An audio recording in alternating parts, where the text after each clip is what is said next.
All set. Good morning, everybody, and Happy New Year. Welcome to this January 6, 2025 meeting of the Charlotte City Council Transportation Planning and Development Committee. We'll start, as usual, with introductions, beginning in the back corner there. Good morning, Dave. Good morning. Ann Peterson, Planning. Happy New Year, Braxton Winston, Concerned Citizen. Dana Fenton, City Manager's Office. Catherine Mahoney, Planning. Kathy Cornett, Planning. Allison Craig, Planning Director. Monica Holmes, Deputy Planning Director. Malcolm Graham, Committee Member. Ed Driggs, Committee Chair. Liz Babson, Assistant City Manager. Yolanda Jones, Planning Staff. Lynn Alexandra, Charlotte Transportation. Rob Manfield, Redick. Matt Summers, Planning. And online, please. Online. Luana Mayfield, Council Member at Large. Good morning. Thank you, sir. Marjorie Molina, Council Member and Vice Chair. Dr. Watlington. All right, then. Well, let's get underway. We have two topics today, the Community Area Planning Update and the Unified Development Ordinance. And I guess I'll kick it right over to Ms. Craig. Yes. Good morning. Good morning. So I'll tee this up. Thank you for the opportunity to talk about the community area planning process. We were supposed to come to committee in December, and we ran out of time. I'm grateful that we had the opportunity to do some one-on-ones with council members, but we also want to make sure that we have an opportunity to talk to the public as well. So we're really starting to gear up towards the release of 14 draft area plans, and I just want to make sure that everyone knows that there will be plenty of opportunity for engagement both before and after the plans are released. And this is an opportunity to start to give you information about what's in the plans, what they look like, and so really every month that we come before you all, we'll have more information and more details. But staff is furiously working in the background, getting ready for the release of plans in early March. So with that, I'll kick it over to Kathy and Catherine. Thank you. Kathy Cornett, I'm going to turn it over to Catherine Mahoney, who is the project manager for the community area planning process, and she'll give you an update, and we'll be both happy to answer any questions you have. Good morning. If you'll go to the agenda slide. In today's presentation, we'll begin with an overview of what we're trying to accomplish with community area planning, and then we'll highlight some engagement that we've received throughout Phase 2 and Phase 3 of the effort, specifically organized by council district.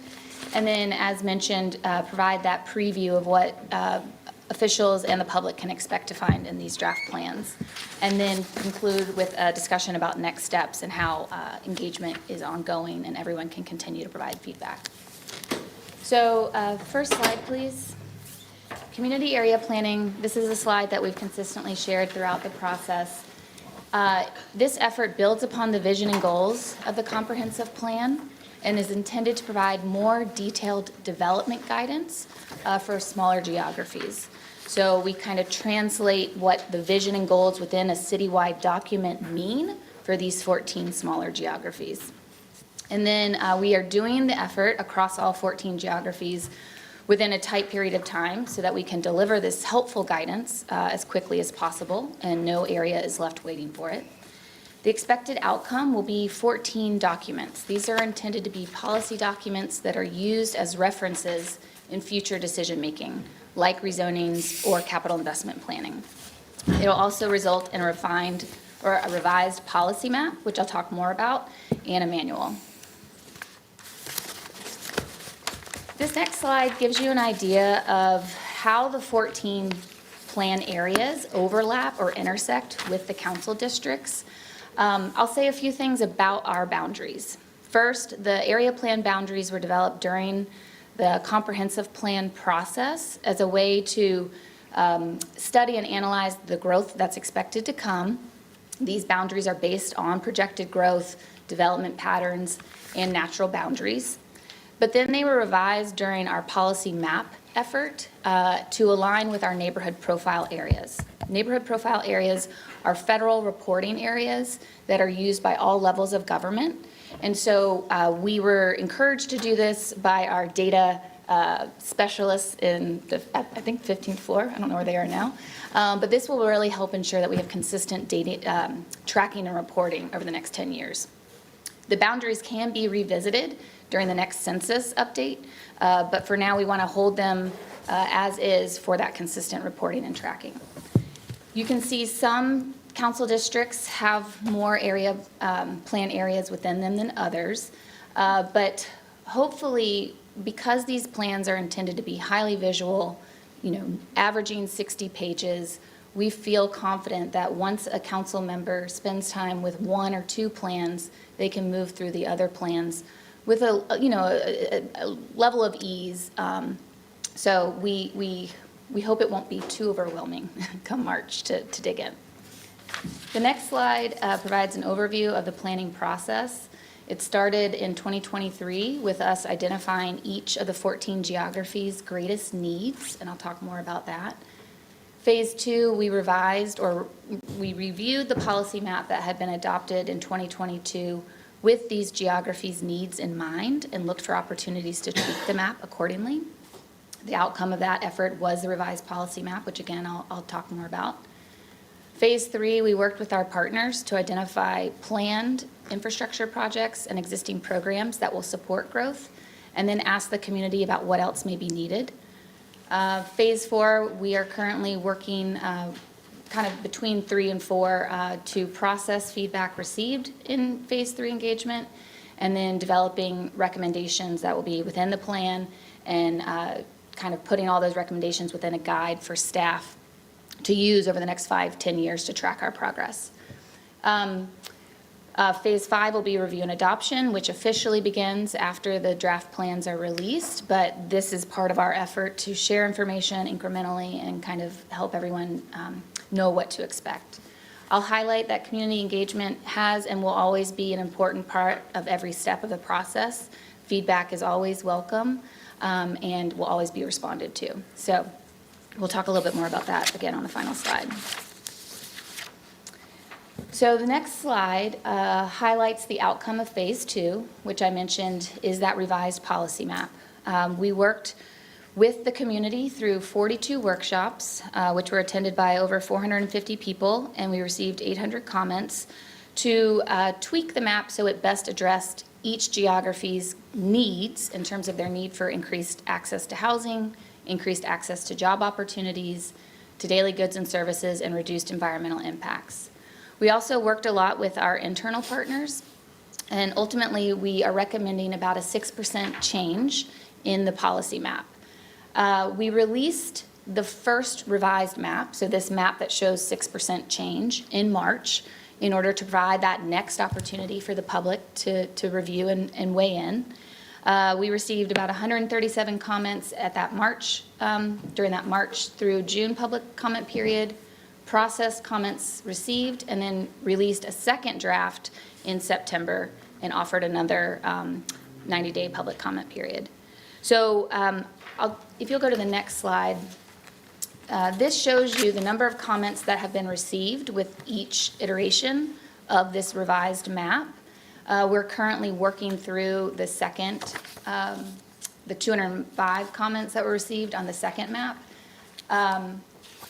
A few things that I want to say about these comments. In general, this is now the 5th iteration, basically, of this map.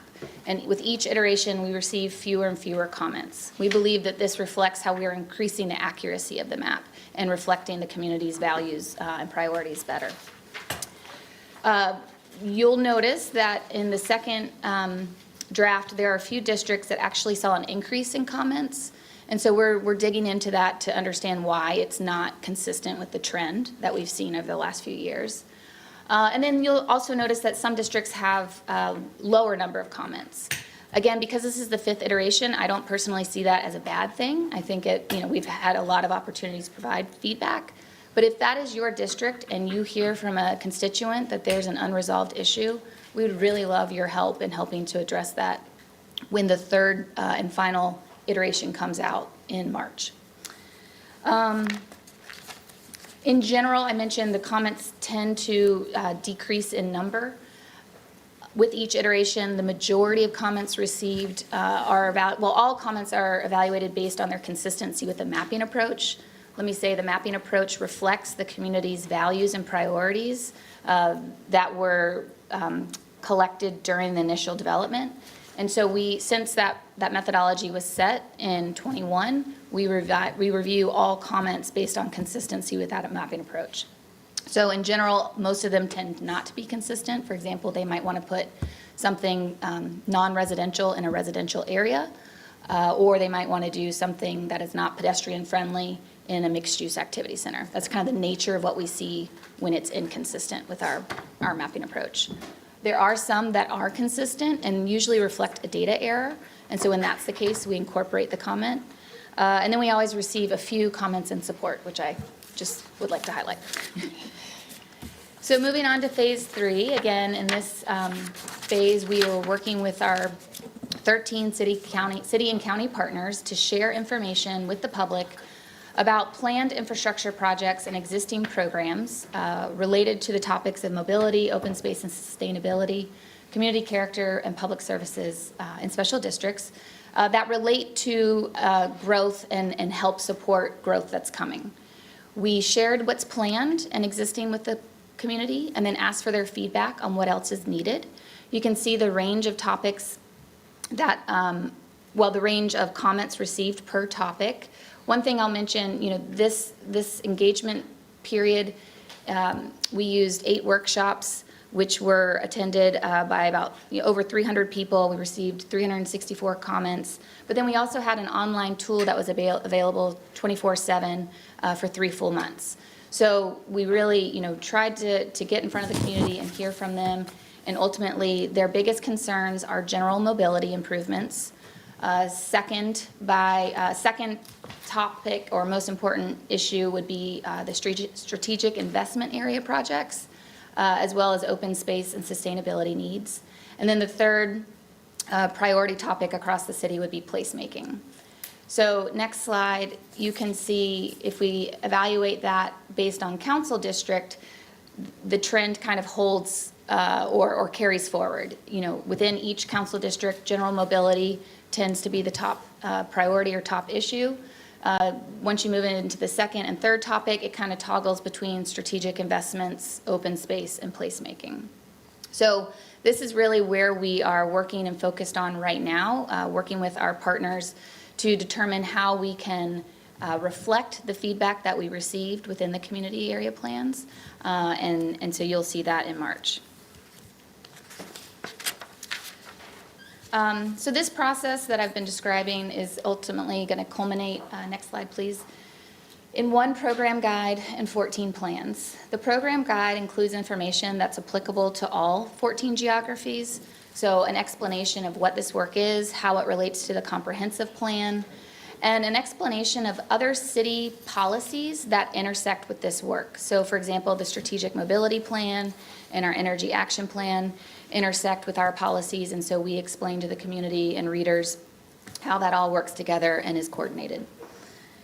Within the 14 plans, there's 5 chapters, which I'll dig into more on the next slides. But I'll iterate here that the content within the 14 plans really align with the process that I've already described.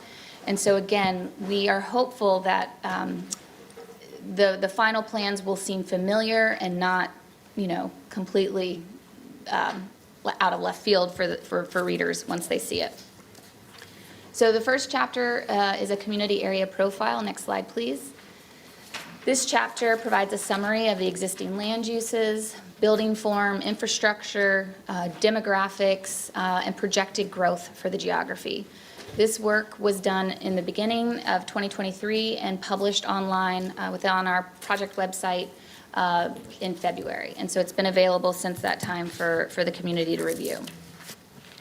The second chapter, next slide, focuses on each community's greatest needs. Next slide, please. And the needs are really focused on the need to increase access to housing choices, the need to increase access to job opportunities, access to daily goods and services, and the need to reduce environmental impacts. The reason why we focus on these needs is this is how we define equity within the comprehensive plan, and our vision is to become more equitable in the future. So we really are grounding this work within that vision as shown in the comprehensive plan. Then, based on each geography's greatest needs, we identify which of the 10 plan goals, the comprehensive plan goals, are big, or the biggest priority for that geography. This does not mean that all 10 goals are not important. They are. But if one area has a higher need for housing and another area needs to reduce environmental impacts, it's helpful to prioritize the plan goals so that we know how to best channel investments and support in the near term. So next slide, with the needs and goals in mind, the following chapter called Creating Complete Communities really digs into recommendations for future development. These recommendations address the needs, and the recommendations come in the form of the policy map, so the place type designations within that map. What this chapter also does is it provides a comparison of what's on the ground today versus what we're recommending for the future, and an explicit explanation of how that recommended change is going to address the needs, and then help increase access, reduce impacts, and improve equity over time. I'll mention here that the previous chapter, which identifies goals, and then this chapter, which talks about the policy map, will be really helpful in your future rezoning discussions. Understanding what each geography's greatest goal is and the recommendations for the development pattern, kind of the justification for why we're recommending a certain development pattern, I think will be good data points when considering a request for something different. The next chapter, called Supporting the Vision, this is the chapter that will really mirror Phase 3 engagement. So we'll touch upon mobility, open space, community character, and public services. Again, within our workshops and that online tool, we shared information about what's already planned and existing. And now we're working with our partners to figure out how feedback about what's needed can show up in the plans. I'll mention here that I think this chapter will be really helpful, a good reference in capital investment planning. Decision makers will be able to see, what investments are needed to support the recommendations for future growth. And then they'll also be able to see how the investments may be able to work together. Next slide. Within this chapter, we will include a toolkit called the Neighborhood Toolkit, which is a catalog of all the existing programs available today. If anyone's tried to navigate the website, we know that there's a lot of information and it can feel overwhelming. So this is a good one-stop shop for any residents or business owners who might have some sort of need or interest in mind and can easily go here and see how to take action. Next slide. The final chapter is titled Implementation. This chapter includes 2 sections. Neither are intended to be adopted by council. The first section outlines, it's basically a staff tool. You can imagine an Excel spreadsheet, and it identifies each of the plan recommendations, what department or agency should be the lead on advancing that recommendation, what's a reasonable time frame, and a reasonable time frame for doing that work. So we use it as a staff tool to kind of check our work and keep us on track. And then the second section, is what you're seeing here. It will be 2 illustrative concepts for each plan area. And these concepts are really just an attempt to help the community visualize what all of this means. So we talk about it daily. We think we understand, or we think the difference between policy and regulation is simple and easy to follow. But this section shows you kind of a sequence of, if you go from what's on the ground today to what's recommended in the future, you layer on our other citywide policies and our development regulations, you can expect something as shown in the model to occur over time as development occurs. So I consider that kind of a nice bonus. So that's what you can expect to find within these 14 plan documents. Next slide. As mentioned, we're sharing this in hopes to kind of manage expectations about what's coming. This is just the beginning of the conversation. As mentioned, community engagement, public feedback is always welcome and always responded to. We shared information with you all, as mentioned, in December, and we're here again in January. We would like to meet again in February with like the next level of detail, and then release the draft plans in March. We have seen it is really a lot easier for people to respond to something once you put something out there for them to see and read and completely, follow from A to Z. So we fully expect that once these draft plans are released, there will be a lot of feedback, a lot of comments, and we will have another round of engagement and discussions. So that's all I have to share. Happy to open it up for questions and discussion. Thank you. Ms. Craig, I think I once offered you a $20 bet that you would not get 14 plans done by March of 2025. So my first question is, are you hurrying up just so you can win the bet? I always felt confident in our time frame. So committee, questions, comments? Everybody is dumbstruck. Couple of things. For one, this is amazing work. I think we're setting an example for other cities as to how to be proactive in these matters and not just reactive. And I'm proud of that. I'm proud of your work, and I appreciate it. One thing I will say to my colleagues and to the public is this is very dense and conceptual right now. And when you get down to the kind of the community level, the question is, what does it mean for me? What am I going to see? What's going to happen? So if we can try to develop explanations as to the kind of things that you're likely to observe, and not a whole lot of the theory of the process or the plan, but just this is what we're doing, and this is what you would expect to see.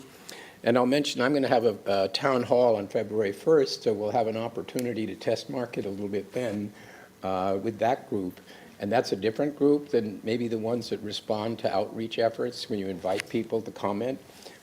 You'll see that that's a more, they're still engaged, but they're not special interest types. There's a lot of members of the community. I hope to get a good crowd for that. I had one or two questions. Could we go back to the map with the that highlights the changes, where the changes occurred?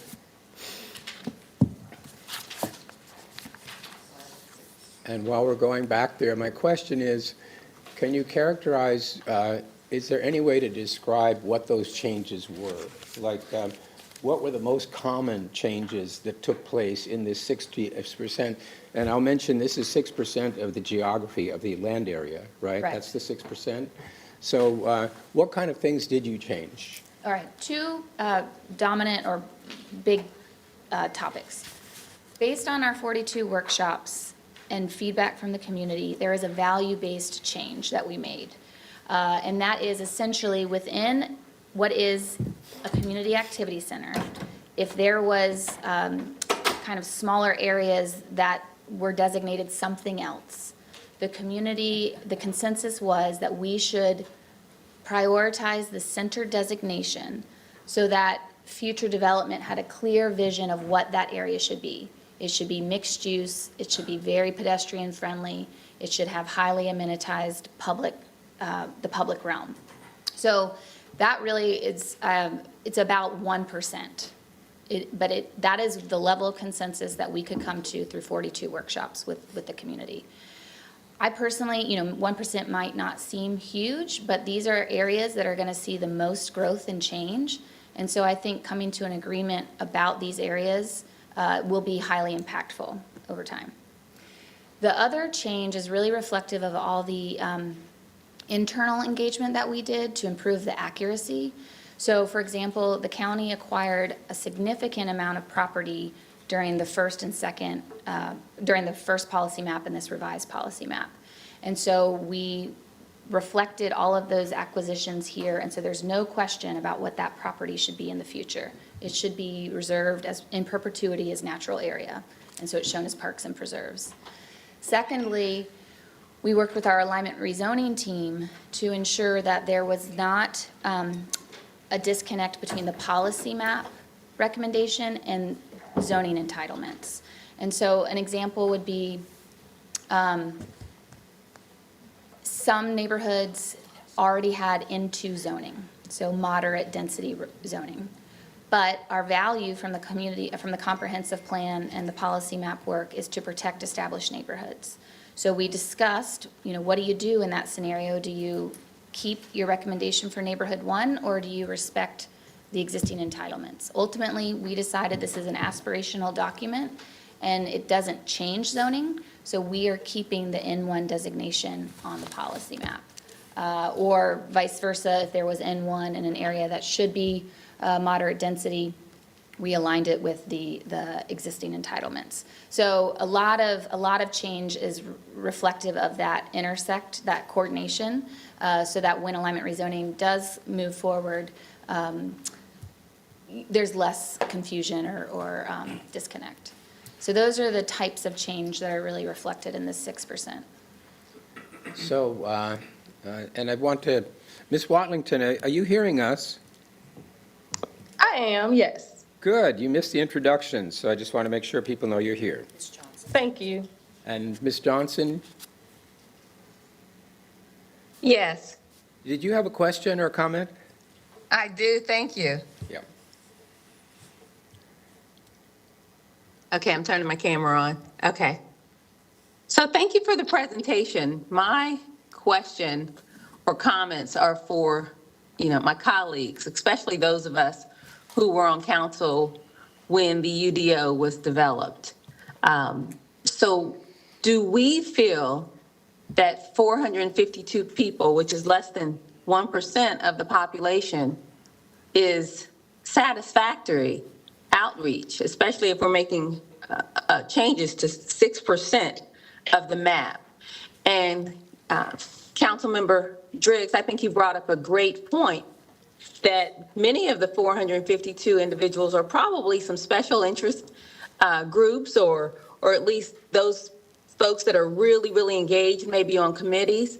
So I do have a question for Ms. Craig. Do we track the individuals who were in the 42 workshops? Do we know if these were like unique individuals? Are these individuals who participated in other outreach or, just names that we hear over and over again? Do we track these individuals who participated? So we don't, this is Kathy Cornett. We don't track names. We track by zip code. We do have sign-in sheets at our meetings that, some folks don't participate in, most do sign in. But the other thing I would mention is that the work sessions, the in-person work sessions, were really just one component of our engagement strategy. So we have the 3 buckets: constant, coordinated, and collaborative. And that fell into the coordinated bucket.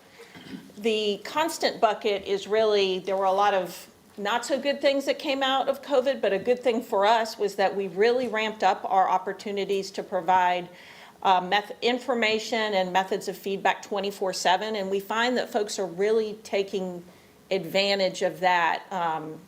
And that is where we receive the most comments. So we track all of this by zip code. So that's the level that we've been tracking. Okay, thank you. So again, to my colleagues, we have to decide if 42 workshops, there were 452 people, which is just over 10 people per workshop, if that's enough to make changes for a city of our size. We've gone through this before. We know the consequences from the UDO when neighbors or residents are realizing now how this impacts them. So another question, some of our districts have a very high Hispanic population. Was this information distributed like in Spanish and bilingual? Yes, everything that we produce, it's our policy to produce it in Spanish as well. And in addition to that, on our team, on the long-range planning team, probably almost half of us speak Spanish. So when we have in-person and online engagement, there's always a native Spanish speaker available. Great, okay. And we also have neighborhood liaisons who work with the different community leaders, were they given the information to reach out to community leaders? Did we coordinate with that department? Yes, we did. And Catherine, I don't know if you want to speak a little bit more about that, how exactly we did that, but that they are one of our prime contacts for engagement. Yeah. Okay, that's fine. And then I will say, just again, I said it in December, and I'll say it when I have the opportunity. I gave the District 4 has a coalition, and it's a group of different neighborhoods, and I asked specifically for that group to be a part of this discussion. I know that you're scheduled to meet with them, I believe, Wednesday. Yes. At their next meeting, but that's after the draft has already been, compiled. So my concern is the transparency and the engagement from residents. So I just want to publicly say that again. Fool me once, shame on you. Fool me twice, shame on me. So us as a council, we really need to consider this outreach and learn from the UDO, in my opinion. I don't think that there's been enough outreach. I think it would be appropriate to extend it, to do things differently, maybe to ensure that we have a higher number. We as a council have to decide if 1%, less than 1% engagement is enough to make such a significant change. That's all I have. Thank you. Ms. Johnson, I appreciate your remarks, because I think the staff will confirm that I've kind of gone on a little bit about this myself. The issue in my mind is it's very difficult to get the public to sit up and take notice at a time like this while this conversation is going on. It's also a lot to ask the man on the street or the woman on the street to process all of the things that we're looking at and thinking about. And that was kind of what I meant before when I said, let's understand that when we're talking to the larger public, there's a simple question. What does this mean for me? What am I going to see? And I think, though, one thing I did hear back in response was what we were told just now in the presentation, namely there will be a draft of these plans, and there will be opportunities to kind of provide input, and they will be open to modification as people respond to what is actually in front of them instead of hearing about, what it's going to look like. So I'm hoping that we can have a robust process, but one thing I've emphasized repeatedly is I think particularly district reps are probably in the best position to have a broader view of what the mood is of their constituents. And we're in touch with people who don't attend those meetings and aren't members of those particular advocacy groups. So that's why I hope all of us will look at these things carefully and think about how we message them to our communities and try to anticipate issues that could come up later. Because what happens is you do all this work and you put it in place and then you start to hear about it. And I remember in particular the 2.1 issue back when we were doing the UDO. I went around to HOA groups and so on. I said, people, wake up, take a look. Look what's happening here. And there was really just a general lack of energy in terms of public response. And then we started to see Providence Plantation in different locations, and they go, what? You did what? Yeah. And I don't know how we can guard against that, but I think that, again, district council members are in a key position. But the thing is for us to start early and look at this carefully and try to form a view in your own mind as to what it's going to mean and how it will be perceived. And then if there are possible areas of friction that we identify that could come up later, let's see if we can get them worked out. So, and you're absolutely right. That's why I specifically named the District 4 Coalition when this was first presented to us. So, I have an example of a stakeholder, an engaged stakeholder in District 4 that was not included in this. So I think we should be cautious. Yeah, we have to be. But what I'm saying is that even taking on board what you said, it's not easy. You can advertise and you can put up websites and you can do all kinds of things.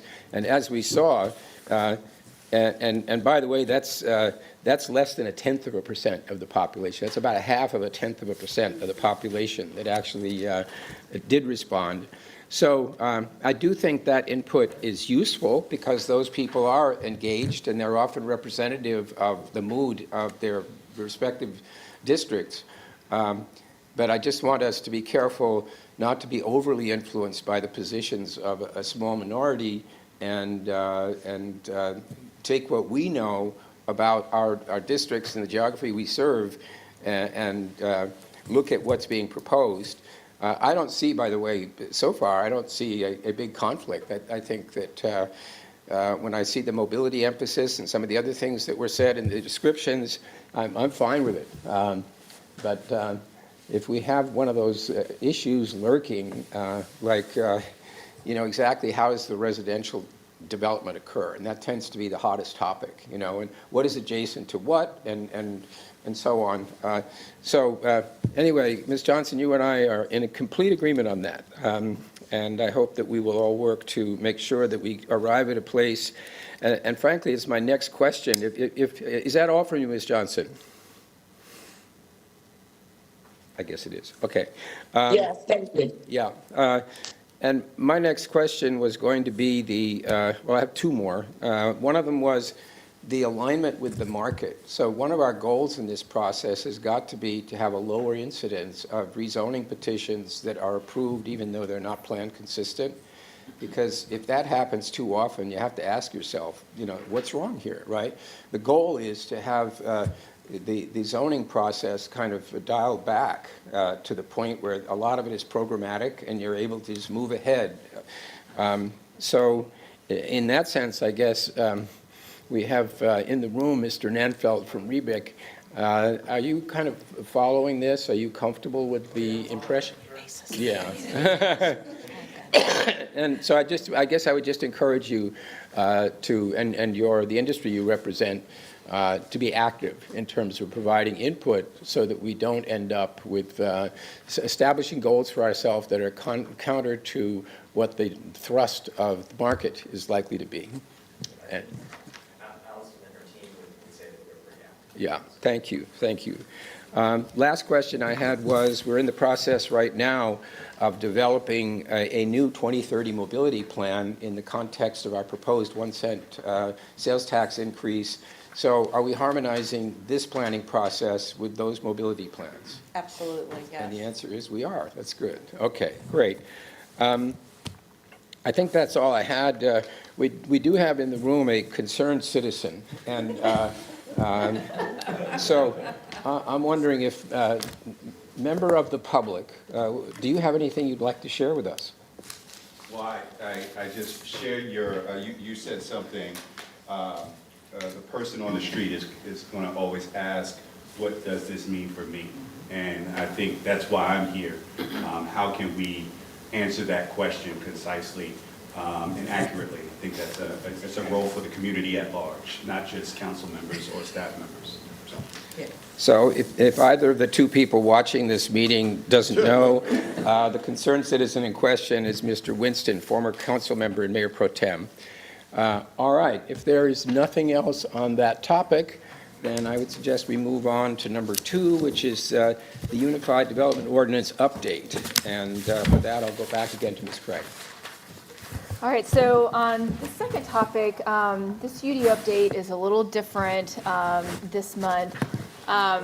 There's been some recent legislation that has affected some of the things that we're doing, and want to just make sure the council and the community is aware of the things that we're evaluating. So, we've got 2 different kinds of text amendments. We've got our cleanup text amendments that we've had ongoing, just making the document easier to administer, et cetera. But we also have policy text amendments and so what we want to talk to you about is what this legislation says, when it went into effect, and what this means for some of the work that we're doing. I know council should have gotten a couple emails from Dana in December, talking about this. But now we've had an opportunity, of course, this is something that planners around the state are wrestling with and talking about. And so we have a lot more understanding of what this means that we wanted to make sure that you all are aware of. So, Ms. Craig, if I could just preface what you're going to say. Senate Bill 382 was technically a disaster relief bill, and the legislature incorporated into it a whole bunch of stuff that they wanted to get done during the current session. And so only part of Senate Bill 382 pertains to land use policy and so on. Mr. Fenton, do you want to set the stage for that, I mean, in terms of 382 and what's in it? Tell us a little bit about the context for these amendments. Sorry, this was not planned, so you're going to have to wing it here, okay? Welcome to the table. Thank you. Good morning. Again, Dana Fenton with the City Manager's Office. That's a very good question, Mr. Driggs. I believe the bill was about 29 pages long, and I think that the downzoning provision that is the subject that we're talking about today in 382 took up maybe a third of a page. It was the very last part of the bill, so it was just sort of, it was put in there. I mean, as you said, they're coming to the end of their 2-year session. There's things that they want to get done, so they'll find a vehicle to put it in. That's a time-honored tradition of legislative bodies all over the country and probably all over the world, too. So. And my understanding was that the impetus for the land use provisions came from one community in particular, at least in one situation, and found its way into the bill kind of at the last minute, which meant that none of us, electeds, staff, or others, were really aware that it was coming. Is that right, that it was a kind of a last minute? Or It was put into a conference report, which once a conference report is signed off by the committee, there's not an opportunity to amend it on the floor of the House or the Senate. It would then, if you want to change it, you'd have to go back. You'd literally have to send the bill back into committee. They'd have to come out with a new conference report. And because of time restrictions, they weren't able to do that. But at the same time, we're looking at trying to get legislation this year to rectify some of the concerns of this legislation. So, colleagues, we're going to hear about what some of this could mean for us, and I just want to recommend that we understand that there are actually conversations already going on, and that there appears to be scope to make some changes to these things. We are trying, I've been on the phone talking to various kind of stakeholders, and we're trying to position ourselves to provide input to any revisions that could occur. So we need to know what is in here, because it's the law, right? So this has been passed and adopted, and at the same time, we need to recognize that some of the things that may seem impractical are still open to further discussion. And therefore, I would encourage us, for example, not to engage in sort of public conversations about it or to offer comments about it. We're going to try and work with the legislature to deal with anything that possibly has implications they didn't fully appreciate when they wrote this language. Anyway, Ms. Craig just wanted to set the stage a little bit, so if you'll now tell us what the bill says, that'd be great. Absolutely. I'll turn it over to Dave Pettin. Great, thank you. Good morning, everybody. So if we can go to the next slide, just the goals of the conversation for this, again, is to understand the city's ability to downzone property as outlined in Senate Bill 382, as we just mentioned, highlight the components and effects of the bill, any potential considerations and impacts, and then also provide some next steps by staff. Next slide. So as mentioned earlier, just this very small component in what was a larger bill does have some fairly significant impacts on us as a local government. The modifications you can see are shown as a strike through on this slide. So downzoning has always been defined in 160D as it changes to a zoning regulation or a zoning map amendment, which is essentially a rezoning that downzones property. Previous to this bill, the cities and counties were jurisdictions who were still allowed to enact downzoning without property owner consent. The changes, as you can see, is that was stricken through, and essentially now downzoning is anything that changed to a zoning regulation or a zoning map that is initiated, enacted, or enforced without written consent of property owners. That is the subject of downzoning. It means that cities, again, cannot go through this process to take that type of action. Previously, there was only two sections that were defined in downzoning. That was decreasing development density and then reducing permitted uses. This bill also added a third element to it, which is now creating any type of nonconformity on land not in a residential zoning district, including a nonconforming use, nonconforming lot, nonconforming structure, improvement, or nonconforming site element. So the big change out of this, again, was that it removed the ability for local governments to downzone and added a third provision that also is now included in the definition of downzoning through creation of a nonconformity. So some examples of what that means for us. Next slide. So again, we can't go through a process to downzone or create a text amendment that has that similar effect as a local government now. That would be decreasing development density, reducing permitted uses, creating any nonconformity in a residential zoning district. Next slide. So decreasing the development density, there's a couple different ways that can be impacted. The easiest way to think of is just taking some things that could be allowed that were built. Looking at this slide, we've got the examples of where duplexes, triplexes, single-family detached units, and townhomes, et cetera, can be built. If we decided that we were going to eliminate or modify some of those standards where a triplex was previously allowed, and now we make some changes where you can only build a single-family detached, or you can't get the same development density on a lot based on some changes through a text amendment or a rezoning.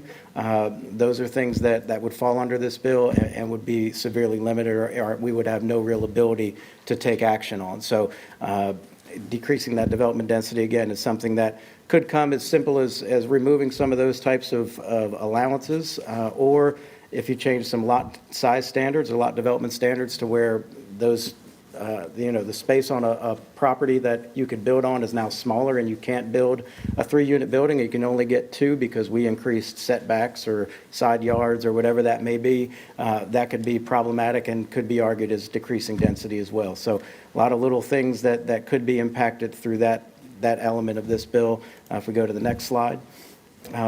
This is a pretty straightforward one, reducing permitted uses.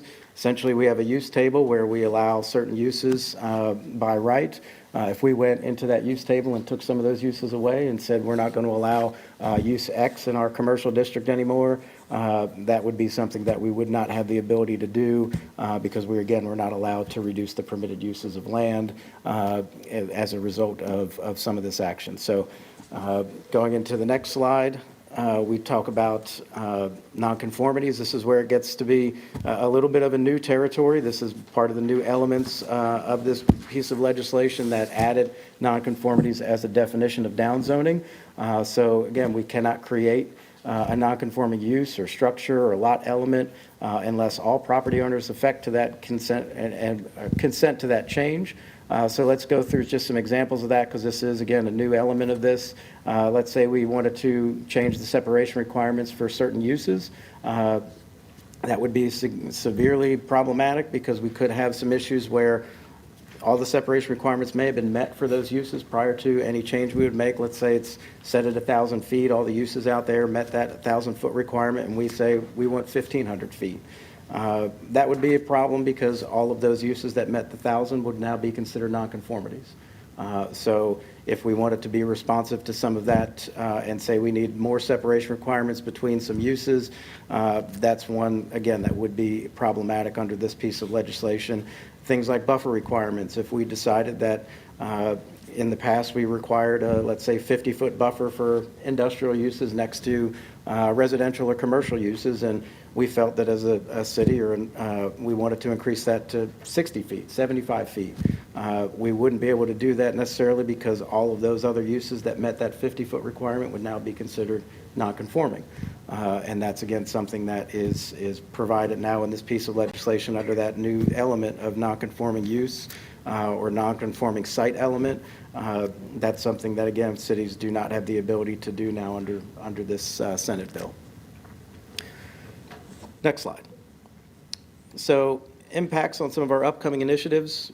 We've got a cleanup text amendment out there. It was scheduled for adoption back in December. As a result of this being passed, we certainly hit pause on that so we could go through and do some additional evaluation on things we might need to take out. There are parts of it that are fine and don't fall under this legislation, but we needed some additional time to pull some things out and make sure that what we would include through adoption of that text amendment wouldn't fall under this new Senate bill. Things that we were talking about back in the fall about housing to support some faith-based initiatives like allowing townhomes or some light multifamily on properties that were owned by, let's say, religious institutions. We do have to delay that a bit because we have to make sure that our ability to go forward with that doesn't, come into effect or come into play under some of the provisions of this new Senate bill.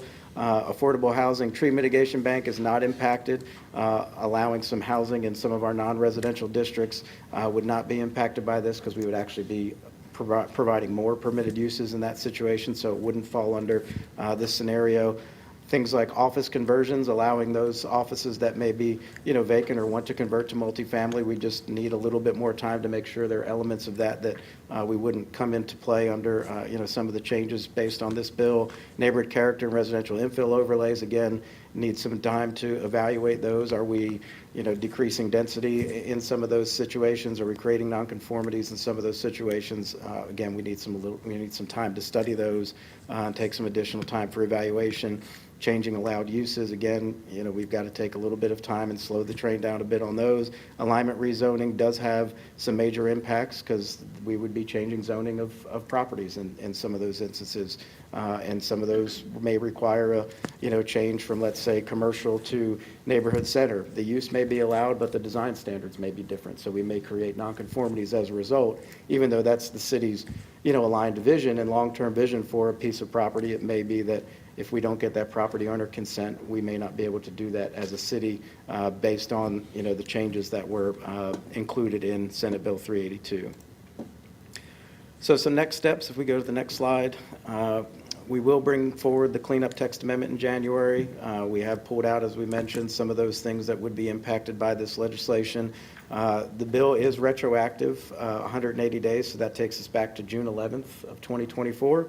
So we do have to go back and review text amendments approved after that date to make sure that there aren't sections of that may be challenging or may fall under some of these changes. We do have to evaluate other components of the UDO that may be impacted by this, just to, again, see where we may have some compliance issues. And then really the biggest thing that we can stress is just continuing work with the Intergovernmental Relations team, really to try to collaborate on some modifications that would allow us to help creatively pursue some solutions to housing, be responsive to constituent issues. So, I think our goal through all this is to bring this forward to y'all's attention and just to continue to stress that our goal in all of this is to, roll up our sleeves and be collaborative and try to find some solutions with everybody around the table.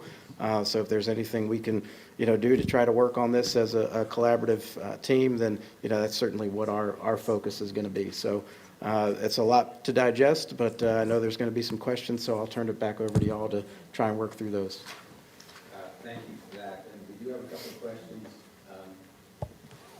Dr. Watlington. Thank you, Mr. Chair. Wow.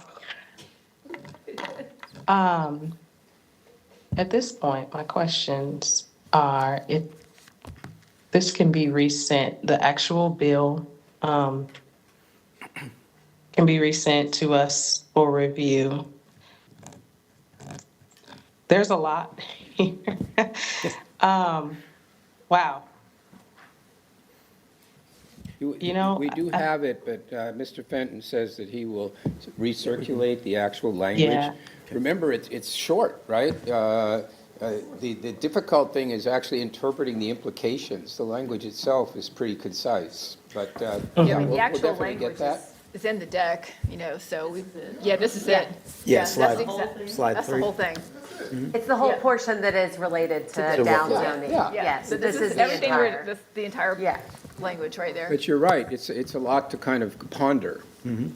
which I think. Yeah, I'm staff more have been so doing. interested in I'd be very interested in the sponsors and any co-sponsors if they, and it may be, like you said, because it is, a bill with so many things in it that we can't necessarily tie it directly to those who requested it. I'd be very interested in what the intent was. Because it puts us in certainly a precarious position, and it's curious, because I would think that many of the very people who had issues and have been very vocal about the impacts of the UDO would take issue with this. But that's a longer discussion.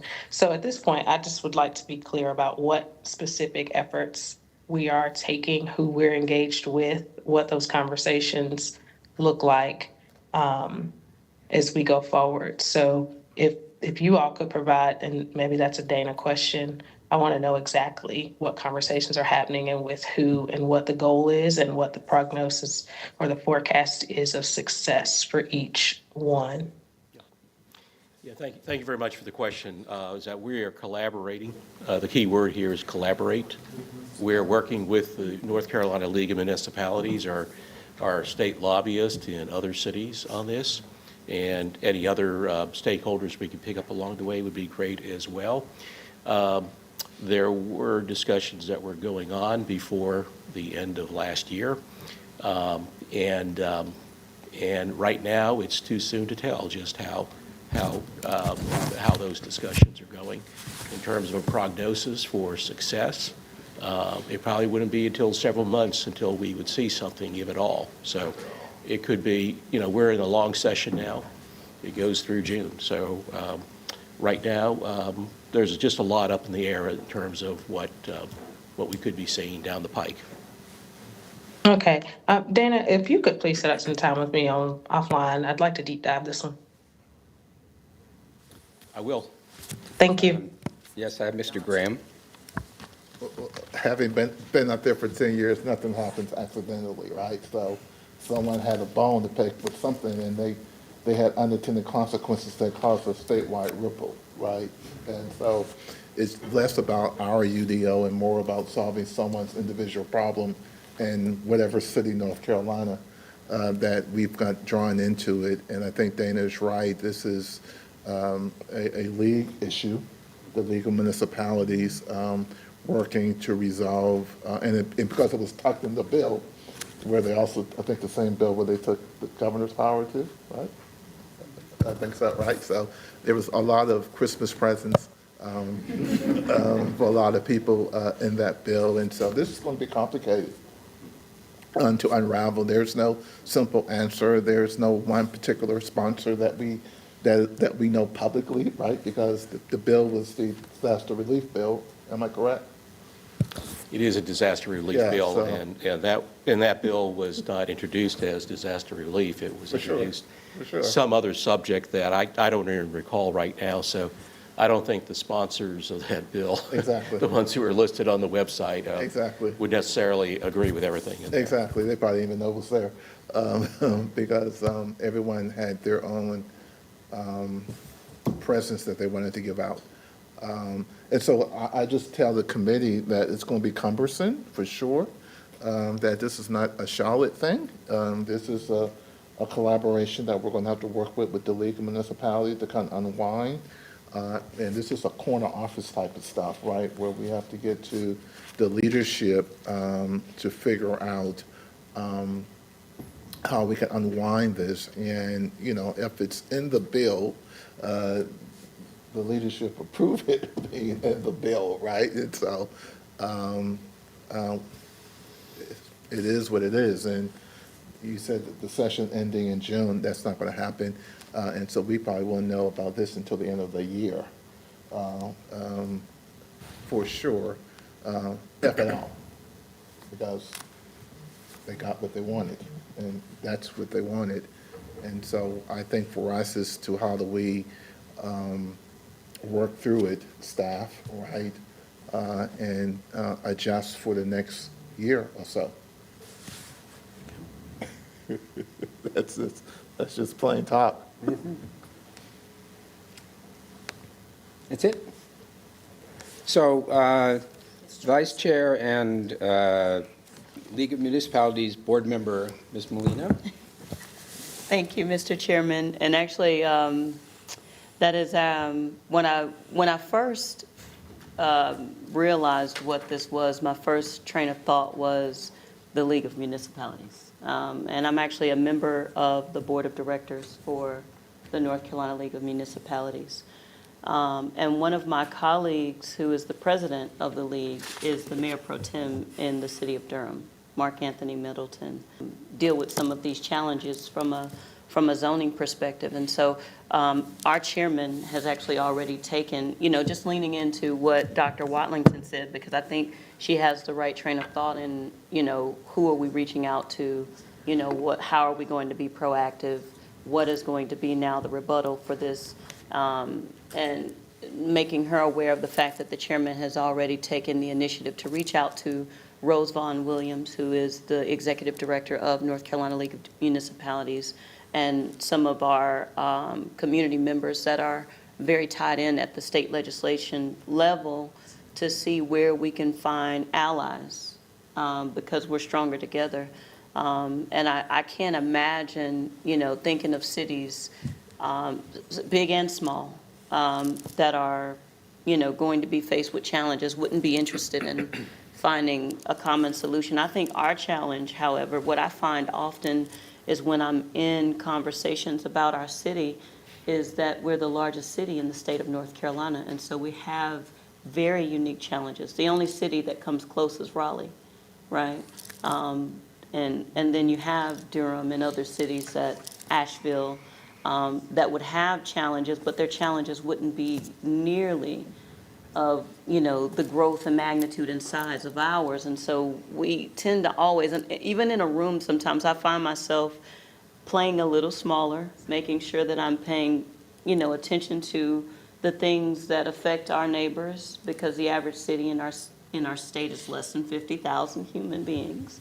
But our challenges are the same, but the scope is very different. And so we, I think our challenge as a body is really going to be to try to really demonstrate what this would mean to us, and find that common ground in what it would mean to a city that's not even nearly the size of us, and they don't have the amount of humans coming to them on a regular basis, like us, and the growth potential. And I'll say this lastly, it's more opinionated. I was thinking about just the sheer magnitude of our city, aside from the fact that we're in North Carolina. The entire New York City is 300 and something square miles. I think all 5 boroughs are somewhere around 330 or 40 square miles, the entire New York City.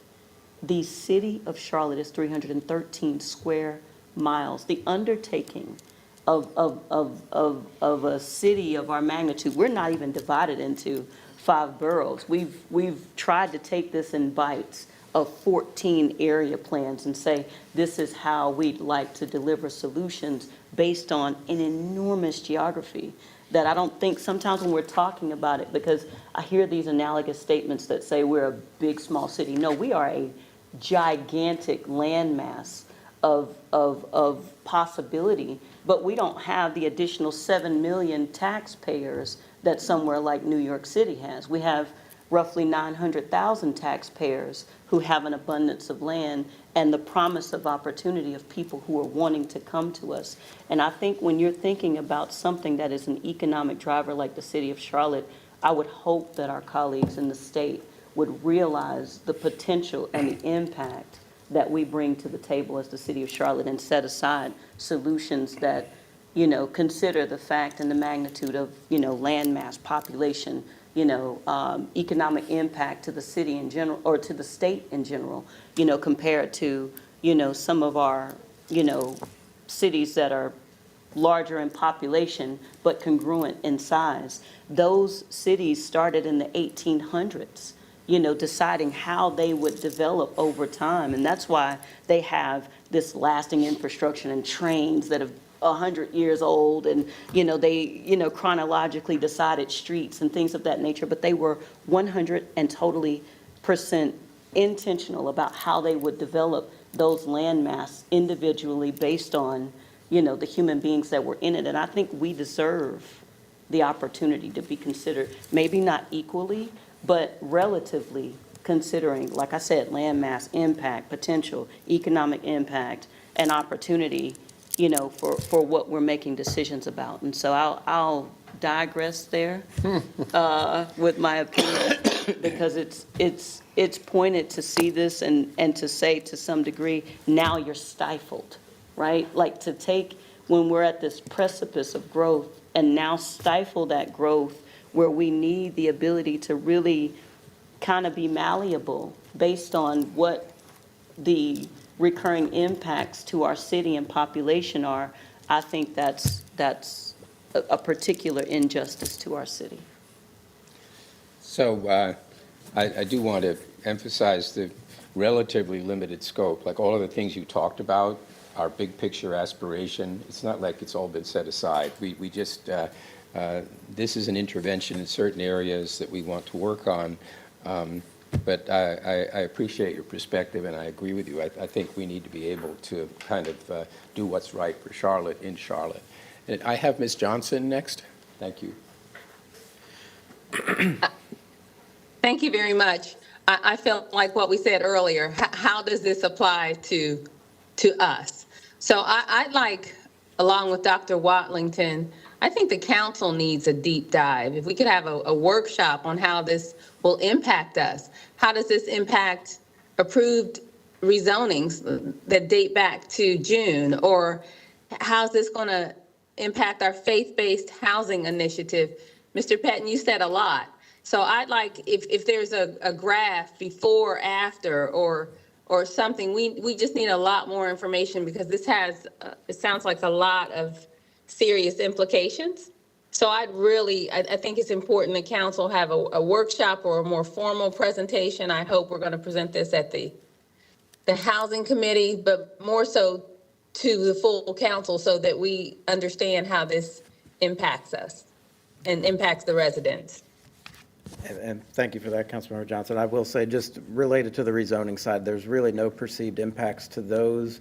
Those are all done with property owner consent, and that's one of the big elements of this downzoning, and always has been, is just having that property owner consent. So since rezonings are provided or applied for with that consent from a property owner, we don't really see any perceived impacts to past or future ongoing rezonings. It's more the text amendments, and then any city-initiated type of rezonings, like alignment rezonings or other things that we may sponsor for a zoning map amendment or text amendment. So, but rezonings themselves shouldn't have any real impact as a result of the changes of this House bill or Senate bill.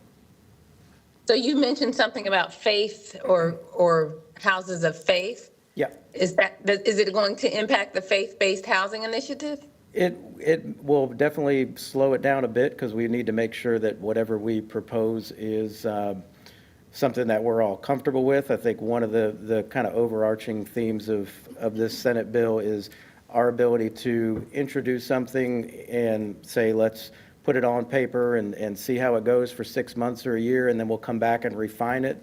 That's something that is, I think, a little bit limited and impacted by this legislation, because that could mean that if you make changes and projects already went through under the initial text amendment or the initial set of regulations, if you make changes to those, then you may create outcomes that reduce the development density, create nonconformities, or change the permitted uses, and those are all things that would fall under this. So the ability to continually refine things is where we will find ourselves being a little bit challenged by this legislation. And so that's why things that we have proposed need to be slowed down a bit, so we can make sure that we've tested them and we're comfortable with them, because coming back in 6 months or 12 months to make some changes may be a challenge for us. So I think that supports what I said earlier about the community area planning and the need for us to be as inclusive as possible before we release the first draft. Because that's one of the things that we say, well, we after the draft, then we'll continue to hear from the public and we can make changes. It sounds like what you just said could change that. Well, So Yeah, right?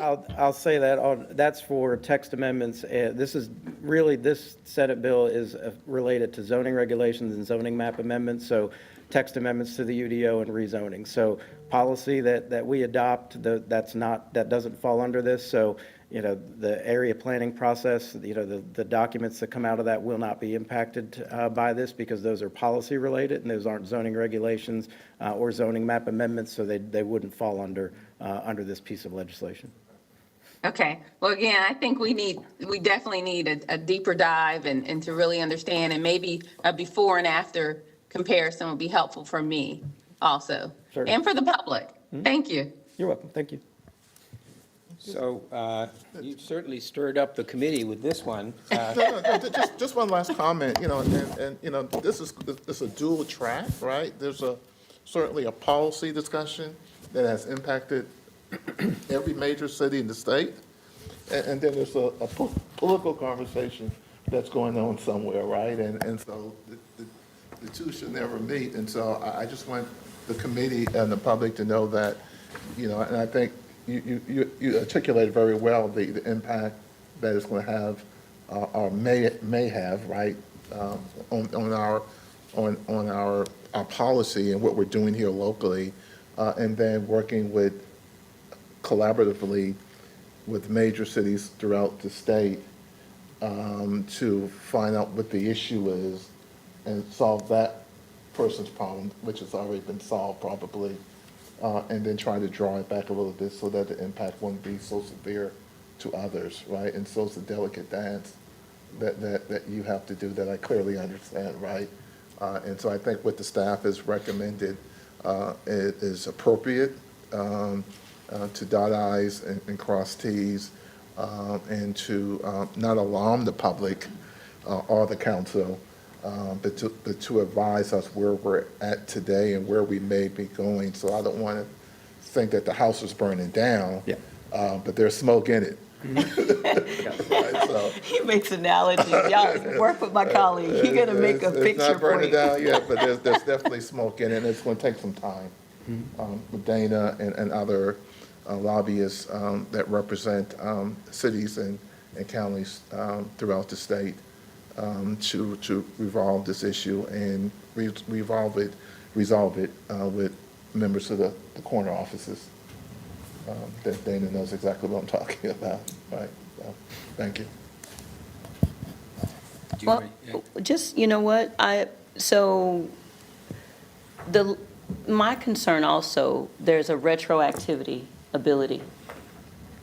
And I'm concerned in how that will affect some of the decisions that we've already made, if at all, right? And I think from a policy standpoint, right, that's also, this is a personal opinion, but to me, that's a particular overreach, because that's saying decisions that you've made as a body that you had the ability to make within the abilities of your charter are now going to be affected. We can actually now take that back, right, and make that something different from the state level, right?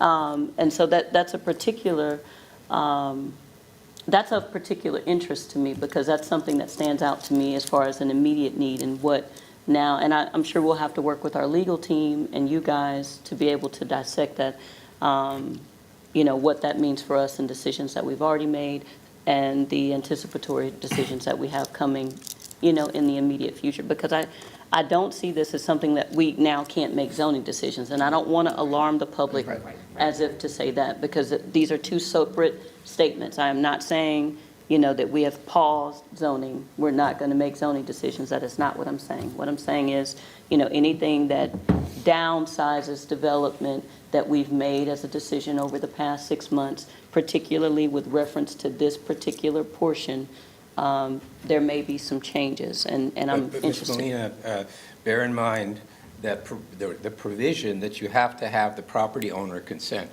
Rezonings that come to us always have the property owner consent because they're being submitted by the owner or the buyer of the property. Right. So as Mr. Pettin pointed out, I don't expect that the retroactive nature of this would impact that.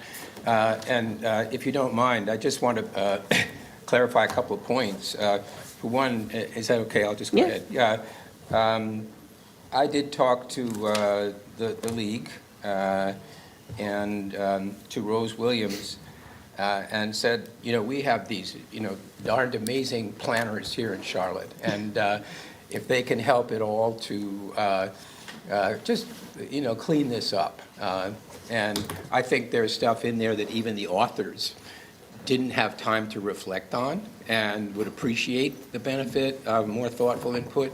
So I have encouraged the staff to kind of try to generate a position paper from us and recommend improvements, I guess. And we'll get that into the pipeline. I would also mention, and Therese here, under the Constitution of the state of North Carolina, the legislature absolutely has the authority to do that. It's not like there's a basis for a challenge by us, so we don't want to go there.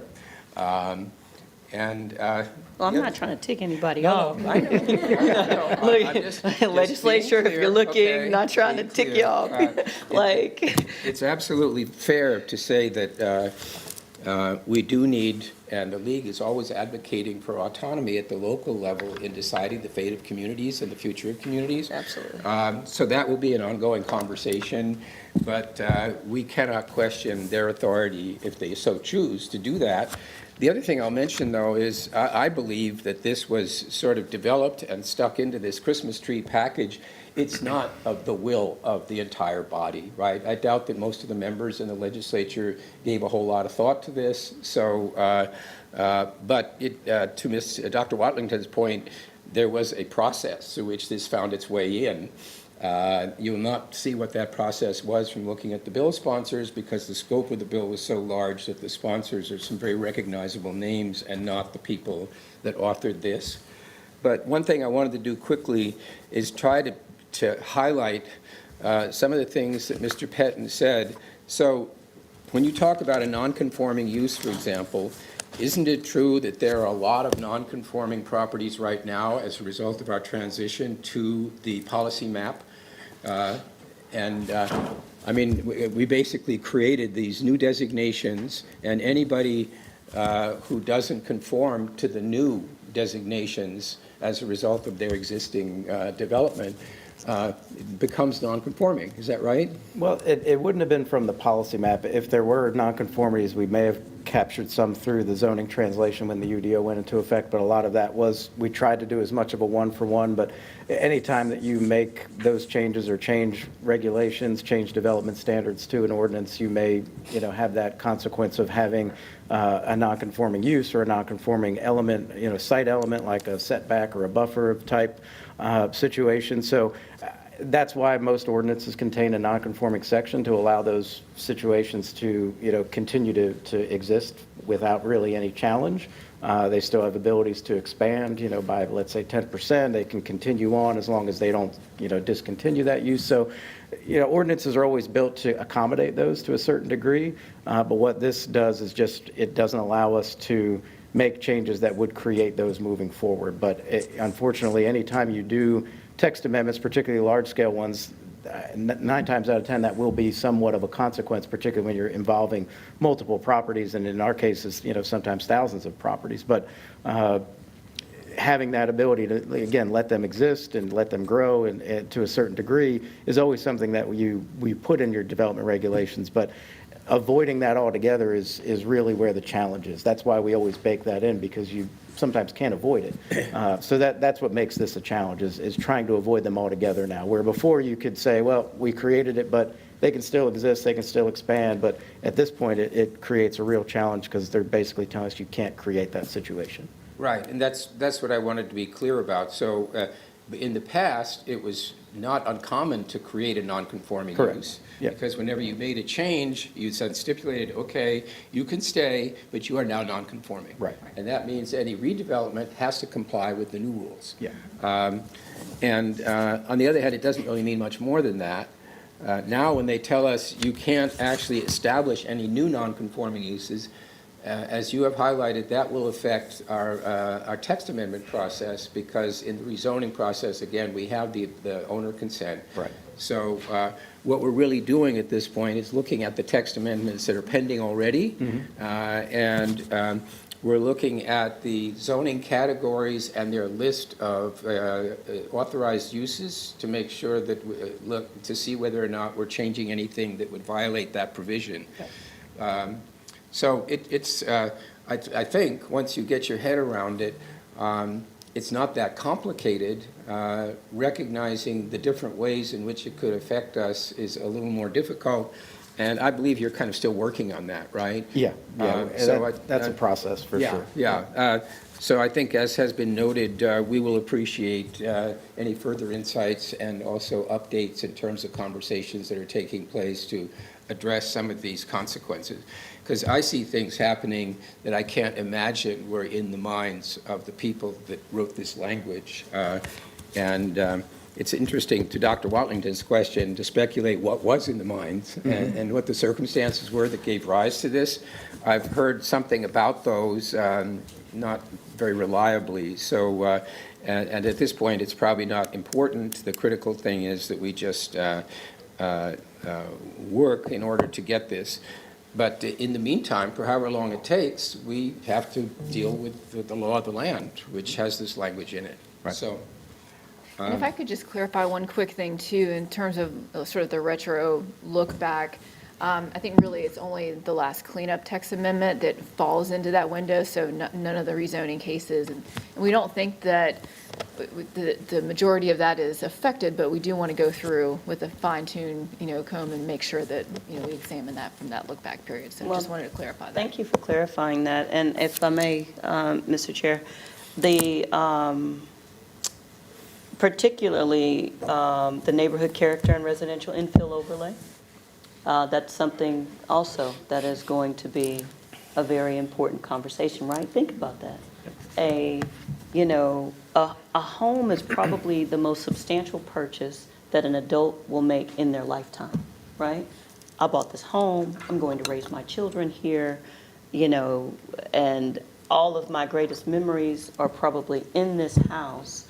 And me and a majority of my neighbors, but we don't have 100% consensus, would like to keep this a single-family neighborhood. Again, 313 square miles, right, of geography that are not the same. There is a diversity among the humans that live there, and just as much as we have an opportunity for people to decide that they would like for there to be differentiation, there should also be the inverse of people being able to decide that they don't.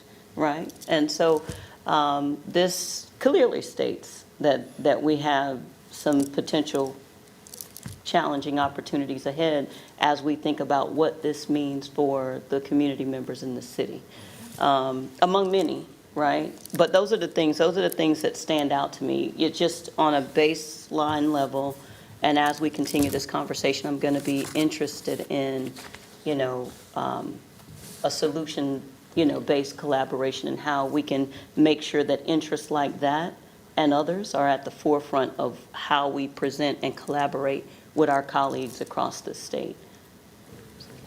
I would just, again, emphasize we should be careful about making general comments because it makes it look as if the impact of this is broader than it actually is.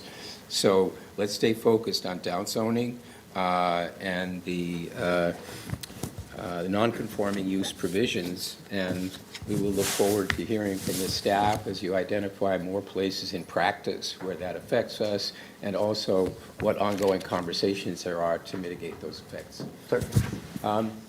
Otherwise, I guess we are done. If there is nothing else from the committee, I will entertain a motion to adjourn. So moved. Second. All in favor, stand up.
There's Braxton over there.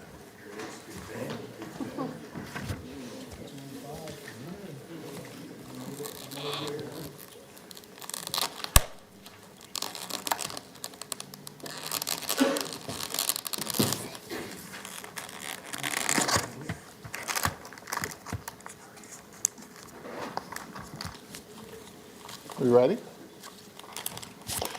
Good afternoon, everyone. My name is Malcolm Graham. I serve as chairman of the Jobs and Economic Development Council. First meeting of the year, and we have a packed house.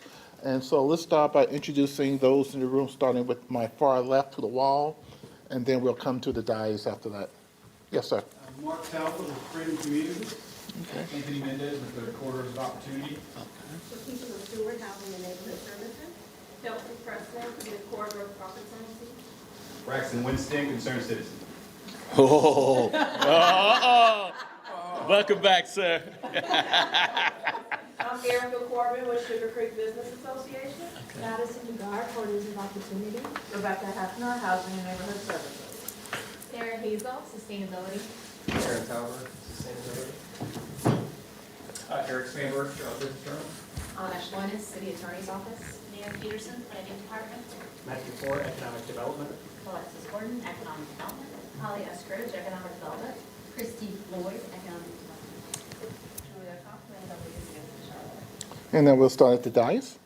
Carla Scott, Dream Key Partners. Alicia Dix Bailey, Sugar Creek Business Association. Catherine Furman Sellers, United Way of Greater Charlotte. Erin Gillespie with the Corridors of Opportunity. Monica Holmes, Planning. Marjorie Molina, council member, committee member. Tracy Dodson, City Manager's Office. James Mitchell, vice chair. Ed Drake's committee member. Char Bakari, Concerned Committee Member. Beverly Sanders, Communications. Tawanda Brown, Economic Development. And those who may be visiting with us virtually, would you like to introduce yourselves? Thank you, Chairman. Lawana Mayfield, Council Member at Large. Thank you, Ms. Mayfield, for being here. Well, this is Mrs. Dodson's last meeting. Yep. With the city of Charlotte, so it's going to be a very good one. And so we have a pretty impactful agenda, ongoing initiatives, and upcoming strategic plans and schedules. And I will turn it over to you to drive the ship. So, thank you, Chairman Graham. this is my last committee meeting, not my last meeting. No. Fortunately or unfortunately for y'all, I'm around a little bit longer. What we wanted to do with committee today was talk about some of the things that we've been talking about in this committee and give you a little bit of an update and kind of some things to think about. But then also at the end, I'll spend just a couple of minutes and talk about things that I know you're going to see in first quarter as I do the handoff with the committee and the staff. So let's go quickly into the first one, the corridors of opportunity. You have your city council retreat at the end of January, and when we do these retreats, there's things that we at the city do that are just, it's the three-legged stool as we talk about. It's housing, it's jobs, it's mobility, and that can be economic mobility or upward economic mobility or transportation. But then there's things that we have built cultures and structures around with partnerships that are really a part of our DNA. It can be CAP with Sarah, but it's also corridors of opportunity.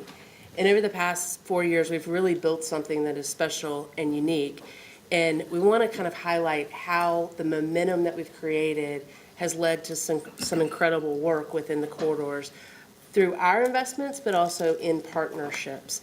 So before we start, because I know I would have had everybody stand up, but the room's crowded. Anybody on the team or partners that works in corridors of opportunity, will you please raise your hand? Oh, my. Okay. So I just want you to take notice that it's not, you might see one or two of us from time to time on a project or things like that, but there's an enormous group of people that are working on this to see the success. And it's not just city staff, but it's also our partners that are here today. So let's go ahead and jump into the next slide with that.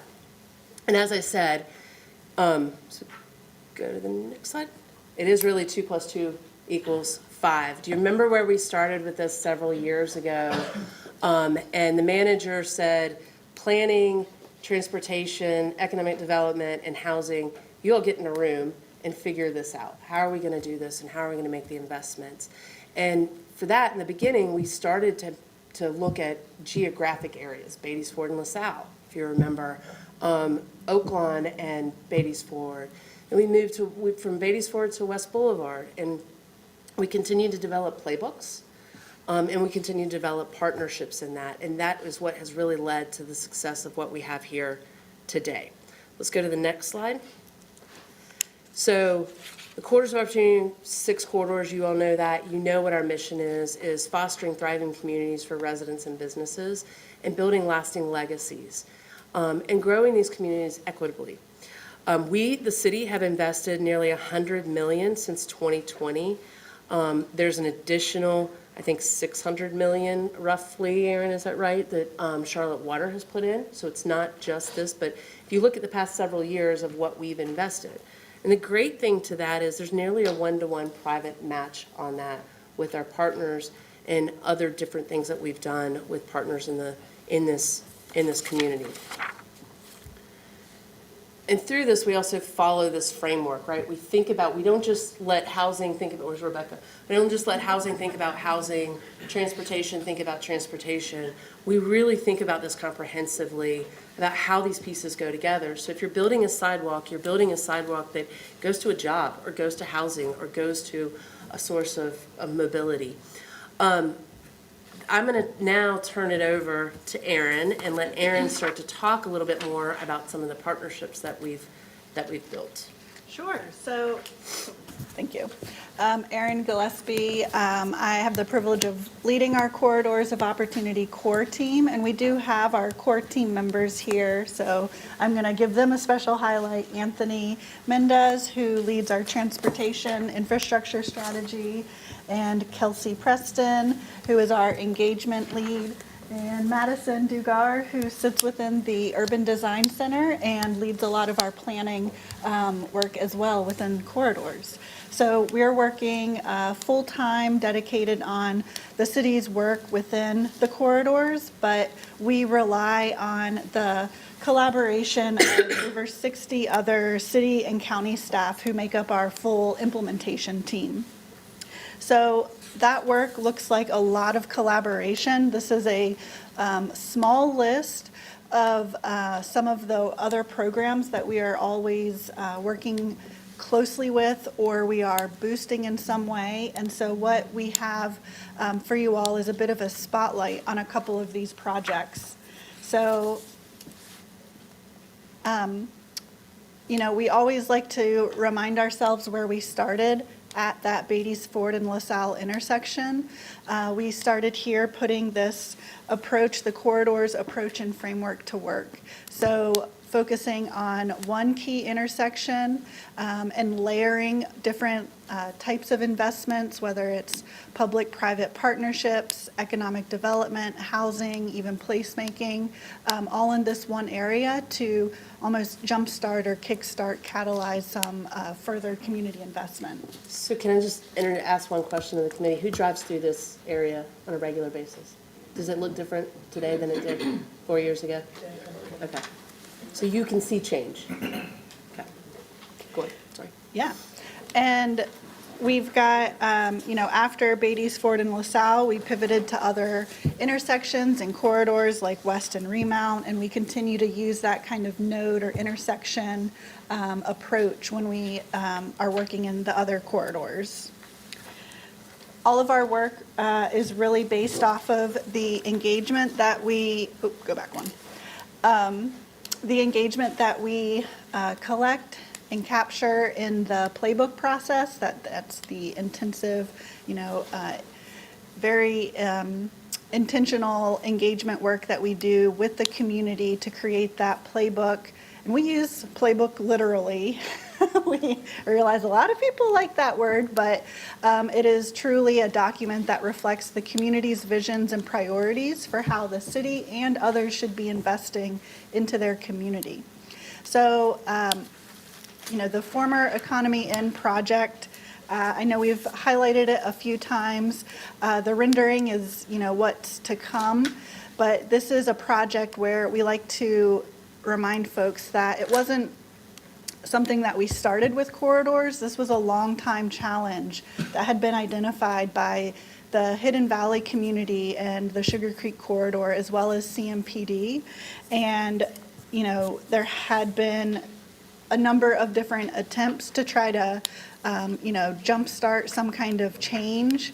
But it really took the corridors approach and program of coming together, aligning multiple different investments at once to get that change ignited. So, we've gone from a blighted, underutilized hotel, motel property that was driving a lot of criminal activity to a property, a clean site that will become 39 new for-sale affordable townhomes.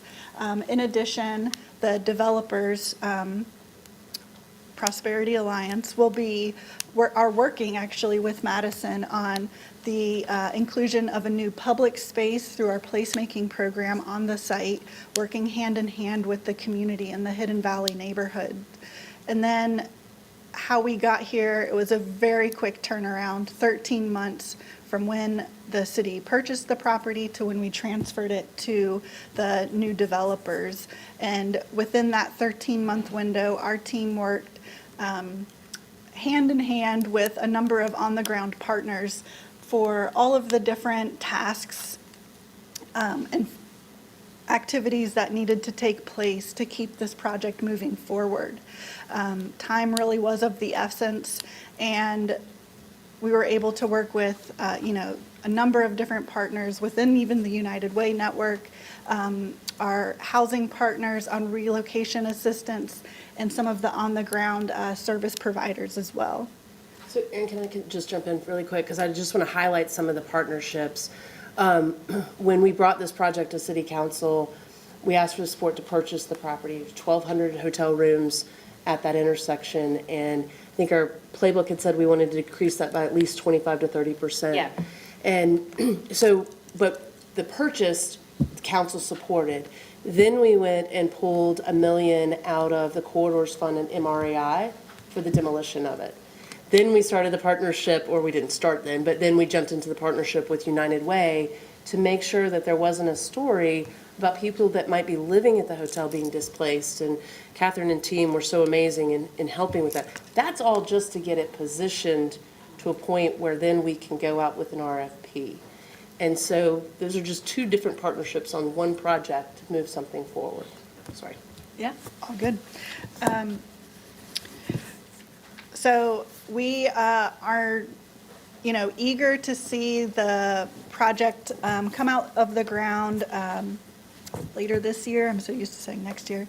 And this has also sparked a number of other hotel motel conversions within the area. So this isn't a one and done project. It's really kind of snowballing into other hotels getting transformed into housing. So our next example I want to show is how Corridors is supporting small business. And really, it's building off of a relationship that we've had even before the hotel project in Sugar Creek, working with some of the business owners and stakeholders to form a business association centered at the intersection, but really serving the corridor businesses. We had a very active and all-in group who took the helm of creating this association, really building out the foundation of the association, and working even with some of our partners like Living Cities and Main Street through the Breaking Barriers to Business cohort. That was funded by Truist Foundation. It's a multi-year capacity building program that they're in. And they were able to leverage that even farther. So we actually have a couple of the business association leaders with us, and I'm going to have Alicia tell us a little bit more about what you all have been able to do. Awesome. Well, great afternoon, everyone. My name is Alicia Bailey. That's me. I have my colleagues with me as well, Veronica Washington and Erica Corbin. They're part of the Sugar Creek Business Association Board.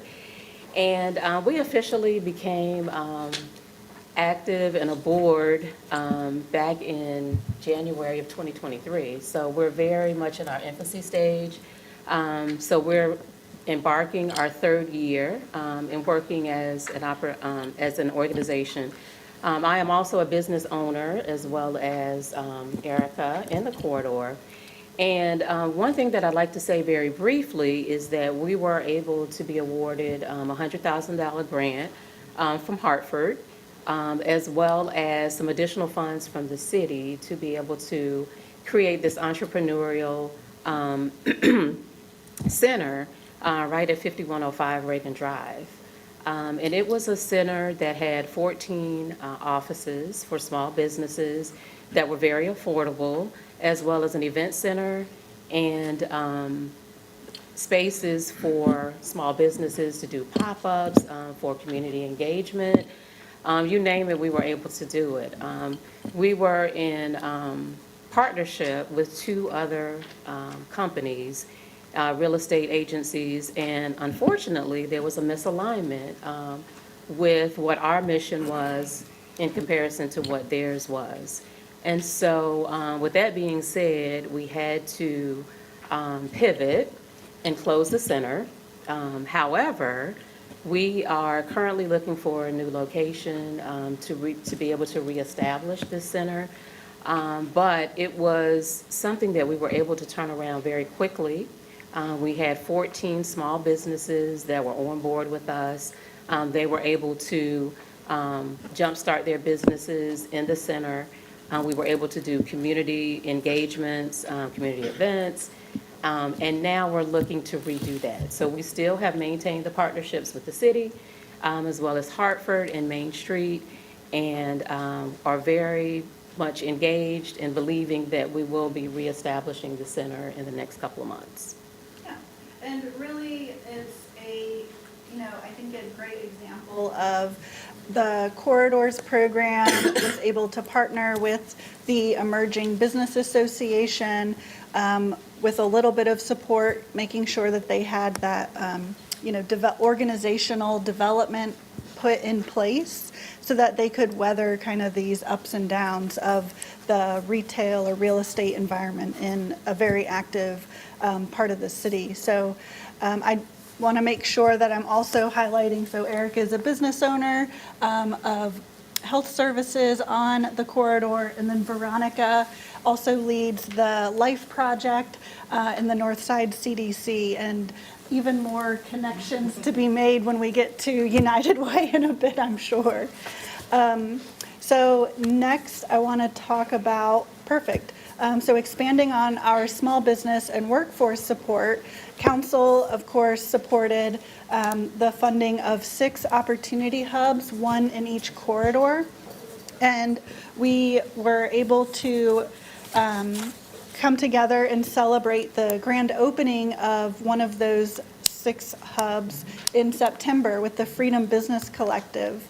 So I'm not going to tell the story of Freedom Business Collective because Mark has put his heart and soul into the project, and I'll have you share a little bit about what you guys have done. Thanks, Aaron. This is a really exciting project. Some of you have been out there. If you haven't been, we invite you to come. So we've dreamed of this for 5 or 6 years. We've met so many small business owners and saw 2 big barriers for their growth. One was an affordable space to operate from, and the second was economic accessible education for the business competencies they needed to learn. So we dreamed of putting all those in one building, which is happening now. You see a couple of pictures here. We've renovated this space. We have 15 resident businesses that are operating from there every day. We have 5 or 6 now what we call associate members that use it like a co-working space but are engaged with our education as well. To give you a little lineup, and I'll leave some of these, our January education curriculum includes, we have a monthly Aspire Community Capital comes in and does a financial management piece for us. They're working on that in January. We're doing a session with CLIMB, the legal mobilization group. They're coming in to do some sessions for us. Digital Alchemy is coming in to do a website development for the group. And then every Thursday, and I invite anybody to come to this, the one element that we have that's open to the public is on 3rd Thursday of every month is Thrive Thursday for us. From 5 to 7, it's just a networking event. The last 2 we had over 50 businesses represented.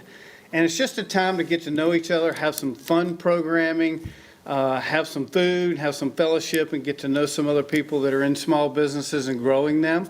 And it's really been a fun time for us. So thank you to the city for helping us make this a reality. And the good news is it seems to be working. Well, I had the opportunity to attend your grand opening and subsequently came back when you weren't there, just kind of walk around, and I'm very impressed about what you guys are doing over there. Great, thanks a lot. We really appreciate it. It's a fun time. It's a fun environment to be in and inspiring. The people have asked me what's the greatest part, and it's getting to know these people who are the most persevering, innovative, getting over the tough spots kind of people you'd ever want to meet. So, yeah, I think it's such a great example of what we could never have envisioned such a successful, hub when we first came up with the program, but I think you guys have done such a good job of providing that boots on the ground, that front door access for folks in the corridor to go and be able to access so many different resources and resource partners within their own neighborhood. And I will also put in a plug for corridors. It's important that we're also sharing these stories. And so there is on our city website a fantastic video from the grand opening that has an interview with one of the business owners that, if you haven't seen it, I really recommend you check out. And Aaron, I'll just interject really quick. I think this is why we wanted to do this today, is you all voted on the Opportunity Hubs a year ago. Then we have to do an RFP, then it takes time to get it standing up. And you don't always make that connection of vote to implementation, and then even what the partnerships end up looking like as we've done it. And we have the ability to do this in now all 6 corridors. So. Which is something that we talked about in terms of making this not a Beatties Ford Road thing, right? Although I love Beatties Ford Road, but a community-wide thing, right? Where all these corridors are being touched and uplifted and providing the resources necessary to be successful, and a place where they can go check in. Yeah, so speaking of other corridors, I'm going to chime in. You can switch to the next slide. On our next project that we really want to highlight, which is in the North Tryon, North Graham corridor, which is where we have launched this, and that is a partnership with Dream Key Partners in Trips for Kids Charlotte. What's interesting about this is the backstory of how it kind of came to us. It was something that I think CDOT, you've been hearing a lot of chatter around the country about e-bike pilots and e-bike programs getting started by cities. And CDOT had kind of had interest in it. We had talked about it in corridors. And this gave us the ability, Wells Fargo Championship through other partnerships came to us and said, give us some ideas about how we could partner with Corridors of Opportunity. And we said, well, this is an on-the-shelf, something we've been talking about. Let's see if we can put it into action. And so through $300,000 from Wells Fargo Championship, having really excellent partners with Dream Key, which Carla will talk about, and then having a nonprofit that is in the corridor in which we're doing this work, all partner together. It gave us the ability to try something out, try something that we wanted to see if it could be successful, and do something that really hadn't been done anywhere else in the country, which is giving people both economic mobility through mobility choices. And so I'm going to turn it over to Carla Scott with Dream Key Partners to talk a little bit about how it has played out. Thank you, and thank you all for the opportunity to join you all on this pilot. 2024 was a very interesting and full year for the e-bike pilot program. We had 4 cohorts, and we learned a lot through those cohorts. Not only does the e-bike program reduce the emissions and the carbon footprint, but it also gave access to alternative forms of transportation for people who were homeowners in the North Graham, North Tryon community. You got to think about people who are moving into a new home that are low to moderate income. That is not an easy feat by itself.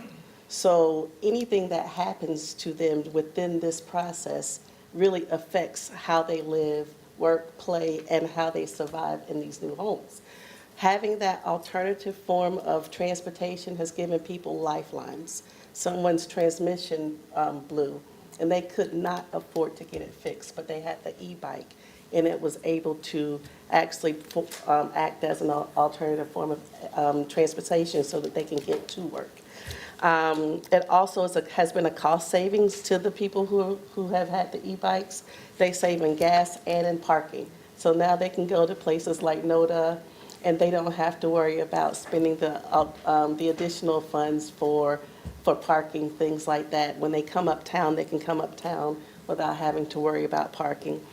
Also, it allows them to increase their income. We have one person who immediately became a business owner doing door-to-door delivery. They're able to save money with parking, but they're also able to make money. And some people who've done DoorDash. So in the time that they need the money most, they're able to increase their income and reduce their overall cost of gas and parking through the e-bikes. The last thing that we discovered was, which was a great surprise, is that the e-bike pilot program actually brought community. When you are 30 to 80% annual median income, you have to go to work. There's not a lot of times that you can really get outside to spend time with your neighbors. So really, this program has built community because it has allowed for all of those homeowners to get together, to know each other, to learn each other, to know where they stay. And now it's created a very unique neighborhood because they now share yard work, they share, safety things, they look out for each other's homes. So it's actually built community within the community in an under-invested community. So we're very happy and thankful, and we're looking forward to 2025 where we can expand that. So that pipeline of residents are the participants, the folks who are participating in the House Charlotte Plus down payment assistance program that Dream Key manages on behalf of the city. So really connecting some dots and really layering support. The photo I want to point out, this is Corridors Partnerships in a picture. So Lowe's, who is a fantastic community partner for Corridors, has provided a lot of support for beautification and really unique projects within the corridors. They hosted, I think this was a fall planting session in North Tryon, North Graham corridor, and the e-bike cohort at the time was able to come out on their bikes and load up with flowers and the hay bales and take them back home and be able to beautify their new home. So I just loved when Carla had sent this one over to us. Yeah, so you can change slides.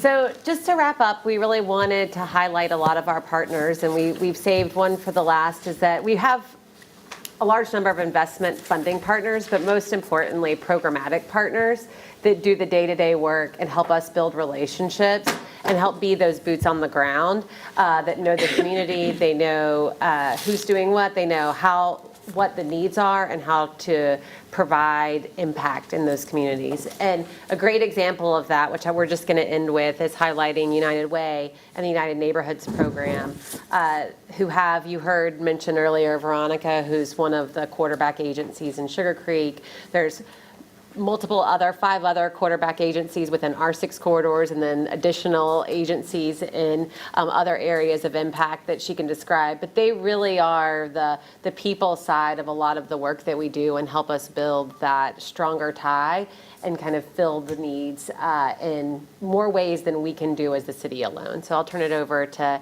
Catherine to describe a little bit about what that United Neighborhoods approach looks like. Sure. So United Neighborhoods really focuses on health and human services, and that's part of the beauty of the partnership, because the city focuses on housing and business development, infrastructure, and we really are focused on the people who live in those neighborhoods.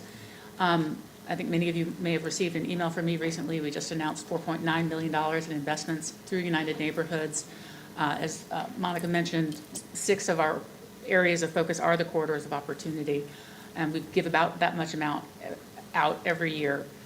The model we use is we fund a quarterback organization in each community. So each corridor has a quarterback who is really charged with both engaging residents and making them aware of the services that are available, but also helping coordinate across service providers, so that we'd like to think we are funding holistically, but also providing wraparound 2-generational supports to the residents of that community.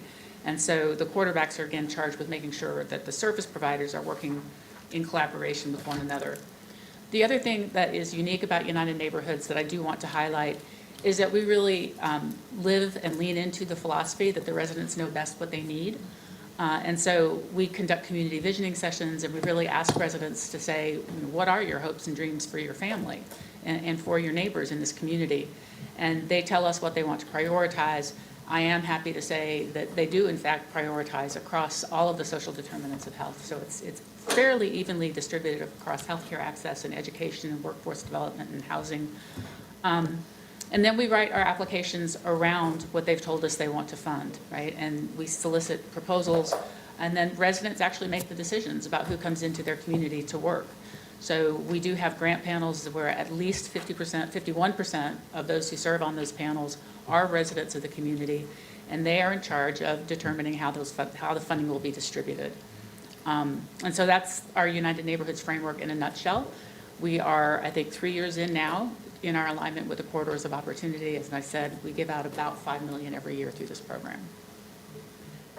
And just to make sure we're lifting that up, the $5 million over the last 3 years, that's over 75 different organizations that have received funding, grassroots, based in the corridors, that are receiving that funding from United Way. They're oftentimes the similar partners that we're working with on our program implementation. And so it's really creating that baseline foundation for just thriving community development within each of these neighborhoods. Yeah. And the wraparound services for organizations to grow from being kind of a grassroots organization into a more established nonprofit, into ones who lead the geography, really. We do an awful lot of work around capacity building so that folks understand the business of nonprofit management. I like to say that,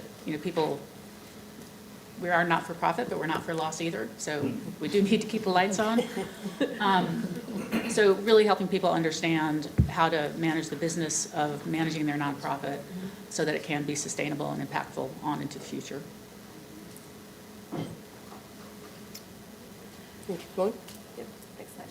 Sure. So just a, summary, that is a brief spotlight or a couple brief spotlights on a couple of the programs that we are working on. We have plenty of work to do moving forward. Another goal that we have is pulling down $100 million of federal funding. It is our big ambitious goal. We're about 20% of the way there, with about another 20 to 30%, fingers crossed, submitted. So we continue to leverage all of these partnerships and collaborations, both internally and externally, to really build out this equitable investment within our corridors. So, yeah, we're looking forward to the next year. So, as Aaron said, that's kind of just a quick synopsis, but I wanted to highlight, especially and take the liberty since it's my last committee meeting, this is the work that I've been the most proud of at the city. To see a culture change with our staff and our teams, we really are a team of teams, but then also the external collaboration and alignment that has happened. There's a lot of people in this room that raise their hand to say they work on corridors. There's a lot more that aren't even in this room today. And so we have something that's really unique and really special. When companies come and look at Charlotte, they always ask, what's the secret sauce? And I say it's public-private partnerships. And to me, this is the crowning jewel of what we can accomplish when we really become strategic and aligned. Well, I want to take the opportunity also to brag a little bit on this council and the staff. I think it was 2019, 2020, when I approached the city manager and said there has to be a better way to coordinate the services that we're delivering on behalf of neighborhoods and communities, especially our corridors. And while the city was working in corridors, it was fragmented. And he accepted that challenge and really put his and his staff best foot forward. These corridors are changing. They have, in some cases, already changed, right? And so part of it is making sure that those neighborhood leaders and those residents who live there are part of the change and not victims of it, that they can benefit from the growth that Charlotte is doing. And it's just not about one district representative talking about one corridor like Bates Ford Road. How can we make district issues city priorities? And how can we make sure that not only are we focusing on Bates Ford Road, but we're focusing on Central Avenue and Albemarle Road, North Tryon and Graham Street, Freedom and Wilkinson, all these major corridors that are undergoing significant changes. How we coordinated the services, which was code enforcement and housing and workforce development and economic development, all kind of putting our best foot forward. The staff involvement has been tremendous. I've been to a wide variety of meetings, not only in my district, but throughout the corridors. And I think it's just really, really tremendous job that the staff has done in terms of coordinating the services, listening to council members in terms of their goals and their objectives, and listening, more importantly, to neighborhood leaders and residents in terms of what's important to them. The private-public partnership is amazing. United Way, Lowe's, and others, at every event I go to, they're there on the ground providing goods and services beyond what the city's putting on the ground. And then the Active Business Association, and Ms. Bailey, it's great to see you again. I haven't seen you in a while, so it's great that you're here and actively involved in what's going on in Sugar Creek. But the Bates Ford Road Business Association, what's happening in Sugar Creek, Freedom and Wilson, all are actively engaged business association. They weren't actively engaged 4 years ago. And they now all have their own playbook and their own vision, their own goals and objectives. And so I'm just happy that this annual report reflects the work that the staff has done. It reflects that they are listening. It reflects that this council is budgeting in the right way from my perspective. And this is a good news story. It's not the Panthers or the Hornets. But this is blocking and tackling, right, in terms of... them Panthers. I know, right? Hey. There. Let's pray for the Hornets, right? But this is economic development, this is outward mobility, this is, utilizing, seeing how the council has put money where our mouth is in terms of our budget priorities. And so I just want to thank staff and the stakeholders who've been a part of what we've been doing. And I will open up to any questions, but I just wanted to kind of say that because I think I make a conscious effort at least every week to drive a quarter to kind of see what's going on, and I look forward to actually visiting all the opportunity hubs, which is love to maybe spend a day with staff and just take a road trip throughout the city and kind of talk with them. And then lastly, maybe at the end of this year, as a city, we always talk about what we aren't doing, but we never take the time to stop and celebrate all the good stuff that we are doing. This is a good story, and it would be nice to get all the quarters in the same room at the same time, and we hand out awards to business owners, to stakeholders, share common ideas of what's working on Batesford Road that may work on I-85 and Sugar Creek, that may work on Central and Albemarle Road. So if staff can take that as a takeaway for me to see how we can kind of maybe have a wrap-up meeting. We'll bring everybody in one room and kind of share success and share war stories and pitfalls, right? And maybe do a SWOT analysis so that we can not only be 6-8 distinguished corridors, but we all can come together as one community of people all fighting for the same thing. One thing that was missing, however, which I think the council will talk about later this afternoon, is crime and public safety along these corridors. And it continues to be a problem. It continues, the city, and I had a great meeting with Commissioner Gerald and Vice Chair Altman over the holidays about wraparound services specifically, and Mr. Drake was there too. We had a great meeting. And we talked specifically about wraparound services and how the city and the county can collaborate and work together because those services are really needed on these corridors, right? And the community is going to have to work with the council because I think we need to make some really tough decisions about some of our friends and our family members who are maybe less fortunate than we all are. But in reference to how do we begin to, let me choose my words carefully now. How do we begin to clean up the corridor from a public safety perspective and make sure that when we do that, we direct people to services, whether it's mental health services, whether it's workforce development, whether it's alcohol-related rehabilitation, right?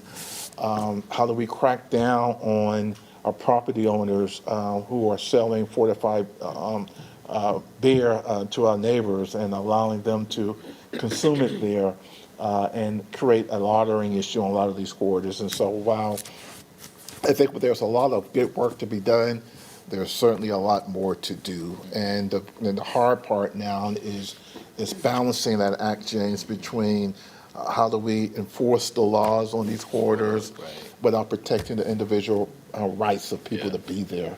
And that's the thread that I think we have to find a way to thread. And that's hard, but I think based on where we are from a crime perspective, I think we need to find a way to do that. Questions? Yes, sir. Thank you, Mr. Chair. I served before I was on council on boards like Goodwill and Communities in Schools, and one of the challenges always was to increase awareness and participation. So could you describe a little bit your process for outreach, recruitment, and making sure that anybody that would benefit from our services knows about them? Directed to me? Yeah. So again, part of what we do is fund organizations who are embedded within the community and have access to residents to make sure that they are aware of the programs and services. There's no shortcut to just building relationships and building trust, right? Change is going to proceed at the pace of trust. And so a lot of what we invest in is the people time, the hard work of being out in community, our own staff plus the staff of the organizations that we fund, and again, earning trust, building relationship. part of why, I think you referenced that we've done 75 organizations, many of them grassroots organizations. I think what people are looking for oftentimes are services from people that are familiar to them and that are embedded in their own community. So it oftentimes, Goodwill does great work, but to really reach into these communities effectively, they may need to partner with other organizations that are closer to a specific neighborhood, for example. So those are some of the different ways that we approach this. But, again, I would emphasize there's no shortcut to just building relationship with people and being out in community. Thank you. Any other questions? Mr. Bakari, Happy New Year. Thank you, Mr. Graham. Happy New Year. Chairman, sorry. I think it's great work all around. I think it begs the question for us, what do we do next, right? And I think you've hinted on a lot of things that are very important. One thing I'd suggest is that we really take a hard look at doing something very specific that we get behind and really kind of move the needle on. I think we've shown that we can ourselves and through partners from the bottom up make a lot of very great individual stories. But I'm wondering, is the next step for us to focus in on what the lowest hanging fruit is in the small business and the startup kind of ecosystem around here and go all in on something? And it doesn't just have to be money that is given out. I find one, we compare ourselves to Atlanta all the time. Atlanta runs laps around us as it relates to the network they have around small business and startups and the ecosystem, much private sector led. We're not going to be able to duplicate that based on where we are, nor would we want to. But I think there's some unique things we could do to kind of really jump that kind of position we're in. One being providing for small businesses and startups who are the vast majority of employers in town, the vast majority of economic impact we have, with some kind of shared services and centers of excellence for things they need. We are uniquely equipped to be able to stand up some of these things. And much like 20 years ago, 25 years ago, if you wanted to have an online presence, you had to have servers and all this stuff. That's become a commodity. And you go to AWS and you get all these things there. That's something that small businesses no longer need to do. What's the next set of things? I mean, it's accounts payable and receivable.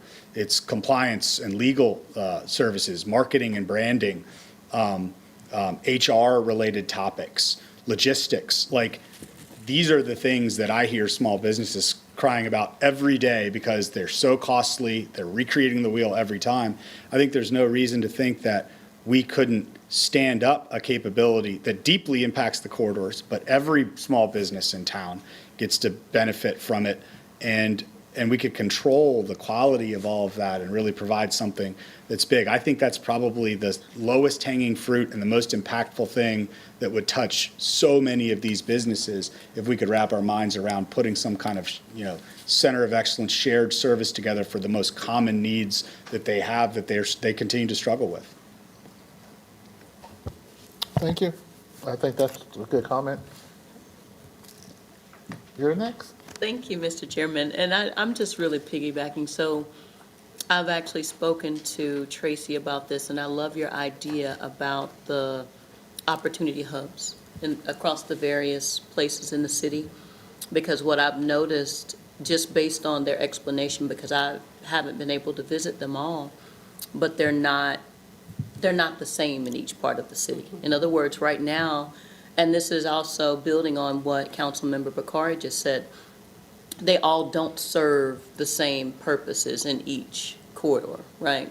So if we get them together, I think that's a great opportunity for us to find out, and build efficiently. That's not to say that they each should mirror one another, because there's a diversity of services, a diversity of people that they serve that aren't congruent. But then in the same vein, maybe we can ensure that there's alignment with services. Let's say, Albemarle and Central has one particular perspective, and, Beatty's Ford has another, and, North Tryon Sugar Creek has another, but so that they know, and I don't know if that's really a clear deliverable right now, where, each Opportunity Hub knows what the other one offers and what they don't offer, and how they could leverage, those resources across the city. And so I just wanted to add that I think that's a great idea. And Tracy and I, we've had, this conversation on a different level, and how to, best create that alignment and ensure that alignment. And then, like what Councilmember Bakari said, and I'm in agreement with the fact that, our small businesses are really, the engines that drive, these centers. So how can we, be intentional about, those services and really impact, some outcome? So I will say that I think that that's a great opportunity for 2025, is collaboration amongst the opportunity hubs as they get up and running. I think that we're on the same city, different perspectives. I think the corridor, from my perspective, with the most potential is your corridor, right? I mean, because it's so diverse and eclectic with the restaurants and the nationalities, and it's just really beg itself for an international type of district, right? But that's different than Beatty Sports. Exactly. Right? And that's why we couldn't go with one opportunity hub, you have to go with 6. Exactly, exactly. And just making sure that, like you're saying, because that's a great point, right? That there's so much diversity among these corridors, but making sure that someone on Sugar Creek, for an example, knows that the resources on Central and, Albemarle Road are there, right? And there may be resources there that may not be available to you that you would need to tap into for the success of the businesses on your corridor. Yeah. The Opportunity Hub investment, was a one-time investment using ARPA funds by council. And, we set it up so that it's really has put that infrastructure in place. And so, yeah, our focus now is, figuring out how we can best build off that and utilize it to keep it going forward in that aligned. I love that idea. All right, so I want to keep us on task. Very good discussion. I look forward to working with everyone throughout the city on corridors this year. And Ms. Dodson? Great. Do you have the next one for us? Let's move to the next one, which is office vacancy. If you remember back in the January committee meeting and the February committee meeting of 2024, we discussed office vacancy. If you go to the next slide.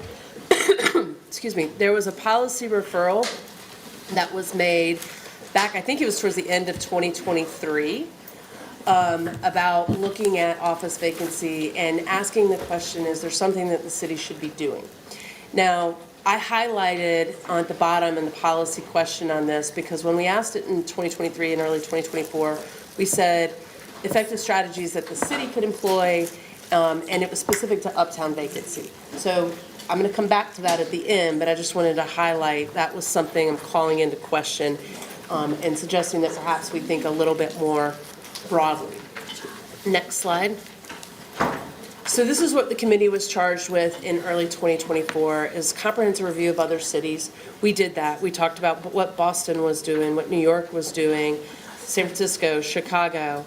And then we also talked about a couple of different initiatives that were underway or projects. I think really in 2024, there was a lot of work that was more specific to projects. Now we've got a year of talking to different building owners, investors, things like that, and have a little bit more perspective. And then really where we are back and what I heard from the committee in the fall, Chairman Graham, primarily from you, is saying you don't want to be in the business of picking winners and losers, right? What's a framework that can give us some guardrails? But I did hear it come back up in the fall as this is still something that's on your mind. So that's why I wanted to bring it back here today. Next slide. So I don't expect anybody to be able to read this. I apologize. But as I was going through the research from 2023 and 2024 and what was presented to you all a year ago, the left-hand image is what the Q3 2023 vacancy report was. The right-hand image is the same as a year later. For the most part, vacancy has risen in every single submarket in our city. And there's a lot of reasons around that we can talk through. But I wanted to highlight that. And then, again, you can't really see, but in the far right column of each one of those images, under the 2023 one, that was office under construction. So you had a pipeline of like 3 million square feet that was under construction, and you essentially, if you look at the right-hand image here too, you essentially have none in pipeline right now. Projects are harder to get financed, projects are harder to get leased, so just pointing that out as we start to think about these areas. Again, I'll talk you through a little bit. The other piece that I want to highlight is we are slower inbound office projects. Again, the state of the market across the country for office, people have been slower to determine what kind of square footage they need, to determine any big, bold moves. I will say this, as I look back through projects, and this is inbound business, 2018 and roughly 2021, we didn't lose a lot of projects that came our way, that were out of market, coming into market. I would say that we probably got about 90% of them.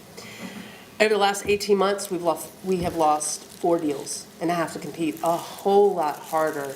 And it's not that Charlotte's doing anything wrong, it's that everybody is competing that much harder for these types of deals because there's just not that many of them out there. If we can go to the next slide. So I want to start to give you a couple examples. This is a slide that I shared last January that was specific to Uptown. We called out that there was several million square feet, or 1.7, of expiring leases over the next 18 months. We called out that there was about 17 buildings that we were looking at. The slide, or the image at the bottom on the right-hand side, the red ones were the ones that we were paying attention to. And a lot of this was based on their vacancy rates and based on the age of the building. So the next several slides, I'm going to walk you through some stories of some of these buildings, how some are repositioning, how some are converting, but then we're also going to look across other sub-markets. Let's go to the next slide. So staying in Uptown, here's 2 examples of buildings that have done their own private investment and repositioned the building. And I think that they will both see success, or are seeing success based on this. 550, which is the NASCAR, we all know as the NASCAR building. We have a partnership in that building. It's only 15 years old, and it's about 400,000 square feet, just short of that. They just announced in December, the image at the top on the left-hand side, a major overhaul of their lobby space and amenity space. These are things that new tenants are now looking for, and it's what's going to help reposition buildings. On the right-hand side, One South, which was built in 1974, it's a 50-year-old building now. Tourmaline, the owners, got ahead of their overhaul of that building in creating more amenity space. They've rethought portions of Overstreet that they control within that building, and are really rethinking how that building works and delivers to its tenants. And as a result of that, you're seeing them be able to pick up tenants from other legacy or vintage office buildings coming into there as leases are expiring. So these are 2 examples of private investment that's being made into these buildings to attract some of the new tenants. Let's move to the next 2. Both of these projects are at the same intersection. You have 400 South Tryon, which is currently in foreclosure. I think it's scheduled to be auctioned off this week. It too is a 50-year-old building. I can tell you in my career over the past probably 10 to 12 years, I've known people look at this building multiple times. Can you reclad it? Can you take the skin off? Keep the bones? Can you reposition it for housing? We've looked at a lot of different things over the years. In 2024, we had a potential buyer come to us and ask about this building and ask about a demolition fund. It was purchased in 2018, you see there, for $133.5 million. The debt on it right now is $93 million, $93.5 million. Estimated purchase prices for this were $13 million. So, and then you look at a demolition cost somewhere between 18 and 24 million. The land's not worth that. If you're really talking about acquiring it, even at 13 million, 15 million, demoing it for that, the land's not worth it. Then you add on top of that, it's $4 million a year to operate it and keep the lights on. This building's 3% occupied. 3%. So it doesn't make mathematical sense on how you can buy the building and reposition the building. And so this is one, again, as an example of where somebody has come to us and asked us about a demolition fund. To Wells Fargo, great partner with Wells Fargo in this, is that essentially that building is largely vacant, but they've kept the lights on. Mimosa Grill's still in there, the Branch Bank is still in the retail space, people can still park in there and work through that building via Overstreet. But if you look at the tax values in 2023, it's over $200 million. Offers last year on that building were 70% below that. So again, I think Wells Fargo kind of paused on this to say, well, let's just see what the market does.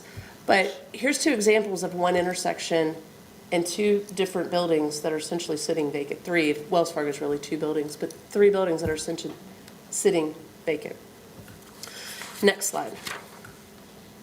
Here is two examples of conversions.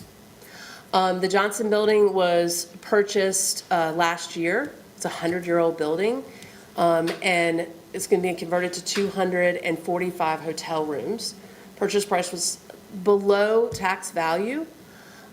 We have not been approached on this one around incentives. We have been approached on the building on the right, 200 North College, about a conversion for this building, the Wake Forest building. It's 5 stories. It's 500,000 square feet. I put the aerial at the bottom on there because this building's really unique, and it's a major footprint of the entire block. So it's really hard to reposition into residential. It's over $100 million conversion for that. We have talked to this developer and this owner about, could we get affordable housing in here? And we're looking at creative ways. But to get 10% affordable housing, and I'm spitballing at this number, 10% affordable housing in a project like this, you're looking at let's call it a $10 to $15 million TIG. So again, these are all discussions that we're having, but these are all different kinds of projects. Conversions are going to represent a small factor of what we see in kind of right-sizing the market, but we also think it's an important one. Next slide.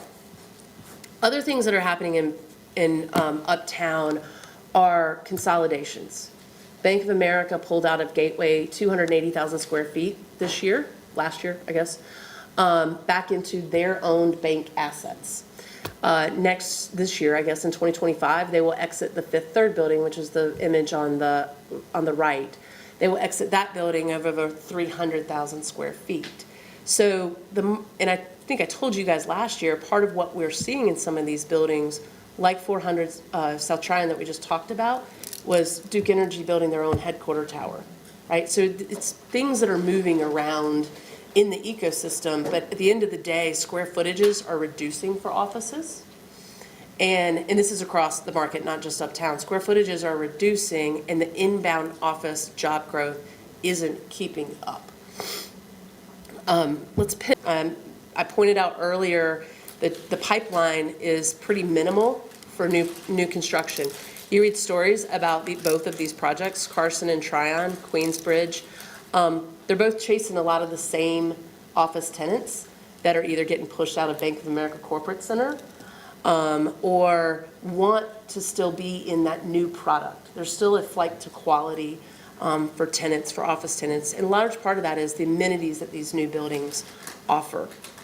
Huge open spaces, retail opportunities, sustainability, you name it. A lot of these new buildings offer that. The problem here a lot of times is the financing. And we have been starting to talk about new tools, CPACE, which I'm hopeful that you all will hear about in upcoming months, which is a program that is administered by the state and supported by local governments and provides property owners with access to long-term financing from private capital providers for up to 100% of the qualified improvements.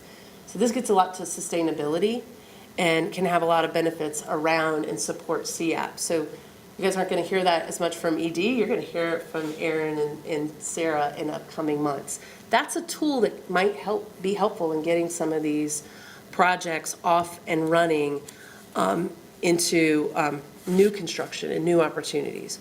Let's switch to the next slide. This is a building that's in the heart of South End, 110 East. It delivered in the middle of 2024 without a single tenant. It's virtually unheard of for the momentum that we had seen in South End. It's a beautiful building right on a light rail line. It's right across from the Lowe's building. That's really, you can see it in the right-hand picture. Now, they have signed some tenants since they have been opened and people can actually get in the building. But this is one where I've actually tried to get creative on our local business investment grants, because where the tax valuation on this at 91 million is far below the real value because the building is vacant. And can we get creative with our business investment grants to think about it differently and how we might look at a project with a building that's actually already delivered? So just an example I wanted to highlight of that with office vacancy. Next slide. Move into Ballantyne. We invested $42.5 million into Ballantyne Reimagined. 25 million of that was a tax increment grant. I know Councilmember Driggs knows all too well, but Northwood is carrying that burden. And they need to see success of what they've invested in, and they are seeing great success. Premier just re-upped and is moving within Ballantyne. They signed a 140,000 square foot lease last year. Now, it's great with Northwood because as their tenants grow or contract, they can move them around in the park and keep them as their tenants. A lot of other buildings don't have that luxury. But in the case of RXO that announced in fourth quarter, that was an expansion of 216 jobs. RXO currently has 647 jobs in Ballantyne right now today. I cannot tell you how hard we had to fight to keep that company in Charlotte.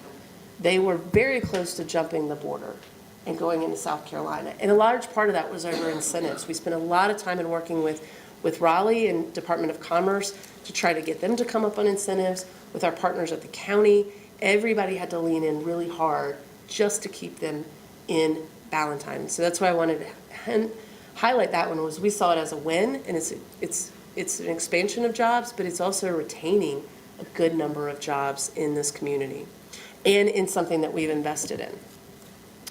Lastly, I want to pivot to the university. Here is a building, Ascent, that delivered in 2021. It's just under 160,000 square feet. Many times when we have prospects looking at the Charlotte market, this building is on a tour. This building has sat vacant since 2021 when it delivered as a brand new building. It gets a lot of looks for life science prospects. And I mentioned 4 projects that we'd lost in the last 18 months. 2 of those were life science ones that went to Raleigh. And a large part of that is there's buildings that are positioned well for life sciences in that market, whereas we're not as experienced in life sciences in that market, and sometimes building code, zoning ordinances, things like that aren't best positioned if a building like this wants to reposition and have an office, slight R&D, or maybe some kind of flex space with it. And so this particular project has brought up conversations in 2024 that we had with the planning team about what should we be thinking about differently with existing office that meets the market where the market is in areas like life science, where it's not just true office, but it might be office plus something else. So I know that you in the last committee talked about State Bill 382. We're paying attention to that as it relates to the zoning as well, and how do we work within all of that. These are the questions that we brought to you all in 2024. Should we invest? How long should we invest? What's feasible with conversions, demolition? A lot of the same questions. But I want to propose a couple of recommendations to you, if we can go to the next slide, that we think about. And remember in the beginning where I said the policy question was around uptown and specific to the city. I think my recommendation to you all, and even though I'm not going to be with the city, I'm still in this ecosystem, is partnering with a lot of different entities that are looking at whether it be conversions, whether it be incentives, local, state, at all different levels. And let's think about what a toolbox might be. Studying the ordinances, I mentioned that a little bit just a couple slides ago. I mentioned C-PACE financing that hopefully will come back with Sarah and Aaron.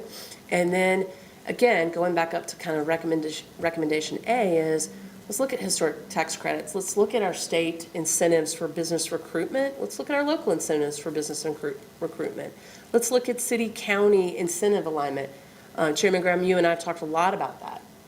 And then let's talk, should we have a demolition fund? But let's look at all these things holistically before we look at just kind of one project at a time. Last slide. So kind of bring a lot to you today. Ideas on potential next steps, but really what I want to hear from you all is, is this the right direction? Pulling team members together that are not just city, but others that are looking at this and really thinking through at not just what the city can do, but what can be done a little bit more holistically. That's it. So the first presentation was all good. This is not all bad. This is difficult, so I'll let Vice Chairman Mitchell handle this one.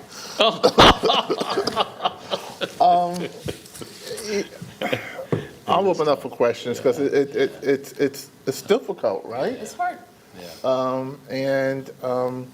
My first reaction to it is, who could be some of the potential partners? And then secondly, this is bigger than just the city. That's right. Right? It's a community approach of a lot of stakeholders, the city, the county, the housing, Center City Partners, University City Partners, folks in Ballantyne. I think we all got to work together to come up with a community response versus a city response. From my perspective, I'm just thinking out loud. But I'll open it up, and I saw Mr. McCarty. Yeah, no, I personally, I think that there's three kind of buckets that we should try to approach this with. And I think the overriding theme across all of them is to not, to your point, Chairman Graham, think that this is our problem to completely solve. Like that would be devastating for us because we'd be throwing pebbles in the ocean, essentially. So I think it's important for us to look at what's our lane, as well as what's the ROI of the things that we can do towards the ultimate outcome we're looking for. Number one, clearly, public safety. It's in our lane. We know it has an impact on this stuff, particularly uptown, but literally everywhere. So there's some things I think we can specifically do around that. I don't think it's reinventing the wheel. I think it's getting really focused on a couple things. We'll talk about that in the right committee and discussions. I think the second thing is up and choose a couple tools. Ms. Dotson's pointed out some new ones potentially. Really do the analysis on those tools and then figure out how to really use them, because it's one thing to create a tool, it's another thing to go and actually deliver on it. So I like some of the things in that list. I think they warrant further consideration. I think the third thing, the bucket, is where we might have the most success, but it would be the hardest. And I think it's a different paradigm. We need to recruit specifically certain things to town that not only have their own impact, but then become recruitment tools unto themselves. And, I think a great example of that right now is data centers. Data centers are super hot. There's stories all across the nation of the hot spots where they're coming and they're generating tax base and they're generating jobs and different things like that. Maybe not as sexy as some other jobs, but definitely doing it. But you can go recruit data centers with certain particular aspects to them that you can negotiate as part of those things, that those become pieces that you recruit other industries downstream from them. And I just think there's a lot to explore there. So it's almost a two-dimensional recruitment, picking something that's hot, but then negotiating into it another incentive tool down the road. So those are, I think, the three major buckets I'd recommend us exploring in '25. Got it, noted. Mr. Driggs. Thank you, Mr. Chair. I was thinking along similar lines. And I think in order to identify a role for ourselves in this, we need to be clear about what the public interest is. I mean, basically, these are private sector commercial transactions. And normal economics would tell you that if you have a glut like this, the price goes down until there are enough people who want those spaces to occupy them. So, but it's not happening. We basically have larger supply, and also the whole paradigm of offices is changing so that you have the odd situation of people moving into newer space that conforms more to the kind of environment employees, and then you have these buildings that may or may not be susceptible. But at all times, we need to say to us, where is the impact in the public domain? So safety is one. Clearly, derelict buildings are an eyesore and a problem for public safety. And if we can be clearer about that, then, and try to put some quantity around it, then policy and investment decisions will be easier to justify, because we'll have a framework where we say, this is why it's important to us, this is how much it's worth to us, and therefore this is how much we're willing to invest.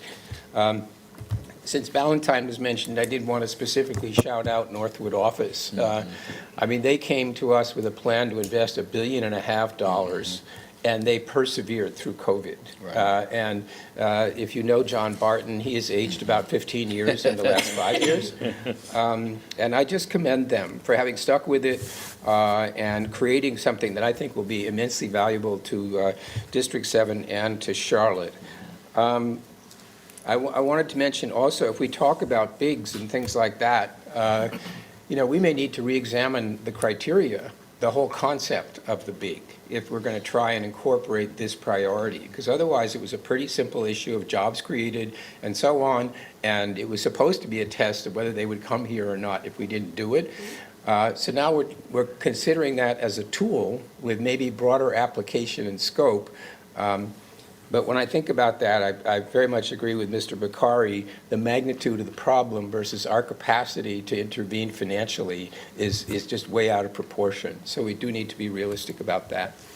And I guess I had one question, and that is, there was a trend towards requiring people to come back to work in the last year or two during the course of all of this.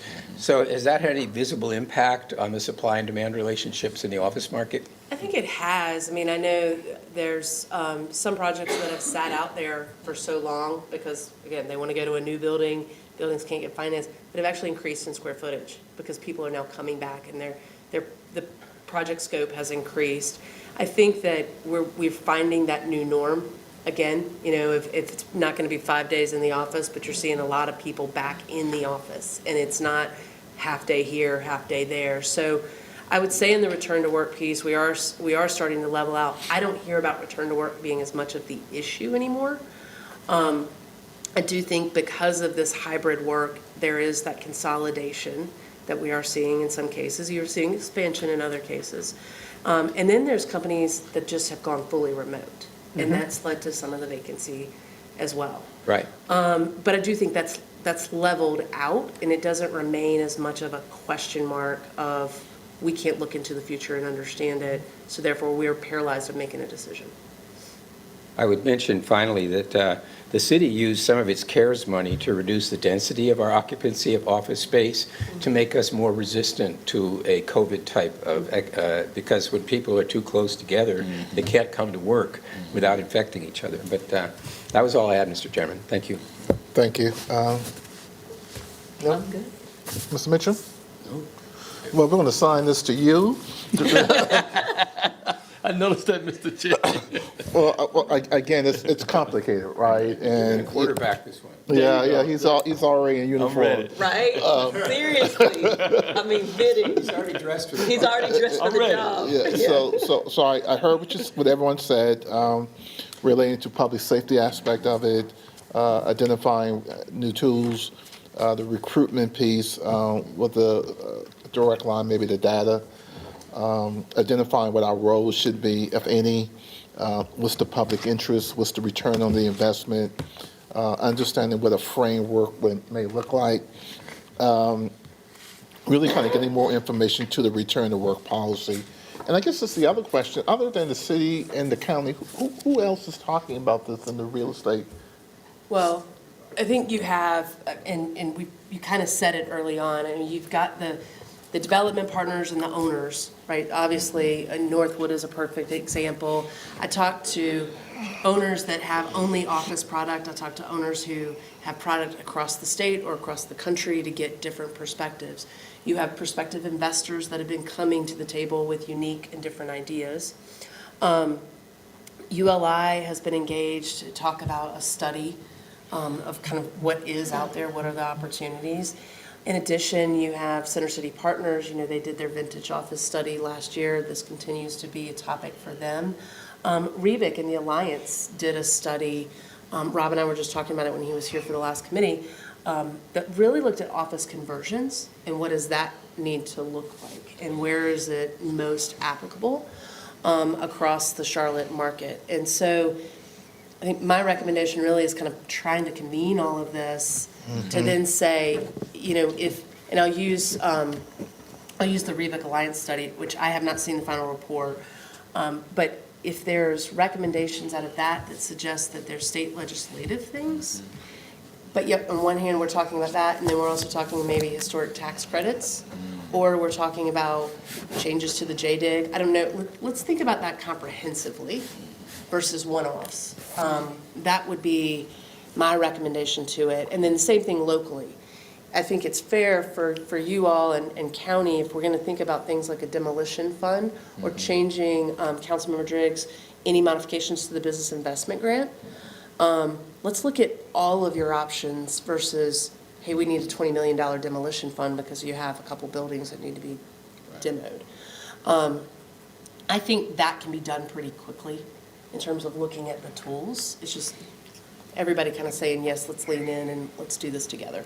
I guess my thing is, one, I agree. I think there needs to be a convening of the minds of everyone who's kind of touching this. That's right. I mean, just to check in if for anything else, right? Right.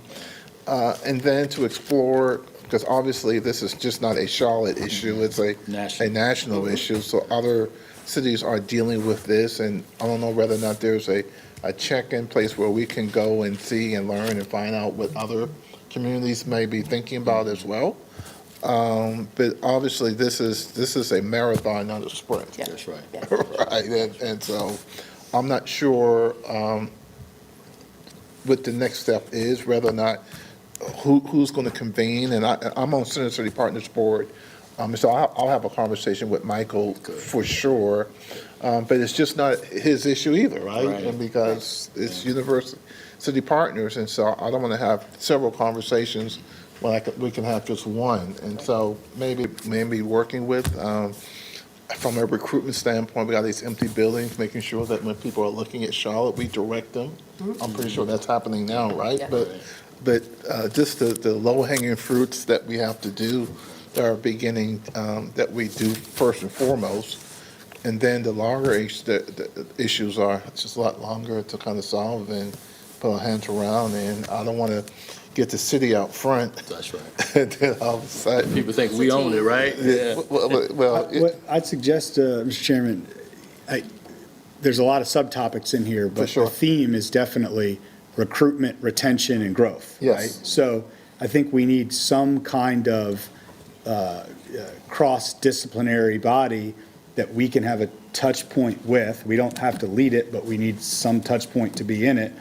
I have a hunch that where the Alliance has kind of not been involved in this space that much in the last few years, they may be getting more involved going forward. You think so? So, but I mean, that's a big statement to unwrap. We won't do that today. Yes. But obviously that material thing that drove a lot of frustration in the past. So with that, you know, we all have a role to play, our public safety role, our redesign of incentives. There's movement, as we all know, just the elephant in the room, of how economic development is going to work. So I think having some kind of ad hoc focus for a while of recruitment, retention, and growth is going to make a lot of sense. And the other thing I just add into that lens of subtopics is it's important that we don't move forward thinking the world we know today is going to be the world we're solving for. I mean, this is very cyclical. Everyone's been using Survive to 25. I don't know if that applies anymore, right, or what, but I think the point is, we don't have to necessarily always solve today's problems. We have to look at what the trend that's coming is, and maybe the trend that's coming is everything's going to be hot and sexy again. Therefore, maybe a demolition fund makes sense because it speeds up what's going to happen. But the point is we have to put that lens on it, and we need the right group to be able to convene to do that. Point well taken. Any other questions? I got 2 more quick updates for you. Willing to listen. Okay. So last things were new initiatives that you'll be hearing, or kind of, I guess, more rollout of initiatives that you will be hearing, and I can do this in the 4 minutes. The first one, if you remember, workforce development. Danielle was here in front of the committee in the fall, give you a little bit of a teaser of the strategic plan that she would be rolling out. You will have some discussions at the retreat around workforce development, what's working in other markets. I think she wants to take some of that information, take some of that dialogue, and then be able to roll that into the strategic plan. So you all will see that come in, I'm going to call it first quarter, February, March, whenever she's ready on that. But I think it'll be important to really engage at the retreat on some of that dialogue that happens there. The other one is the rollout of the small business update. If you remember about a year ago, our team, Holly, Christy, they were here talking about the small business strategic plan that we were undertaking in 2024. They've done an enormous amount of work with our consultants, 480 surveys, 20 sessions, 120 participants, 50 organizations represented, and they will be back in first quarter to really start to talk about the recommendations of the committee. And, one of the great things is talking about corridors today, and you all left on a lot of small business discussion. How is the work that we're doing right now, whether it be in corridors or with AMP Up, or with our Minority Business Accelerator or Small Business Month, how do those fit into the strategic plan? And where does the city show up in the strategic plan versus other partners, as we've talked about in some of these other initiatives? So those are the other 2 things coming to you in first quarter. Thank you, Ms. Dodson. I got 2 other comments, and then we'll adjourn. One, I just want to give a shout out to Danny Morrison and the folks at the Charlotte Sports Foundation for really, for the last month in December, the ACC championship. I'll get to that. The ACC. Don't worry, he's going to mention that. Sorry about that. Sorry about that, Mr. Chair. The ACC championship and the Duke Mayo Bowl, which was last week, and lastly, the Charlotte Invitational Tennis that drew 17,000 folks. Huh? The Jumpman Invitational, and all that, again, sports and entertainment. I had an opportunity to play some. You weren't there. I was before, it was 2 o'clock. I had an opportunity to hit with Carlos and T.I. Fo on the floor of the arena, which was, so I represented the city well.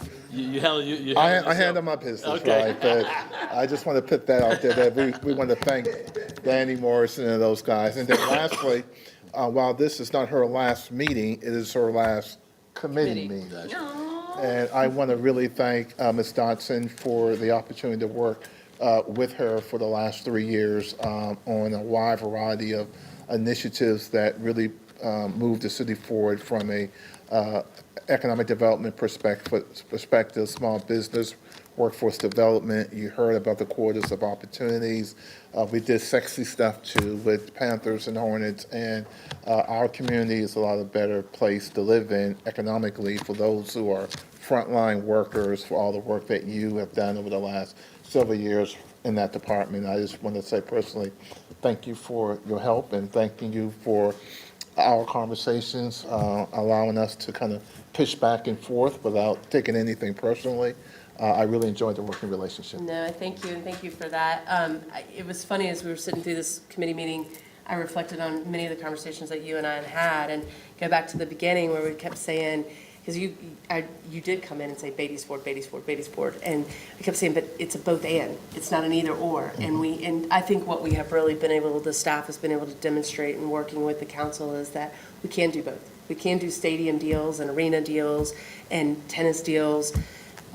I know it's still too soon. Yeah, I'm sorry. But- Yeah. And we can do We're Eastland. gonna get there. We're gonna get there. Let's Eastland. bring it up. We could do Eastland. We can, Eastland. and we can do Eastland, but we can also do Beatty's Ford, and we can also think about all parts of our community and how we move the city forward. So thank you for the opportunity to work with everybody, and I look forward to continuing that. Oh, she's not going far, so we know where she's going. right. Yeah. So I just want to give a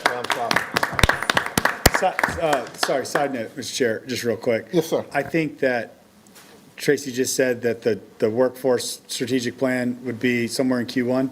Yes. I think it would be very difficult if we didn't at least have some kind of preview of that before the retreat, because we're going to want to talk about it. And if we're talking vaguely, I think it needs to be based in some level of where we're headed. So I just throw out, it may not be ready by then, but there needs to be some informing of our conversation through that plan. I hear you, and I'll talk to the manager and Danielle when she gets back this week.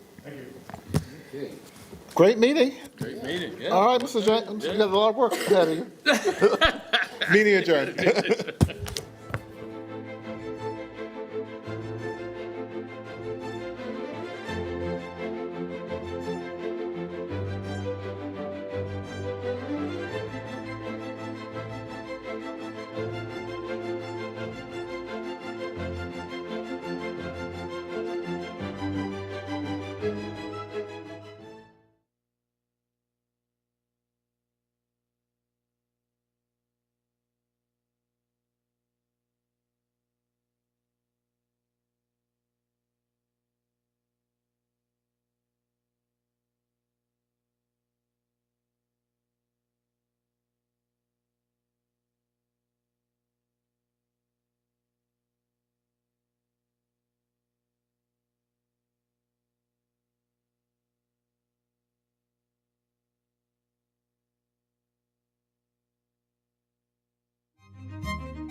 Okay, I know I was having technical difficulties, so let's give it a minute for Council Member Brown to join.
Please.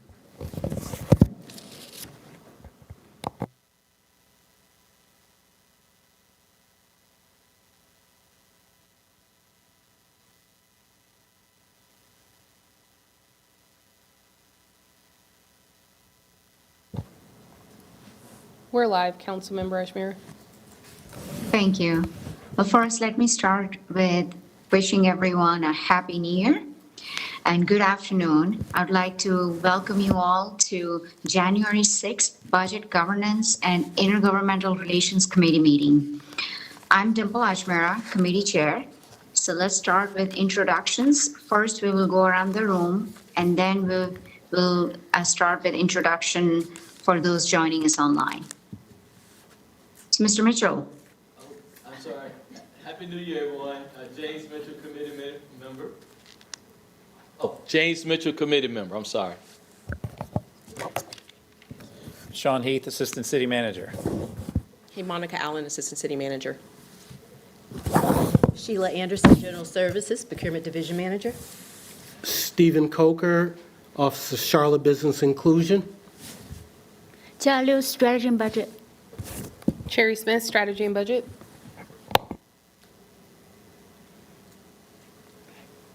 Ashley Price, Department of General Services. Phil Rieger, General Services. Kenny Films, General Services Procurement.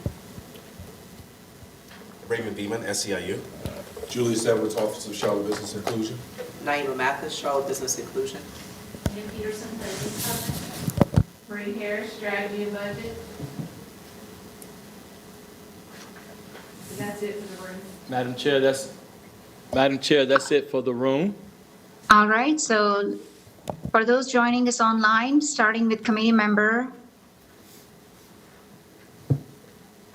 Happy New Year, everyone. Councilmember LaWanda Mayfield, committee member.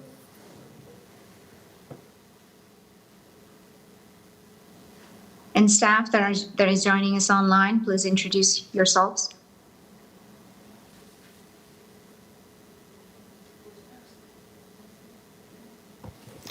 There's no staff online, Councilmember Ashmira. Okay, I see Sherry Smith, Gia Liu, and David Flower. No problem. Well, let's dive into our today's discussion. For today's meeting of the committee, we are planning to devote the entire committee meeting time to continue our work on a very important topic, which is the focus on the citizen policies designed to optimize our employee SBE participation in contracts. I know that Sean Heath and his team has been working closely with Councilmember Mitchell and Councilmember Mayfield. I appreciate this continued conversation to address concerns and questions from committee members. So as we delve into this discussion, I would like to turn this over to Assistant City Manager Monica Allen to kick things off. All right. Well, thank you, Councilwoman Ajmira. So good afternoon, everyone.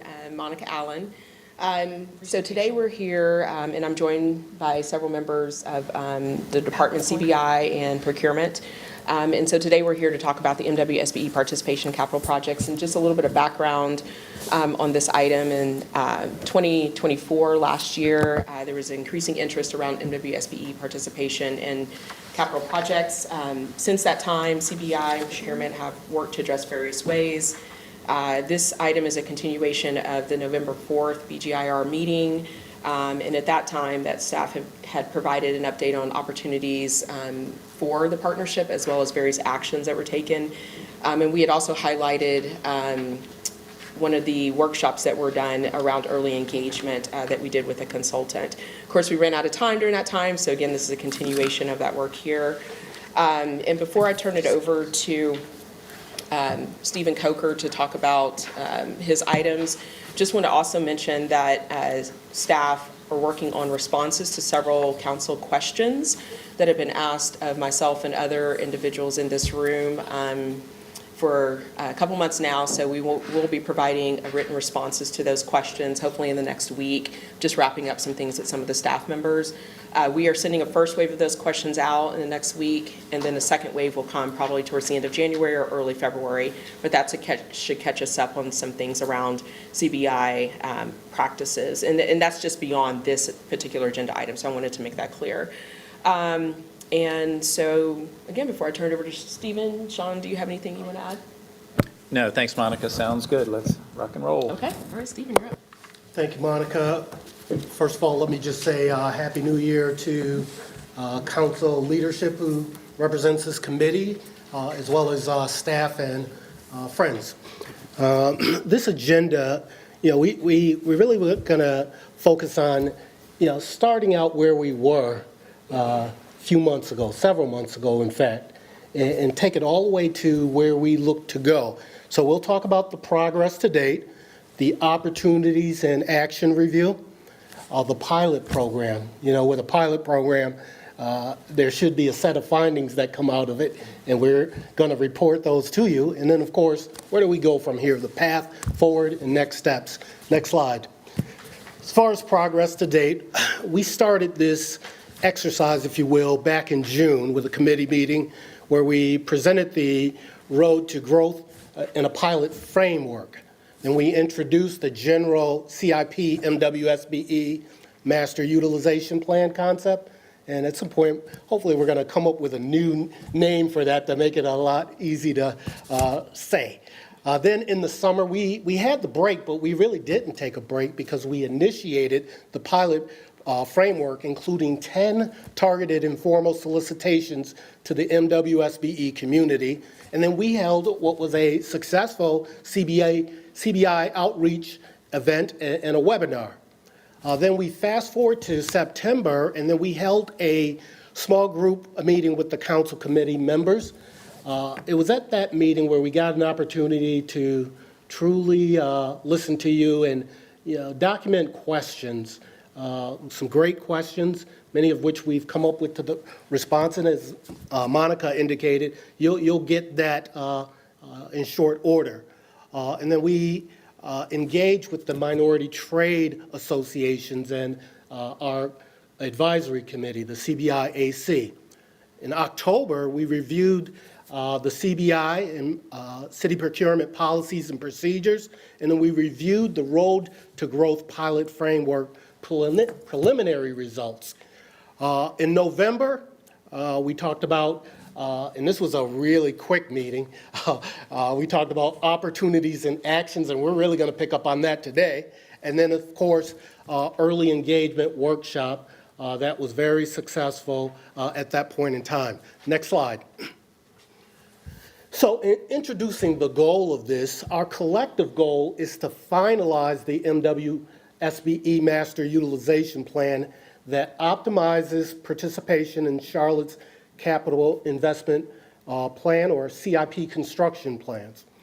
Our approach was to identify key opportunities and implement target actions under 4 primary components. That would be early engagement, project development, targeted outreach, and removal of barriers. Next slide. At a real high level, when we talk about early engagement, we talk about integrating CBI into the project planning phase. on the project development component, administering the pilot program framework, focused on increasing project opportunities. And then as far as targeted outreach, implementing a tailored approach to our outreach efforts through the contractor development program. And then, of course, as we stated, remove barriers, which would be improving procurement processes, offering bid preparation, training, providing bonding support where needed, and encouraging licensing and certification. Next slide.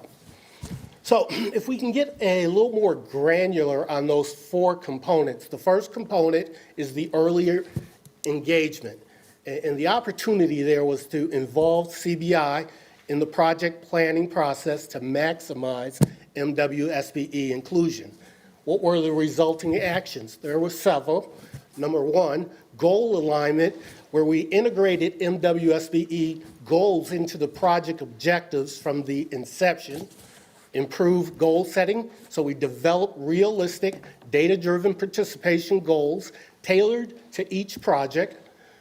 Enhanced bid opportunities. This is where we structured solicitation to create smaller, accessible packages for MWSBEs. And then there was the risk mitigation involved, where we identified and addressed the very barriers such as insurance, bonding, and technical specifications. As far as transparency and council buy-in, so important to us.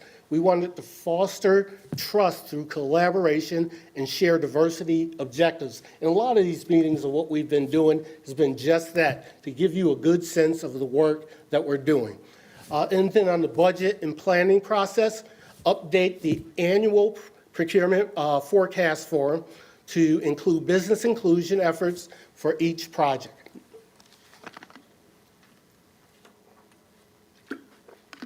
As far as component number 2, which is project development, our objectives here was administer a framework focused on increasing project opportunities for MWSBEs. And so what happened?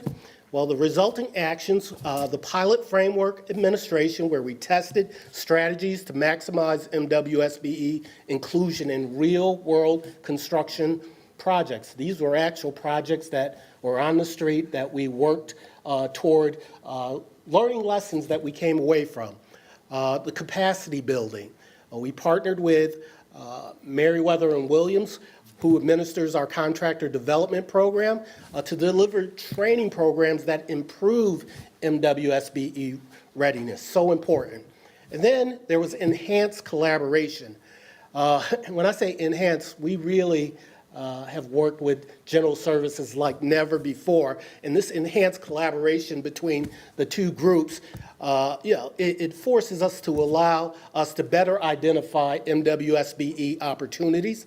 When we talk about solicitation, we wanted to talk about optimal methods, whereby we collaborated with general services to determine inclusive construction delivery methods, which, such as CMAR. And that may be very familiar to you.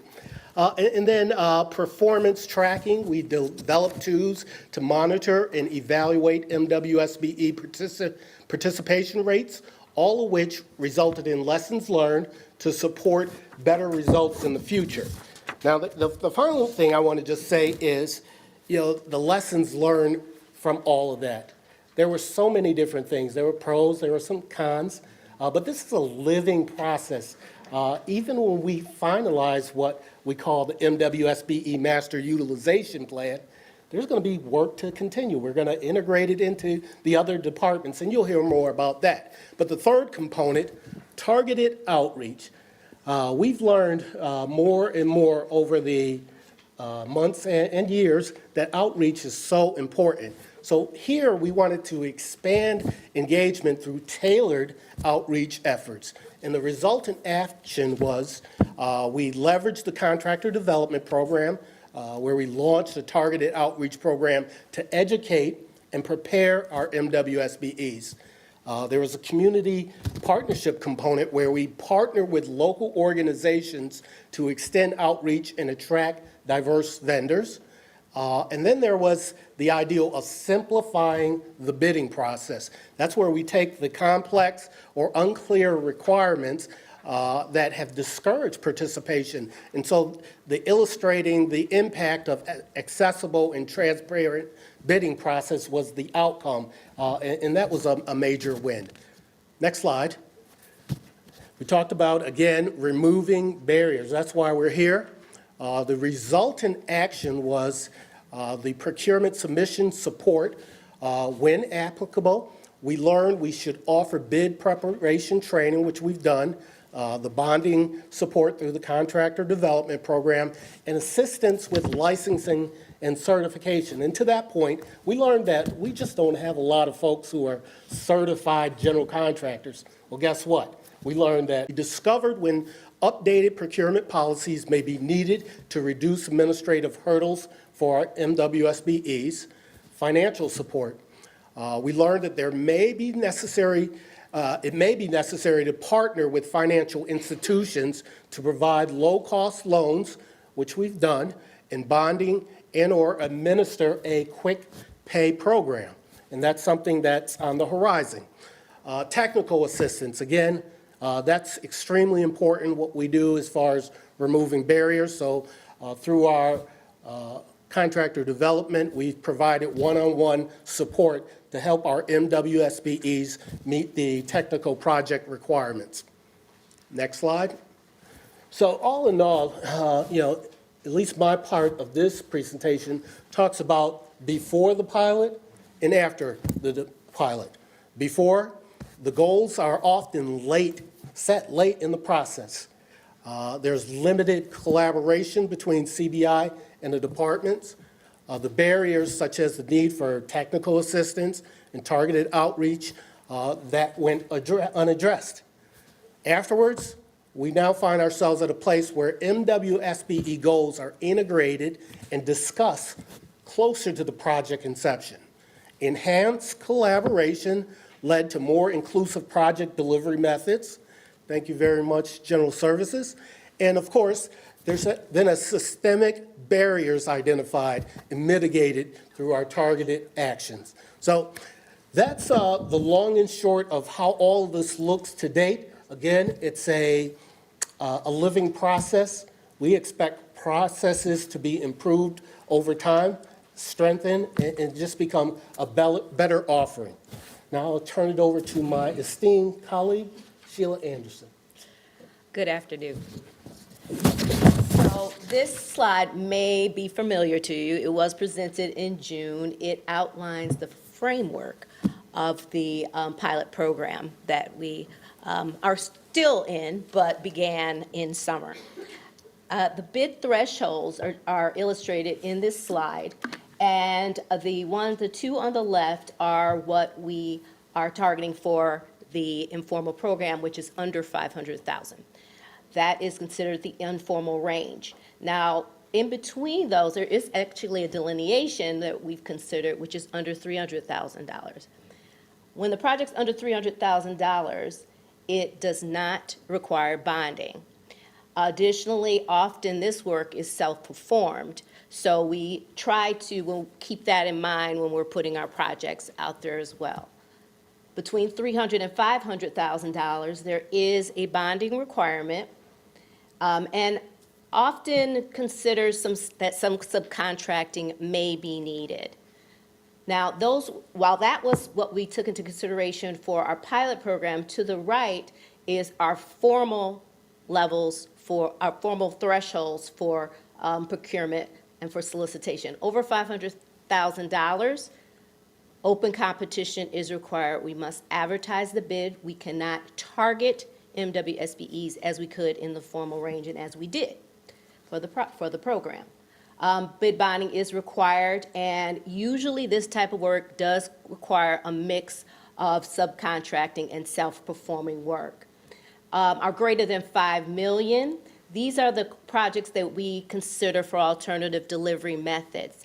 Now, while we're not going to concentrate on this on this particular category for this presentation, we have had some successes in this area lately by putting out these bids through an alternative delivery method, a CMAR method, construction manager at risk to be more specific.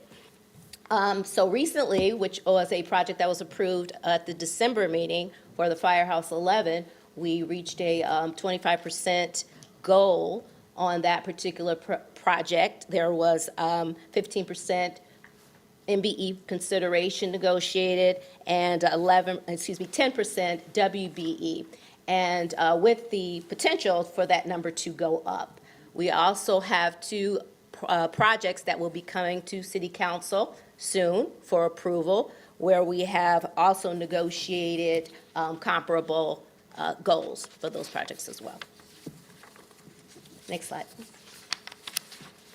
So the next slide demonstrates the pilot program results. As Steve had mentioned, there was 10 projects that were initially considered for this program, and you can see the results on the screen. Now, to summarize, what we have is one of the projects was awarded to an MBE, 2 to WBEs, 2 projects to SBEs, 1 to a non-certified firm. There were 3 where no bids were received, and there was 1 where no responsive bids were received. For those particular projects, so those are the results there. We'll take a deeper dive on the next slide. The 2 at the bottom, these are new projects that we've also let under this program. And for the second project, number 12, Fire Station number 2, the roof replacement, this is actually a result of unbundling. So where we would normally leave the roof in with the other repair and renovation work of the firehouse, we decided to extract the roof portion of it and bid this out individually under the informal program. So this slide takes a little deeper dive on the previous slide where it breaks down the certifications that were sent out. So the number of invitations that were sent out were 117, and it breaks down the certified firms that the project was sent to. Then the next few columns, those were the bids that were received, and it breaks down, we have 2 total bids, which category of certification each one of the bid submissions were received from. So what does this tell you? Just taking a look at this, your initial observations, is that we've had low bid participation in this program. Now, mind you, in procurement overall, we may send out 200, and still, if we get 10%, we're very, very happy, okay? But keeping in mind for this particular program, they were a little bit lower than what we had hoped for. Also, there were fewer MBEs that received awards for these projects. And also that 30% of the pilot projects resulted in no bid. So out of the 10, we had 30% or 3 that were not bid on at all. And looking at the timeline, it also makes us take into consideration, were these bids coming out too often for them to be able to respond to, as we were putting them out weekly or bi-weekly, trying to get those out to the vendors. So, lessons learned. What have we learned from this pilot program? Learning the market.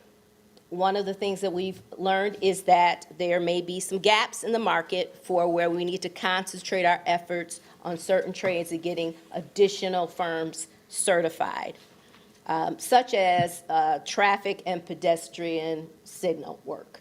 So that is one area we really need to try and get more firms certified in, and we've been utilizing the hub, the historically underutilized business list from the state as well when we sent out those invitations. And finding a balance in the learning the market, finding the balance between the value of the project and the complexity of the project. So perhaps limiting the projects that we put out to 1 to 2 trades, but also making sure that the potential companies find it worth their while to bid on. So while you want to keep it low and simplified, you also want to keep it at a level where they feel it's worth the opportunity to bid. Understanding impacts of licensing requirements. NCDOT requirements.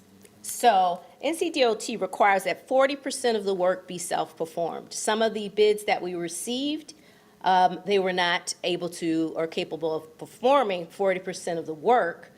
Therefore, their bid had to be considered as non-responsible. Another requirement of NCDOT is that the firm has certain certifications, such as concrete certification, roadway technician, and excavation. And if they did not have those 3 certificates, we were unable to award them these horizontal project work as well. Communicating the opportunity. Definitely need to increase outreach about the program, because contractors aren't aware that this is a targeted program and that these particular projects are sent by invitation only. They may not be aware that by decreasing the bidding pool, that it increases the opportunity for them to be awarded a contract, and them not being aware of this may make them think, why, it might not be worth the effort. Another thing about communicating the opportunity, we talked about compiling a bid schedule. So like I said before, we were getting them out 1 to 2 weeks. Perhaps we need to stretch that out and communicate a bid schedule to the pilot group that we're targeting about this schedule to prepare them for the upcoming bids that are coming out. Bid preparation training, as Steve had talked about, utilizing our partnership with Meriwether and Williams, as well as having breakout sessions perhaps at our CBI events, such that procurement could facilitate about the essential elements of a successful bid or successful proposal, as well as going through different forms and documents that are required so that bidders aren't overwhelmed by the packets that they're receiving. And also we can offer debriefing sessions to our vendors that were not successful in getting an award. We do offer those now. However, they're just not, it's not always communicated that that's something we offer. We offer them by request, and maybe for these particular projects, sending an invitation out there for them to have a meeting and discuss it in more detail, just to prepare them for their future bids that they may submit as well. And lastly, favorable pricing on sidewalk gaps and minor crossing projects. What we found is that we have the bids that were awarded in this category were well below the engineer's estimate. So we saved money in the pilot program on some projects. So in conclusion, where do we go from here? What is our path forward? We're going to finalize the MWSBE Master Utilization Plan, of course, incorporating all the lessons that we have learned when we're finalizing this document. We're looking to finalize that by the end of February. Also continue to refine our strategies for the CIP projects, right-sizing those CIP construction projects for the pilot program, and continue to consider alternative delivery methods. With the procurement forecasting form, we've received some forecasts for projects coming in for next fiscal from Stormwater, and there's quite a few projects there where they are considering CMAR methods for those projects. And also, lastly, to continue collaboration between procurement, between CBI, such as the forecasting form, where, just to elaborate a little bit more on that, during the annual budget process, which has kicked off for next fiscal year, procurement sends out a forecasting form for departments to complete and send back, which lists all the projects that are going to have to be procured or bid. And but this year, what we did is we added a layer for each project. They are required to include their inclusion efforts. So that has, like I said, made them start thinking about from the onset, from conception of project, about what type of inclusion efforts they're going to include with that project. And finally, to expand our collaboration with our enterprise departments. We've got to, we're going to push this out and have conversations with them as well, to aviation and Charlotte Water. Next slide. So that concludes our presentation. Are there Thank you, Ms. Anderson. That was a great presentation. And Mr. Cocker, thank you so much for all your hard work and your team's hard work. Certainly a lot has been done since our last meeting, and I appreciate the progress that's been made. I do see we have Councilmember Mayfield's hand has been raised. So I will recognize Councilmember Mayfield, followed by Mr. Mitchell, if he has any questions. Thank you, Madam Chair. Team, thank you for the information. Good work. I do have a question. I want to know if any of our small businesses that have had challenges working with the city, or that have reached out to Mr. Coker's office because of not receiving bids, and including those where council approved a number of MWSBEs, but then we learned later that those individuals were never actually contacted, if they are a part of this pilot group. Well, I can't say for sure all the firms who have not had success have connected with us. We do our best to make sure that when we get them, number one, we find out what their problem is, what are the issues that they're experiencing, so that we can assess that, and if it makes sense, to turn them over to our contractor development program, which I think most of the companies that have gone through that have had tremendous success. In addition, Councilmember Mayfield, we get instances where they want to debrief and understand where they went wrong, maybe the percentage of their bid versus maybe the winning bid, how far they're off, and we work with our departments to facilitate that.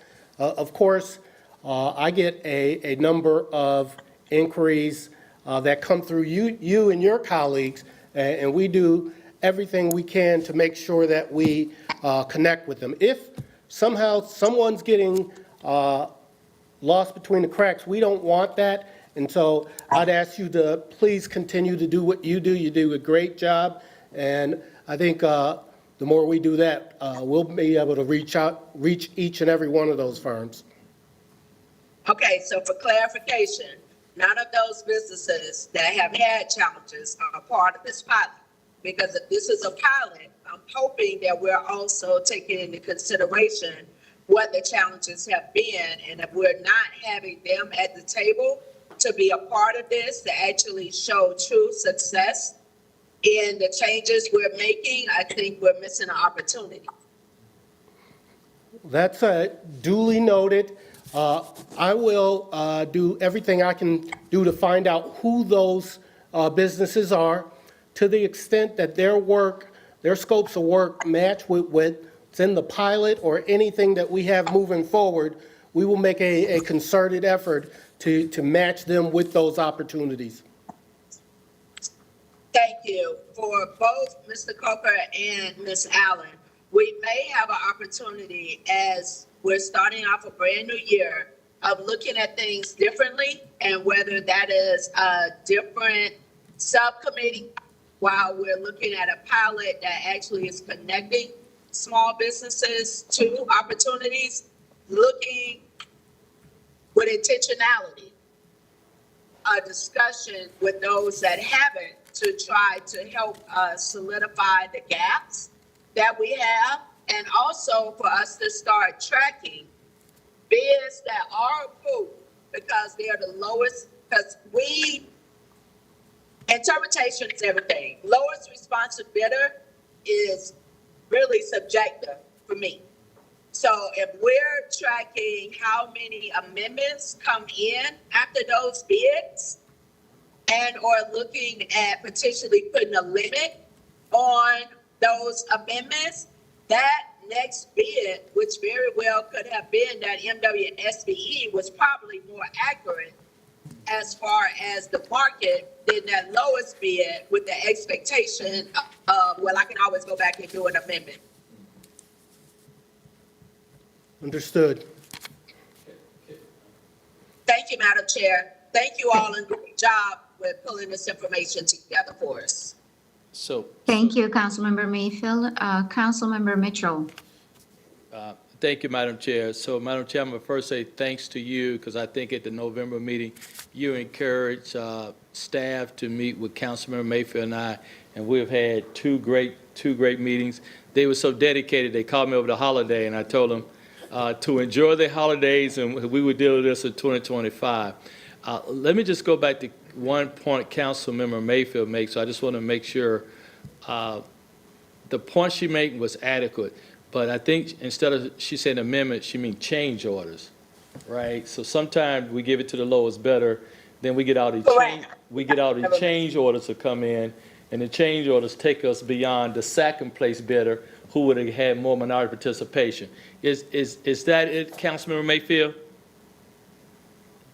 Yes, sir. Thank you for that clarification. Okay, let me just say kudos to this information that we received. I like the fact of how a lot of lessons learned. I like the early engagement. That was one thing that I was very passionate about, and I'm glad to see you all making the changes. Sheila, thank you. I think you said something pretty profound when you said, I think we need to make sure people realize the requirements as part of chasing a project, like NCDOT. I didn't know 40% of it was self-performed work, right? And so some of our trade partners, I think that's helpful to some of our trade partners to know. I do like the firehouse number 11, 25%, so we can have that detail. That's a success story we need to share. Because, Steve, I think when you brought it to me, you said we're going to have good news about the fire station. And so I think seeing that 25% participation is probably something we haven't seen in quite some time. So I think sharing that with council is great. Then, Ms. Anderson, I like the fact debriefing session, because so many people are hesitant about calling for a debriefing. But if we can make it kind of part of a checklist, it's a requirement, or really kind of highlight to say, if you would like a debrief to see where you fell short on your price and why you didn't get awarded, I think it would be received very well, because I'll be honest, I'm competitive. Every time I don't win something, I'm the first one to say, okay, why did I lose? Was it my price or was it my proposal? And I like that we broke down even the threshold of 10%. Cheetah, to your point, is good if we get 10% back, because I did notice the response were bad. Stephen, thank you for Meriwether, because Meriwether and Williams just did a pilot project for us as it relates to helping a minority business get funding. And so you and your whole staff were very instrumental in making that happen. And the one I have to thank her publicly, it's on the quick pay, because I reached out to Teresa Smith, our CFO, about having a quick pay along with Brent Cagle. And I remember Teresa say, we can make that happen, so I'm glad to see now that we offer quick pay. And for a lot of our trade partners, you know, that's crucial, because cash flow is king in our business. So in order to, instead of paying you 45 and 60 days, if we can pay you now in 30 days, I think you all would know that would make sure you can keep your doors open. So quick pay is a big home run for us. The only suggestion I would want the staff to consider is the goal is to utilize for capital investment plan. If we can go back to the CBI introduction.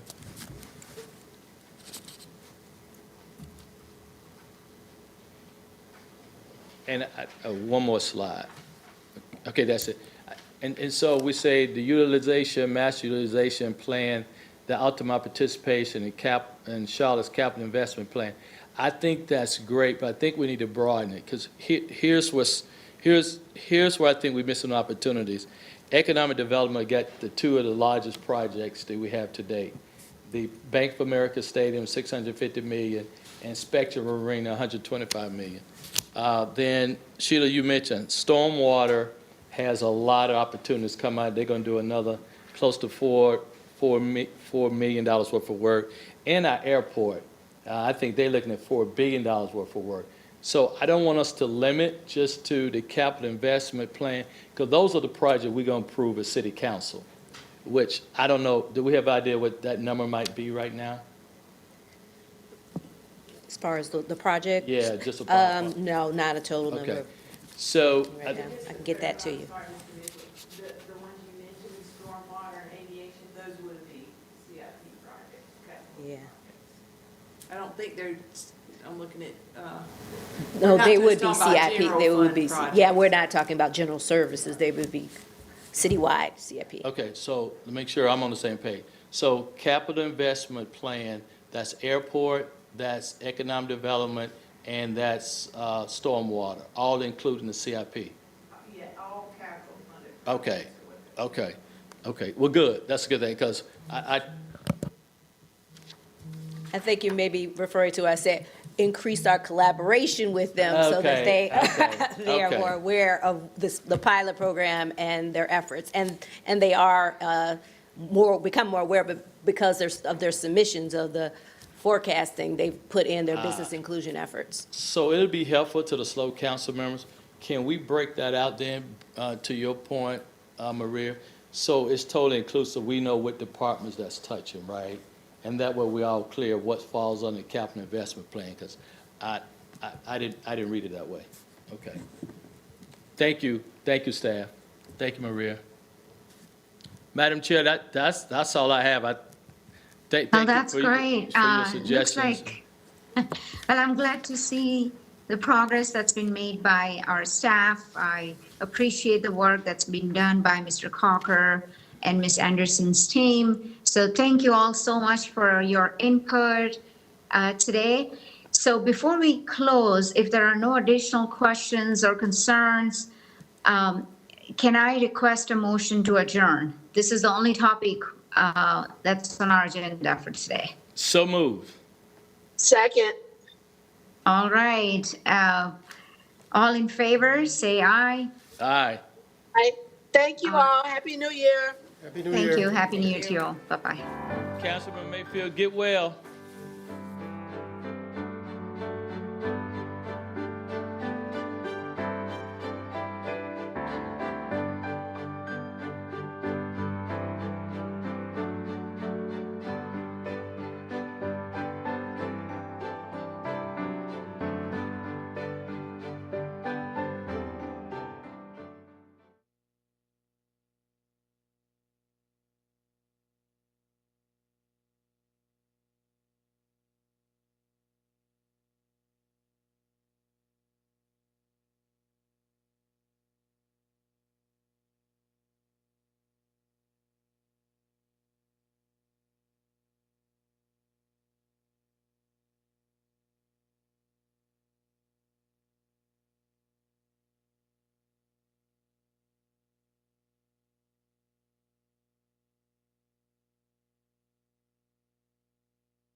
Thank you.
Good afternoon and Happy New Year. Good afternoon and Happy New Year. Welcome everyone to the Housing, Safety, and Community Committee, our first committee meeting of the year. We've got a meaty agenda with a singular topic that we'll get into here shortly, but first we'll start off with introductions. I am your chair, Victoria Watlington, council member at large, and to my right. Happy New Year all. LaWanna Mayfield, Vice Chair, Committee members, council? Yeah, council member at large. Yes. All of that. Happy New Year, Tijuana Brown, Charlotte City Council District 3, and a committee member. And I see we've got committee members online. Happy New Year, ladies and gentlemen. Dimple Ajmera, committee member and council member at large. Good afternoon, Renee Johnson. Happy New Year, and I'm a committee member and represent District 4. Thank you so much. I will have our staff introductions starting with ACM Heath. Good afternoon, Sean Heath, Assistant City Manager. Rebecca Hefner, Housing and Neighborhood Services. Happy New Year, everyone. Jerry Green, I'm the Division Manager with Code Enforcement. Anna Schloinis, City Attorney's Office. Gail Whitcomb, Housing and Neighborhood Services. Harold Thompson, Housing and Neighborhood Services. Janine Simmons, Housing and Neighborhood Services. Thank you so much. And we are joined around the room with a host of resources who I'm sure we'll hear from as we go along. So with that, we'll go ahead and get started. We ended last year strong. We did a ton of policy work from some of the work that Vice Chair Mayfield kicked off with Faith in Housing to going through our affordable housing policy and understanding how we were going to redistribute the resources that we got from our $100 million bond. And a number of other safety and community items. So we'd like to keep up that momentum today. One of the things that we know has been a long concerning issue in our community, and one that we've seen just even most recently, is how we're going to address some of these conditions where we start to see that we really end up with code enforcement issues and people are ending up in situations where they're living in a manner that is below what should be our minimum housing code. And so we want to make sure that that minimum housing code reflects the respect that we have for our residents here in Charlotte. And so as a result of some of the conversations we had last year, we got it on our docket to discuss as a committee, and we'll be starting that today. So with that, I'll turn it over to ACM Heath.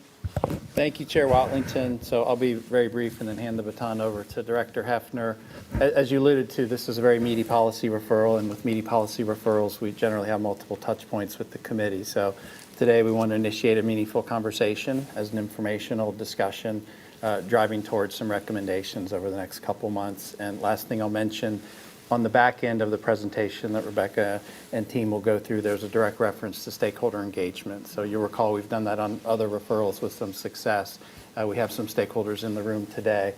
So we will have open minds as it relates to different ideas and different perspectives that they'd like to share over the next 30 to 45 days. So with that, I'll hand it over to Rebecca. Great, thank you. Next slide, please. We will jump right in. As Sean mentioned, today's discussion is a bit of an information, education, level setting about what's in the minimum housing code.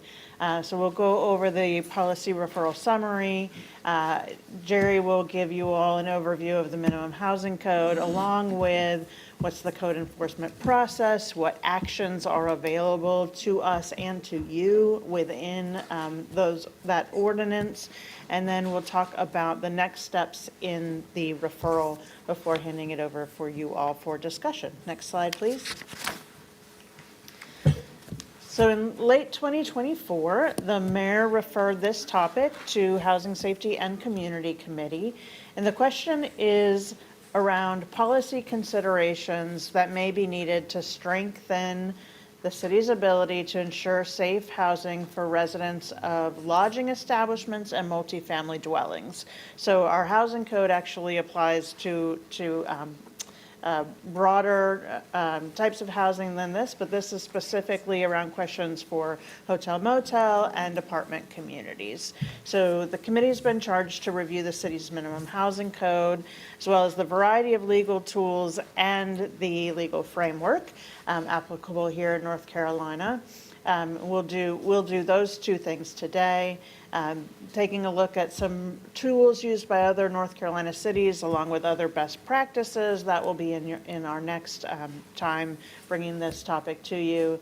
And then determining if there are any applicable changes or policy recommendations.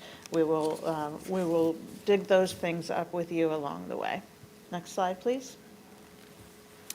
So to set the stage for this conversation, I just want to talk a little bit about, Council's goal is to ensure safe, healthy, and affordable housing for everyone. And minimum housing code is one of the tools and one of the components for that, but it doesn't accomplish everything on its own. So as we talk through, we'll talk a little bit about what are some of the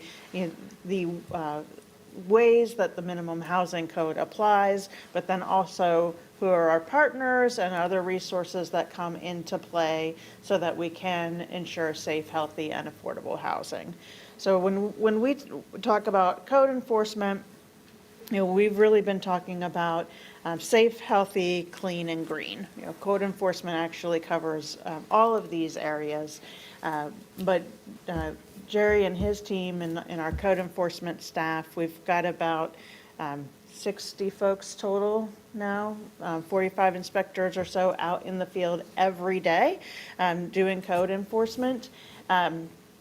And they're out there often having to balance really diverse needs and multiple perspectives.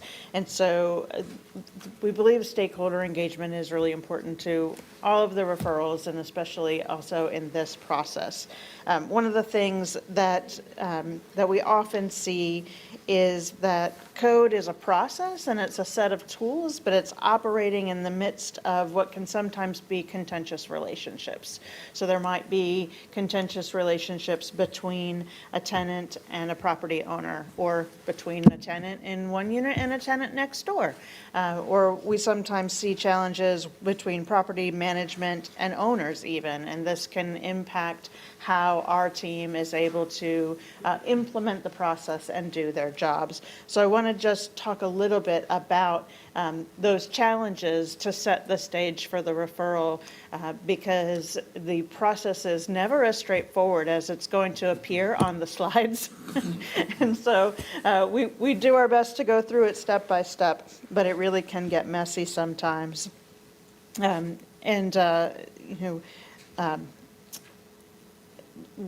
So I just want to set the stage with that information. And next slide, please. As with most activities that we do in cities in North Carolina, so our legal framework is fairly simple. The authority for cities to adopt minimum housing codes comes from the general statutes. So it's North Carolina Chapter 160D, Article 12. So this is what we refer back to for our minimum housing code. We work closely with Anna and others in the attorney's office around our minimum housing code. The statutes, the North Carolina general statutes, they set forth both the process and the available remedies that cities can use. And those things cannot be modified by cities. And so when we say process, that's things like the notice requirements, how we provide notice to owners that there is a violation, appeal timetables, how many days we have to give for certain numbers of things. So all of those kind of procedural parameters are actually laid out in the statutes, and they cannot be modified by cities. Now, cities may develop their own minimum standards. So when Jerry talks about the code, he will walk you through the City of Charlotte's minimum standards of fitness. And then in terms of applicability, Charlotte's minimum housing code applies to dwellings and lodging establishments that are not regulated by Mecklenburg County. And so there are some instances where lodging establishments that provide food or have pools, for example, they require permits or licenses. Those are actually regulated by Mecklenburg County Environmental Health. But then the other establishments that are not regulated by Mecklenburg County, then they come under the purview of code enforcement. So with that, I'm going to pass it on to Jerry to dive a little bit into the minimum housing code. And I want to just take a moment while I have it to welcome Jerry Green as our division manager for code enforcement. He was promoted into that role last year, but this is the first time you all have had a chance to see him at committee. So be nice. Although Jerry's been at it for 27 years now, so he's seen it all. I don't think there's anything you could throw at him today that he can't handle, but I did just want to have a chance to introduce him and say how glad we are to have him on the team. Jerry? Thank you. Good afternoon, everyone. So Chapter 11 of the Minimum Housing Code. Okay, thank you. The Minimum Housing Code obviously applies to all single-family and multifamily dwellings, which include condos, townhomes, rooming houses, and lodging establishments. So back in 2019, we had a similar referral to the one we have now. And one of the major things that came out of that revision was the update in our fine structure, where we increased our civil penalties from $10 to $100 a day. Next slide. The minimum standards of fitness are the minimum requirements for a unit or a home to be in compliance with the ordinance.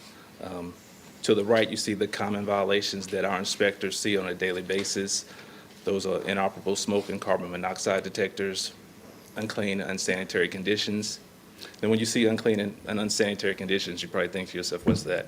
So an example would be a unit that has obviously trash and food throughout, which can cause insect or rodent infestations, unsafe wiring, inoperable heat during the winter. Those months are from November to March, and plumbing defects. Next slide. So the responsibilities to keep a habitable unit safe and clean are the responsibilities of both the owner and the occupant. And this is all specified in the ordinance. Obviously, when you're dealing with tenant and landlords, there's a lot of disputes that take place. So we utilize our Community Relations Committee a lot to help with those situations. They also provide the When You Rent Handbook. And to the right, you can see it lays out the responsibilities for both the owner and the tenant. Now, this is a good resource for tenants when they move in, and in my opinion, it should be given out to every renter first time moving into an apartment or a home. Next slide. So before you start enforcement process flowchart, to the left you see where the complaint is started, either through a 311 service request, petition, or public agency referral. Now, if you move over 2 slots, you see in highlighted in red the action for 48-hour violations. In the ordinance, there are 12 violations that are laid out that require immediate action. We refer to those as the dirty dozen. Along the flow chart, you see the notice of hearing, the administrative hearing, and the repair order issued.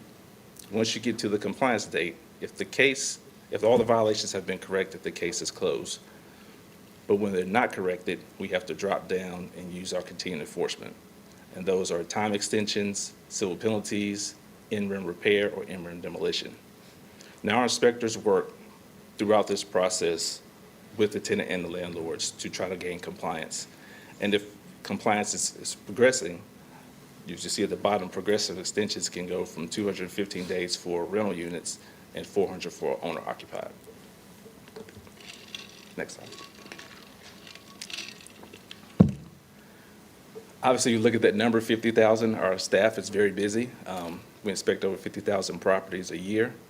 2,000 of those approximately are minimum housing code cases. We did leave off graffiti, but that's one as well. From FY '22 to current date, we've had over 7,500 cases. 29% of those have been dismissed, no violations found, and that's when inspectors go out, complete the inspection, and don't find any violations. 99% of those cases, of closed cases, are achieved by owner compliance, and that is something that we strive for. We definitely want owner compliance, and so we try to work with owners as much as we can to gain that. The types of units that we inspect, 2/3 are multifamily, 1/3 are single-family, and 72% of those are renter occupied. Now, the average time it takes to close a traditional case is 99 days. 81% of those cases are closed within 215 days. Next slide. Minimum Housing Code cases that are open for more than 215 days, over 60% of those are single-family units and 150 multifamily units. When you look at the property risk assessment and mitigation, you look at these 4 factors: the time elapsed, the cumulative number of units within a community, properties with large civil penalty balances, i.e. Tanglewood, and other displacement risk indicators that are not actually code-related. Next slide.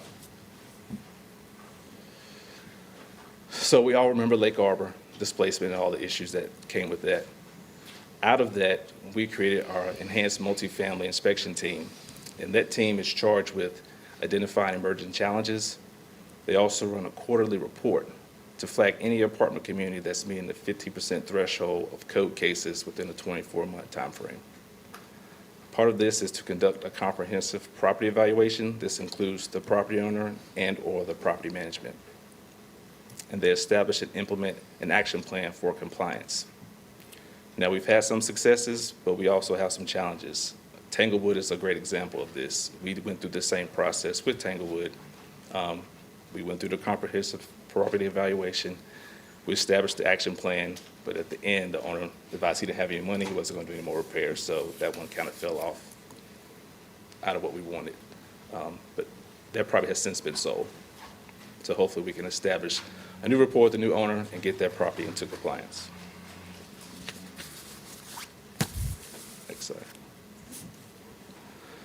So when violations are not corrected, these 5 are the steps that we can take to try to achieve compliance: time extension, civil penalties, in-rem demolition, in-rem repair, and impersonal remedy. They all have opportunities, but they all have limitations. It really depends on the responsiveness and the cooperation from the property owner.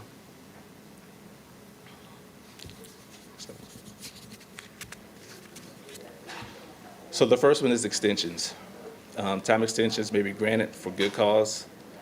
It provides property owners with additional time to comply, and it can help owners who are making good faith efforts to bring their properties into compliance. But there are also some challenges.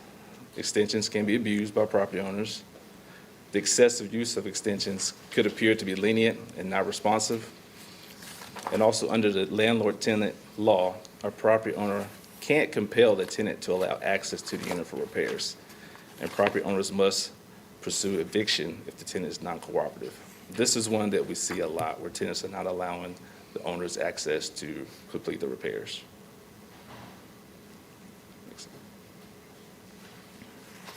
Civil penalties. As I mentioned back on slide 6, back in 2019, we increased the civil penalties from $10 to $100 a day. So that's where we are currently. So property owners are subject to civil penalties at $100 per case per day. This provides a financial incentive for the property owner to bring the property into compliance. The collected penalties contribute to the North Carolina school system. But with anything, there are challenges. Our collection rate is low. The penalties do not follow the property if the current owner transfers or sells the property. So if property owner A has $100,000 worth of civil penalties, sells the property owner B, those civil penalties stay with A, and B starts out fresh. The penalty structure can lead to undue hardship for the property owner and cause further financial strain. This is a low displacement impact event. Okay, next you have in-rem demolition. City Council approves an ordinance directing code official to demolish the structure. This eliminates blight, unsafe structures, frees up land for new development, reduces opportunity for vacancy and criminal activity, and the city can place a lien on the property for the cost of demolition. Now the challenges are,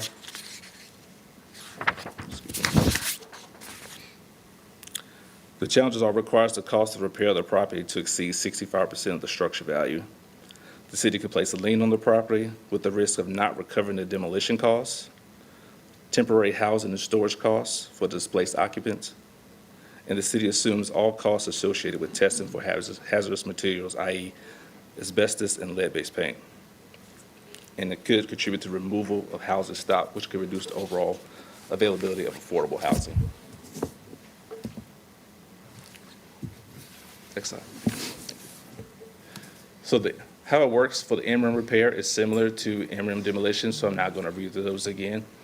But the challenges, some are the same, but there are some others. Before work can begin, the often lengthy housing code process must be completed. Temporary housing must be provided for displaced occupants, incurring additional costs, including storage. The city assumes costs associated with testing for hazardous materials. No legal recourse for tenants who refuse access to the units, and tenants do not have to pay rent after the final order of repair is issued. So that can create a no-win situation. After repairs are made, there's no mechanism to prevent displacement. So once we make the repair, there's nothing to say the owner is going to renew that lease with the tenant or possibly evict the tenant. The tenants may be dissatisfied with the living conditions, and these last two are important. To recoup the costs, the city must foreclose on the property within 10 years or wait for a sale with no guarantee that the sale price will cover the lien amount. The foreclosure is a resource extensive to pursue. Action requires a foreclosure attorney. It's not a guarantee that the property will come under city control or that the ultimate buyer will be a responsible property owner. So y'all know with foreclosures, it goes through a bid process. So there's no guarantee who will be the ultimate owner of the property. Next slide. In persona remedy provides a legal avenue to pursue compliance. We currently utilize environmental court. I know some of our partners with legal aid have mentioned some success in using the adjunctive relief in Superior Court, but the challenges are there's still no guaranteed outcome. The cases obviously can be time consuming, and when the cases are finally heard, it's important that an order is issued. The penalty for the owner's noncompliance with the order is contempt, which is usually a monetary fine. So that doesn't bring the property into compliance. So we've struggled with that. Also, we've had cases in environmental court for 1.5 years or more. Next slide. Thanks, Jerry. I'm going to take it.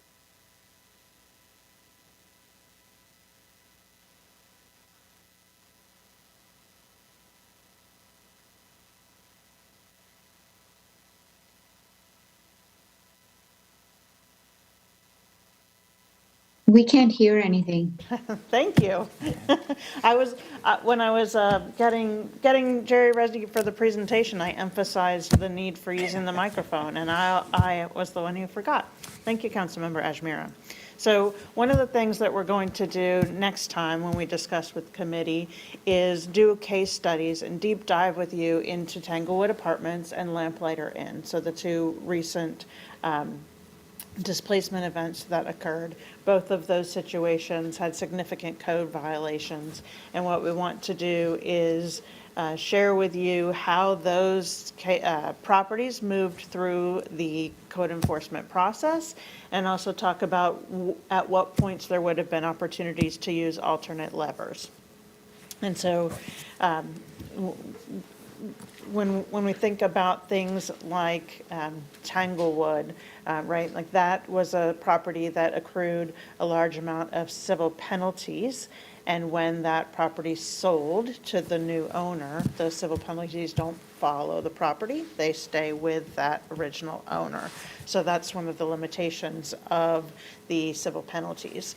On the other hand, the Lamplighter Inn is a situation where we wouldn't have been able to use remedies that, such as injunctive relief, because the owner had abandoned the property and was no longer we wouldn't have been able to find him to take him to court. So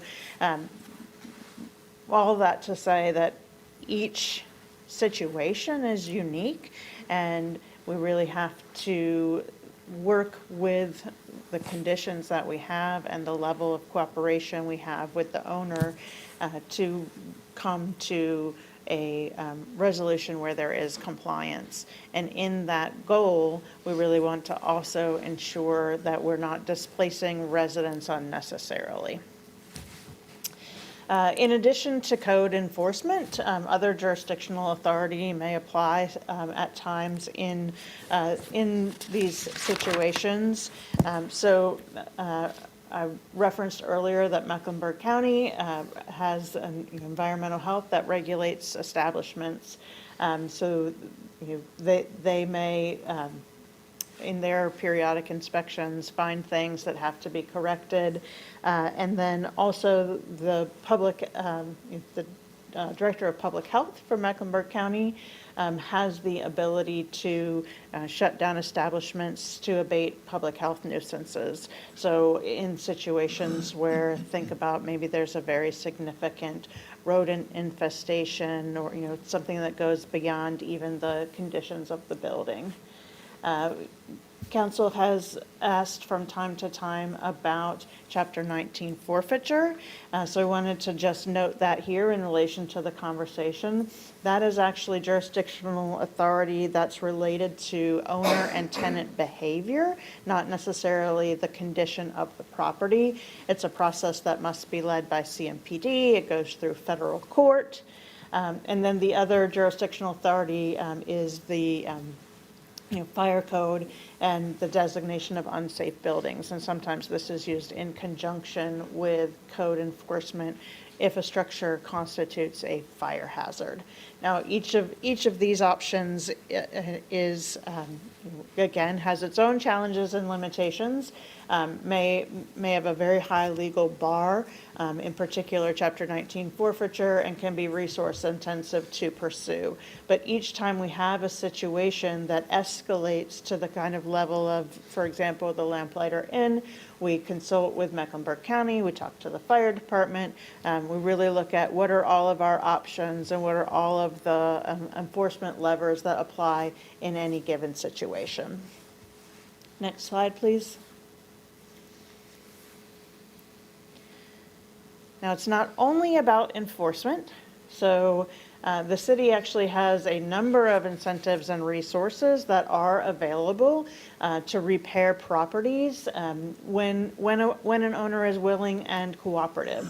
And so again, as Jerry mentioned, the goal is for owners to bring their properties into compliance and do so in a timely manner. And so enforcement is often the route that is taken to achieve that, but also incentives and resources are available. And you're most familiar with this for single family, so the emergency repair and rehab programs for single family, but it also applies in multifamily situations. So one option being the sale of a property to a NOAA provider. Where the city would then invest in acquisition and rehabilitation with a new owner. The advantage of using incentives and resources when it's possible is that it creates deed restrictions to maintain affordability for the property. And so when there's a willing and cooperative owner, this is a preferred path because it does create that ongoing affordability and provide some protections for the residents. We also piloted a multifamily rehab loan product in the corridors of opportunities, and we didn't have any uptake on that. So the advantage to the city is the deed restrictions, and that's the same thing that makes this program unattractive in many ways to investors. And so we believe that there's some work that can be done to better design that program so that it would be a viable option for multifamily property owners, but we have not used that in the past. Next slide. All right, so that's your very brief overview of the minimum housing code. You can read the full chapter 11 It's 26 pages and kind of gets into all of the nitty-gritty, but that's the overview for today. So the next steps we've referenced, community engagement, that will be taking place in January and February. We have a couple of focused stakeholder meetings that we're working to schedule. You heard already from some of our advocate partners, Action NC, One MEC, Action NC and One MEC, who came out to council and also provided a letter. We're planning to meet with that group, and also the redress movement, excuse me. So we're planning to meet with that group to do a little bit of a deeper dive into what they're seeing in the field and the recommendations that they have made. We've also reached out to the Greater Charlotte Apartment Association and the Hospitality and Tourism Association so we can get some perspective from the property owners and property providers as well. And then in early February, we'll have kind of a broader stakeholder engagement meeting where we can bring together all of those diversity of perspectives and have an opportunity for table conversation and report outs. This method of stakeholder engagement actually worked quite well last year when you all did the referral for the recriminalization of certain code ordinances, because it was another situation where there were a lot of different perspectives, and so we were able to really have robust conversation about that in that setting. So we'll be doing that again in early February, and then if we need to for getting broader input, but we can also do the community survey option for this referral. So one of the things today is to get your feedback on that stakeholder engagement and who else you'd like to hear from and in what ways. In our next discussion with you, we'll also be bringing forward the case studies, as I mentioned, about Tanglewood Apartments and the Lamplighter Inn. This will give you two different perspectives, one on a multifamily apartment community, one where we went through our full process, including the enhanced code inspections, and we're still unable to gain compliance. That property was ultimately sold, so we're now engaged with the new owner in those compliance activities. And then the Lamplighter Inn, which is a different setting. It's one of our hotel motel establishments. And again, the primary challenge we had here was that the owner was not, had abandoned the building. We'll also bring forward information about what other North Carolina municipalities are doing and any best practice research that you may want to consider as part of this referral, and hope to have some preliminary recommendations for your discussion at that point as well. Next slide. All right, so at this point, I'll hand it back to you, Chair Watlington, for committee discussion. Thank you so much. Well, I'll open it up for the committee real quick. I've got a couple of just clarifying questions. This is a basis to the discussion. So I wanted to ask a couple of questions. So firstly, these common violations that you talked about on slide 7.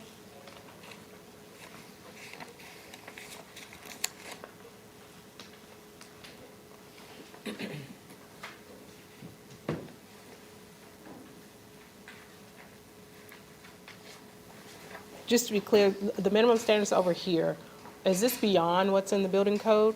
Or is this just what we're looking for when it comes to minimum housing standards is just that we are consistent with the building code? What you see on the left, minimum standards are actually what's in the minimum housing code ordinance, not state building code. And that's over and above what's in the building code? No, these are minimum, so it's less Okay. stringent than the building code. So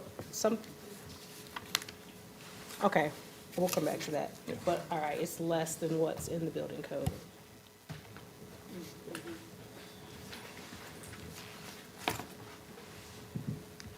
And then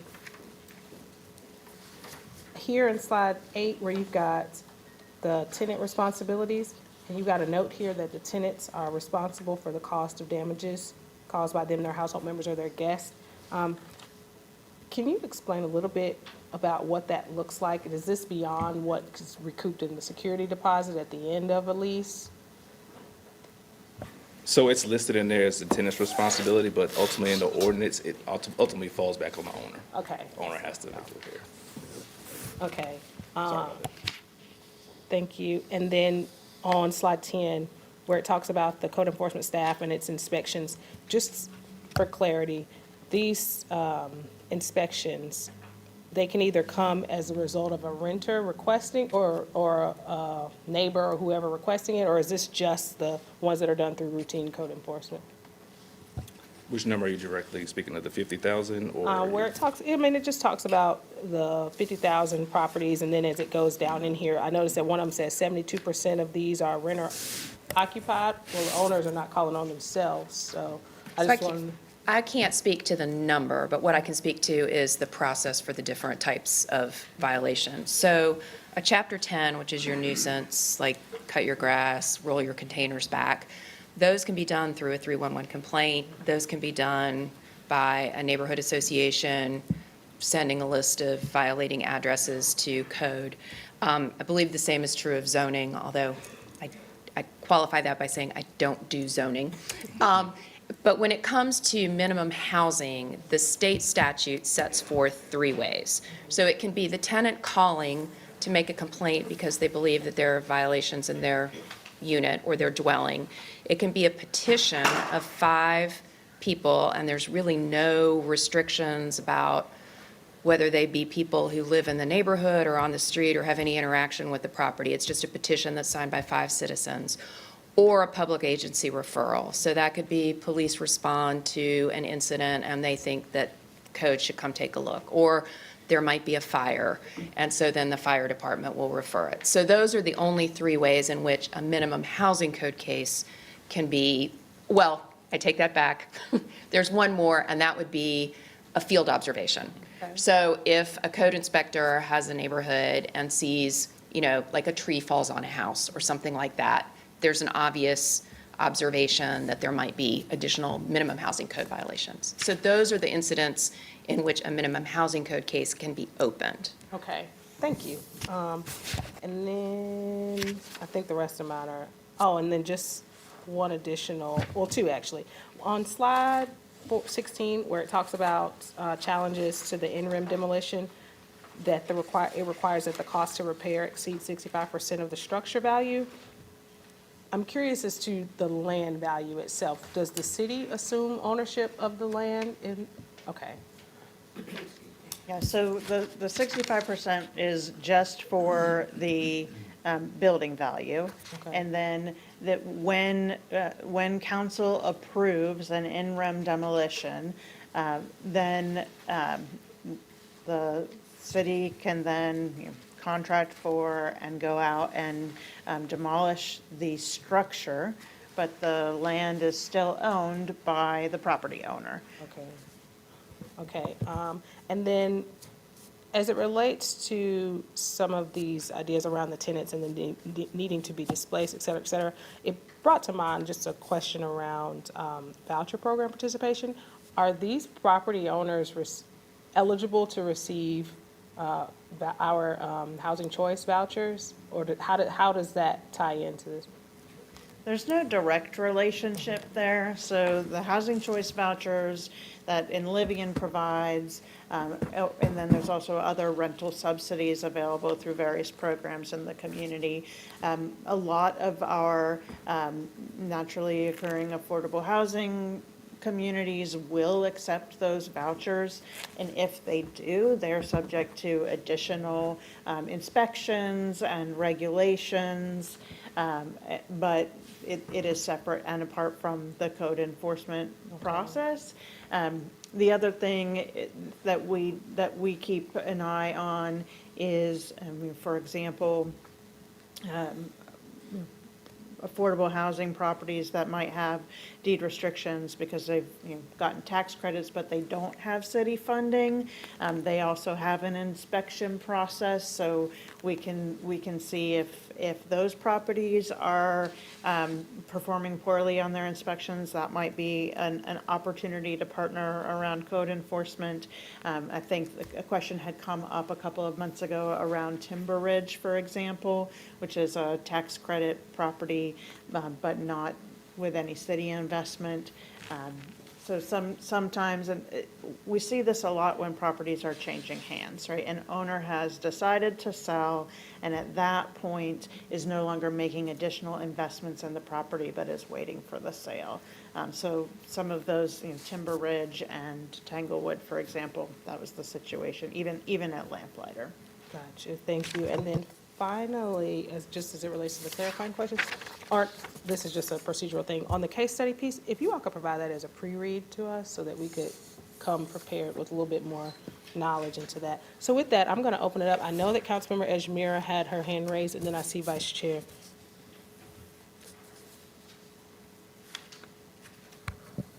Councilmember Ejmira? Thank you, Madam Chairwoman.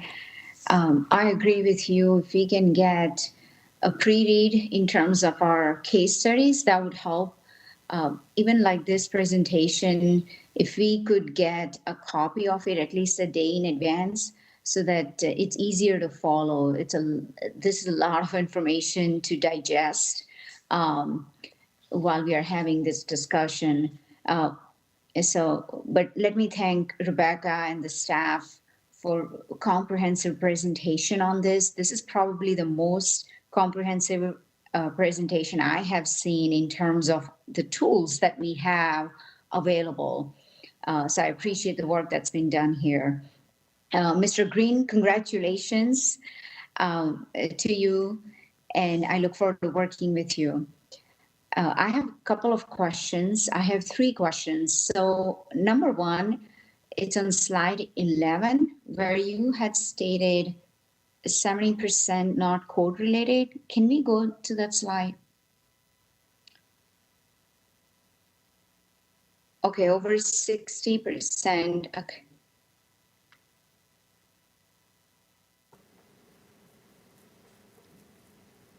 So where you have the bottom, at the bottom, you got this bullet point saying other displacement risk indicators not code related. Can you elaborate on that? I'll do this one. Yep, so the idea here is really to give an overview of how we assess a property and try to determine which tools to apply in what situations. So for our minimum housing code cases, from FY22 to date, when we take a look at those data, there are about 150 multifamily. That doesn't mean 150 properties, because some of our properties have multiple cases. When look at multifamily, for example. And so when we're determining which additional enforcement actions to take, we really do kind of try to think about it comprehensively. What are the risks to the existing residents, as well as for staying in the property, and then what are the risks when we take additional code actions? For example, the risk of just trying to understand the risk of displacement. So we look at things like how long has this been going on? Has the owner been cooperating along the way? We review properties that have large civil penalty balances. One of the things that we find often is that there may be a property with with several different buildings, and one building had a unit with fire damage, and so the owner may have prioritized other repairs over that vacant unit. So we have to take some of these things into consideration. If we weren't resource constrained, we would do all of it all at once, right? But as we think through what are the risks, we're really looking at these kind of issues. Are there occupants in the units that have code issues. And are there a lot of units within a particular community? We want to focus our resources there. And then when we think about, Councilor Ashmira, to your question around other displacement risk indicators not code-related, those are things like, is the owner saying that they want to pursue a sale? Because when we know that a property like this is changing hands, we know that there's a displacement risk. Dependent on the new owner's plans for the property, dependent on the status of the leases. So when we talk about Tanglewood, the Tanglewood residents were on month-to-month leases at the time of the sale. So that's a very high displacement risk. So those are the kind of things that we're assessing for. We want to protect the residents, ensure that they have safe and healthy living conditions, and we also want to reduce the risk of displacement when we can. All right. That's great to hear in terms of that we are looking at this more comprehensively. We are looking at the risk, specifically displacement risk. We want to protect the residents. At the same time, we want compliance. So it's a win-win for residents as well as for the housing provider. I know you talked about resources that are available, and that's a viable option. And I know currently those resources are only available to properties that are located in corridors of opportunities. Have we considered expanding that, since we do not have participation currently that are taking advantage of the resources that are available? Ultimately, what I'm trying to get to is how can we increase the participation rate with housing providers that will use some of our resources? Great question. As a pilot, we didn't have any participation within the corridors of opportunity, and we don't have a dedicated program for the multifamily rehab. So we're trying to balance expanding it with also the level of resource that's available for the pilot. But one of the things that we want to do with the stakeholder engagement process is also get input on what would make that a viable and feasible incentive for property owners, and then with y'all's help, balance that against what is the council's appetite for that type of investment in multifamily properties. Perfect. I look forward to hearing stakeholders' input. I know we talked about deed restrictions, and that's what council has always asked for whenever we have made investments. One thing to also consider: how does that impact their existing financing? Correct. And is that one of the contributing factors in terms of the low participation rate or no participation rate in our existing programs? How does deed restriction could potentially impact their existing financing or even potential future refinancing? If we could take a look at that, that would be helpful. And the last question that I have, Rebecca, I know this was raised by Councilmember Mayfield earlier in 2024, where I have had similar complaints from residents where they were getting notices in the mail for leaving a trash can on the curbside, by the curbside, for just a day or two, where some residents have jobs that they're traveling for and so on. And I wonder if it's currently being weaponized against our neighbors. I would like to see some data around that as to where we are getting increased amount of calls for those thorny code issues that you like to call. As we are looking at overall housing, minimum housing code, do we need to reconsider that as part of our overall focus more on more critical items, such as 2 case studies that we are talking about?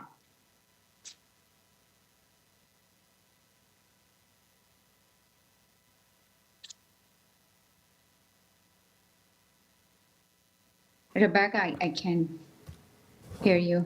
Oh, okay. Thank you, Councilmember Ajmira. So we do see from time to time that, that residents may, we think about it, call code on one another. So there is sometimes a contentious relationship in neighborhoods related to code enforcement.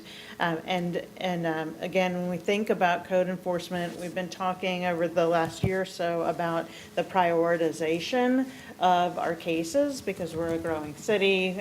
We have a lot more housing units. And so the code specifies that the ordinance specifies that we will attempt to respond within 3 business days.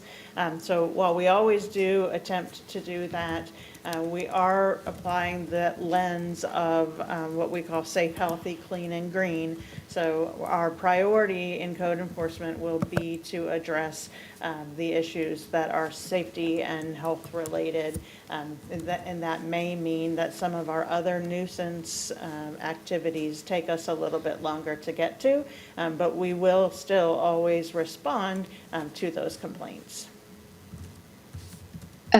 So to follow up on that, Rebecca, when we are looking at some of these thorny code issues, is that part of our current referral, or that wouldn't fall under minimum code discussion that we are currently, that's in our committee? It's not part of the current referral. It's just it's an overall look at how we prioritize and respond timely to our entire variety of issues that are enforced within code enforcement. Yes, so the reason I bring that up, even though it may not be part of our current referral, but it certainly it falls under sort of resource constraints, right? We have so many number of resources, and I know you brought that up when we are talking about resources. Do we need to reconsider some of these thorny code issues because it ultimately impacts our capacity for the code enforcement? Yep, I think there's a way that we can weave some of that in to our follow-up information, Councilmember Ajmira. Okay, yes, that would be helpful. Well, that's all I have. Thank you, Madam Chairwoman. Thank you, Vice Chair. Thank you, Madam Chair. So for the sake of time, some of the questions was asked. So one, thank you for this detailed information. The clarifying question I have goes back to slide 5, where we state cities may develop their own minimum standards. So do we or do we not have the ability to strengthen our minimum standards? So I think some of that will be That's a good question. not resolved, but answered by best practices that we look at from around the state. But the idea is that the minimum standards are what a reasonable person can expect within a unit. So earlier to your question, Ms. Watlington, about the building code, they kind of run parallel in the sense that there are certain things that are going to be required by the building code, but you might have a shell space, which the minimum housing code would not consider to be a livable space under a minimum housing code environment. So one of the things that we looked at in 2019 was making some of the standards a little bit stricter, in addition to increasing the civil penalties. And I don't remember them off the top of my head, but I think there were some related to like windows and some of that kind of thing. So that is always a possibility if code enforcement determines over the course of a couple of years in doing inspections that there are certain things that have become problems that weren't in the past, they could ask you to reevaluate what the minimum standards are. But you can't change the enforcement process, and you can't change the procedural parameters at the city level. Okay. So for clarification, cities may develop their own minimum standards. Correct. Based on what we have already captured, not based on another additional number of years, to help us not get to the point of slumlord conditions. There are some reoccurring issues that we already see. Is there a possibility for us to utilize the ability to increase our minimum standards to encapsulate those reoccurring issues that we already see now versus another 1 to 3 years from now? And I'll defer to Rebecca, but my guess is that that might be one of the recommendations that comes out of this process. So the short answer is yes, and I think, you know, what would be implied by that is that you all are looking for, you know, in addition to thinking about the process and the enforcement tools that were specifically referenced in the referral, that you would like us to also be looking at and bringing back to you any recommendations as it would relate to the minimum standards of fitness. So my answer is yes to that, for the simple fact that for me, it feels a bit interpretive of what is minimal standards. When we see conditions that are not conditions, for me, minimum standard would be, would you let your mama stay there? Would you let your child stay there? That would be a minimum standard code for me.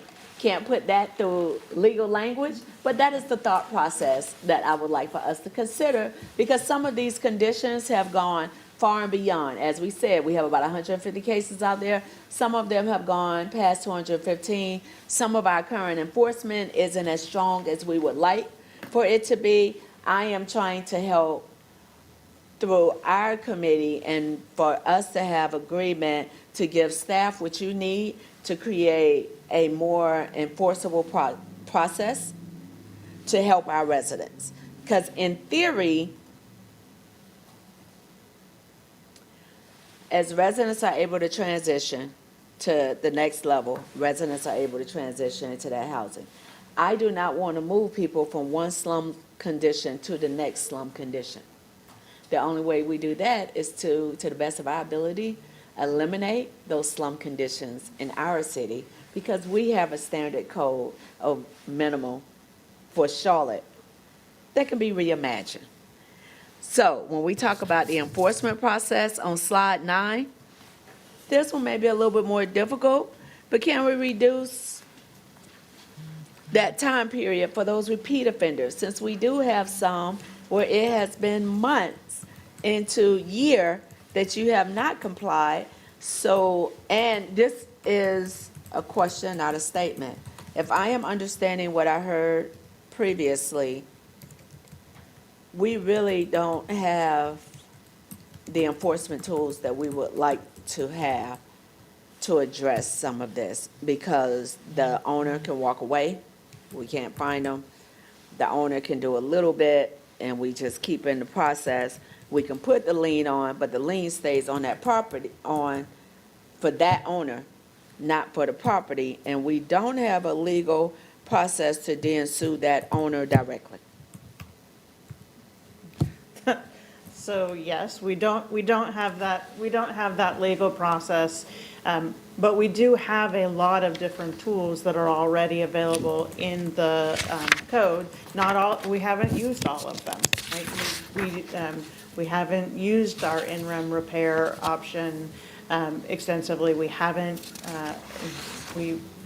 We haven't been doing in-rem demolitions as frequently in the last couple of years.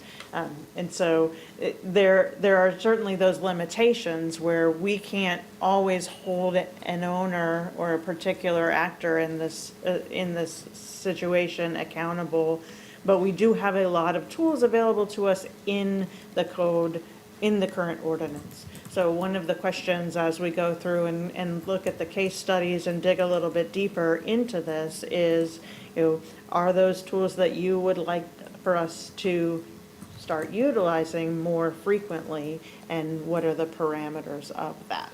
Because those are the ones where we have to come to city council for authorization each time.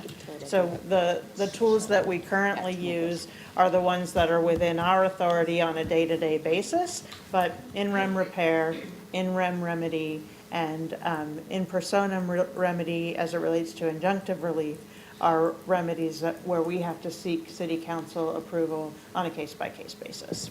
So I would say, yes, I think it would be helpful to bring those to committee so that we can review them and discuss them. My last two questions. Councilwoman Mayfield, can I just put a little bit of context around, I think, what your other question was, which was, I heard you say something about repeat offenders or people that we know. And I am not a code enforcement inspector, but I have advised code for 21 years, so I've seen a lot. Not as much as Jerry, but a lot. And I just want to make sure that it's clear that some of the timetables that we have to use during the code inspection process are set out in the statute. So for example, the time from an informal hearing to the issue of an order to a compliance date, those kinds of things are set out and we can't change them. What I think we probably do, and we can talk about, again, sort of non-statutory process improvements that we could make, is that if we know that we have a repeat offender, and we all know who they are in our heads, don't we? They don't get an extension, right? So Jerry's got the possibility for extensions that's in the slide, but I know for a fact that if code enforcement has a landlord that they've seen over and over and over again, and the landlord says, oh, I just need 60 days to fix it, my guess is that Jerry's team is going to say, no, sorry, this is the date that you have to comply. So there are ways we could massage and manipulate the processes that we do have and that we are allowed to use, and we can evaluate that further. But I just wanted to make sure that it was clear that some of the timetables we can't change, but there are definitely process improvements that we may be able to discuss. And I know we got very short period of time, so. Yeah, and I'm going to say this because we've got 25 minutes left. But and I before know- we go one to moment, that, I please. want to add, One I moment, want please. to One make moment, sure that please. Rebecca knows, One I'm just moment, going to please. email you One these moment, additional please. questions I have. Go on to your other people. See, Vice Chair, this is how she does. This is how she does. Councilmember Johnson and Brown, there's 25 minutes left in this meeting. I want to make sure there's time at the end to wrap up. So if you could keep to 10 minutes apiece, if that works for you. The other colleagues took 30. No, they each took 10, I counted, So which is why I was she trying to did get her to slow down. Roll me back when she acted wrong. Go ahead, Councilmember Johnson. Let's see here, okay. She's like, I'm gonna use all my 10. First of all, I want to give a shout out to Jerry Green and his team for the work that you do. Thank you. I reach out to his department 2 to 3 times per week. They're very responsive, so I just want to publicly thank you. Thank you for the work that you do. Thank you all for the work you do. And thanks to our chair and vice chair. I think this is so effective to have one item on the agenda so we can have time to truly engage. I think all our chairs could take notes. So I think that's wonderful. Thank you. Could you define in-rim, please, Rebecca? And maybe you can bring that next time when you, okay. I'm going to say I don't remember all those years of Latin I took. Okay. But in rem means that it is an action that the city is taking for a property. So code enforcement, we can come to city council and ask for the authority to take action on that property as the city. And then the city can go on, then has authority to go onto the property to make the repairs or to actually hire the contractors to demolish the structure. So it is when the city is acting instead of the property owner. Actually, Rebecca, if I can just jump in and add. Maybe Anna will clarify that from a legal perspective. In-rem just means that for in-rem repair, in-rem demolition, it just means that it follows the property. So the civil penalties issue came up earlier about how it's only against the then owner, but the housing code violations themselves follow the property. So an in-rem demolition, instead of in personam, God, I could bore you to death with these legal terms, but basically the in-rem means that it's against the property. Now, ultimately, the owner's responsible, but it's against the property. Okay, so in Ohio, mechanics liens are illegal. I don't know if they are here. So a mechanic can put a lien on a property, the owner can't sell it until that's paid. Could we do something like that in REM so that the violations would follow the That is what we property? do. So then the owner couldn't sell to their sister or They their- can sell, but the lien has to be paid off during the sale. So our liens, if we do an in-rem demolition, and the city undertakes the demolition, and we pay the contractor $16,000 to take down the structure and clear the lot, that $16,000 becomes a first position lien on the property. First position before. Meaning it's got priority over everything else except tax liens. Okay. So if the property has a mortgage from the bank, we have higher priority than the bank. So if the property is sold, then our lien has to be paid. If the property is transferred, the lien stays. So, okay. So it sounds like we could use that in-rem option to prevent situations like Lamplighter and Timber Ridge, right? From the owner selling the property and just walking away? Well, we haven't spent any money. We've spent money at Lamplighter, but we haven't spent money pursuant to an in-rem demolition or an in-rem repair. Okay. So those expenses become a first priority lien on the property, but expenses that we've incurred related to securing that property would not. So it seems like, and I don't want to get too deep in that, we can talk about that later, but that seems like that might be an area where there's an option. Maybe if we act sooner to make repairs, then we could put those in-rem liens on the property so that there's consequence for the owner. Yes, but the in-rem repair and in-rem demolition liens could still be paid off by a subsequent purchaser. There's no guarantee. First of all, we couldn't prevent a sale. It would just be that we would get paid first out of the sale proceeds. But it's a deterrent and not a loophole. I mean, I think Yeah, that's correct. Okay, all right.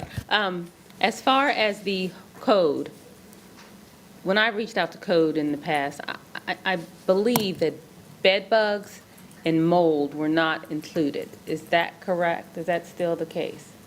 And if so, is there an opportunity to add those? So bed bugs are included. We do Okay, inspect good. for bed Okay. bugs. Now mold, we don't have any certified mold inspectors on staff, so we treat those conditions as unclean and unsanitary, and we also try to identify the source of the mold. So whether it's water intrusion or some type of leak, we try to identify that to get that corrected. Okay. Our number of occupants in the home, is that part of the housing, the minimum housing code? So there is a space and use provision, and that's been evaluated a number of times to make sure that it's compliant with Fair Housing Act. So you can put a space and use from a health and sanitary perspective on how much fresh air, how much light, how much egress there needs to be for each occupant, but you have to be very careful. You can't put an actual number, because then you can run afoul of the Fair Housing Act. So here in Charlotte, according to my understanding, the maximum number of occupants is 6, even for a group home or anything. And I know that the county has reentry programs and has options to house individuals, that the city's code is a barrier. I'd like to take a look at So that. just for clarification, Okay. that falls under a different ordinance. That's Okay. part of the Unified Development Ordinance and our zoning regulations. It's not a regulation within the minimum housing code in terms of the specified number. Okay, well, since we're talking about, we're the Housing Safety and Community Committee, right? This is where the magic happens, colleagues, right? I'd like to talk about that offline. That's a barrier for reentry housing and affordable housing in this city. We really need to take a look at that. Okay, are there separate requirements or programs for multifamily owners versus single-family owners, such as a owner-occupant, maybe a person that can't afford to make those repairs? I know we do have anti-displacement funding, so do we have a different process? The only difference in the process that's specified in the minimum housing code is that for the time extensions, an owner-occupied dwelling has up to 400 days for compliance, and the renter-occupied dwelling is 215. Now, that, in process-wise, that's where it varies. But there are ways that we try to work with owners, owner-occupied single-family homes, to help them bring their units into compliance.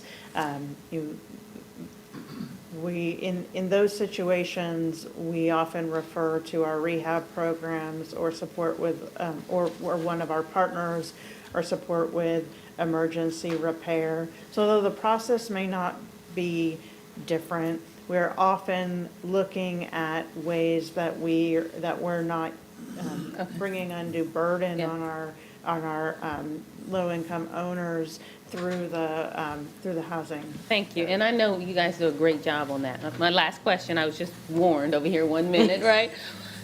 When we get the information as far as the processes, we do a deep dive on Lamplighter and Timber Ridge, I want to have the information on the role that Crisis Assistance Ministries has played. I know this last displacement, they took over the utilities, they helped move the residents, so I really want to understand in each of these displacements, Crisis's role, so that we're lifting them up in this process and in the community, because they are doing great work. Okay. Thank you. That's all I have. Councilmember Johnson. Councilmember Brown. Wow, I'm amazed at being on this housing safety and community committee. We have such great leaders in our chair and our vice chair. She's stepped out. I would also like to thank the staff for the great job that you all do. Your work is very diligent, detailed, and doesn't go unnoticed. And with all that being said, I'd like to go to, my colleague said it all, but there's always something that's left out. So even with all that great information that they said, I'd like to focus on the residents and the case studies that we're going to be doing. I didn't hear anything about a resident council, speaking directly with the people that are affected, how they feel, what they've been through, to see what their mindset is and how we can prevent this from happening in the future. Because as we were out on the ground and speaking to some of the residents, they were just taken aback. And what that looks like to them, we wouldn't understand because we are not in their shoes. And though the conditions, I hear the conditions, the enforcement process, I was out there when some of the children got off the school bus and ran into their parents' arms. So that was their home. And so we can prevent this from happening in the future. I'm a big and huge advocate for the resident council, and I didn't hear anything about that. Case study, what does that look like? What are we going to do? Let's dig a little bit into the case study for me. Sure, so the resident perspective will be included in the stakeholder meetings and engagement sessions. So we have a number of partners who work directly in apartment communities, doing resident organizing. So we'll be partnering with those groups to make sure that we're reaching resident organizations. We'll also be leveraging our neighborhood engagement staff and their relationships with resident organizations to try to get more of that input directly from residents who are impacted on a broad scale. So that will be a part of the community engagement and community survey component. And we welcome, recommendations for who to talk to and who has those direct relationships, in addition to the partners the city already works with.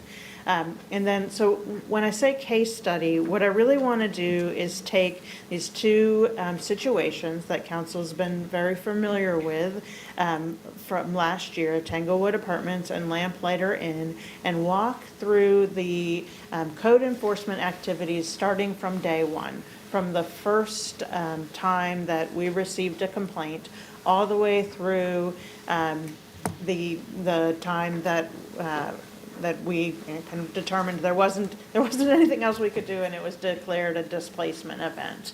Now, of course, code enforcement extends beyond that, because code enforcement continues even beyond those moments. But the idea, Councilmember Brown, is just help you see the process as it gets applied and all of the decisions that are made along the way, who gets brought in, things like, at Tanglewood, when we learned they were planning to sell the property, we connected them with all of our partners who do NOAA acquisition and rehab, that's outside of the code enforcement process, but it is, another lever that we can pull. At Tanglewood, for example, we, with the help of our partners at Community Relations Committee, we organized a discussion between the new owner and the residents, right? So a lot of the things that we do are actually even beyond the code enforcement process, so that you can see what are all of those steps along the way. And also what we want to be able to talk about is, okay, there are some remedies we didn't use, right? We didn't do an in-rem repair. And is there a moment in time where that would have been advisable? Partly to get a sense from council about, to what extent do you want us to pursue those remedies more aggressively? Does that answer your question about the? Yeah, it digs, it's a deeper dive, and that's right there. It's just a blanket statement, it's a broad statement. So you elaborating and giving more insight and information definitely helps. Also, some of the residents were mentioning something about, and I just want to lift their voice up, and this is the time to do that.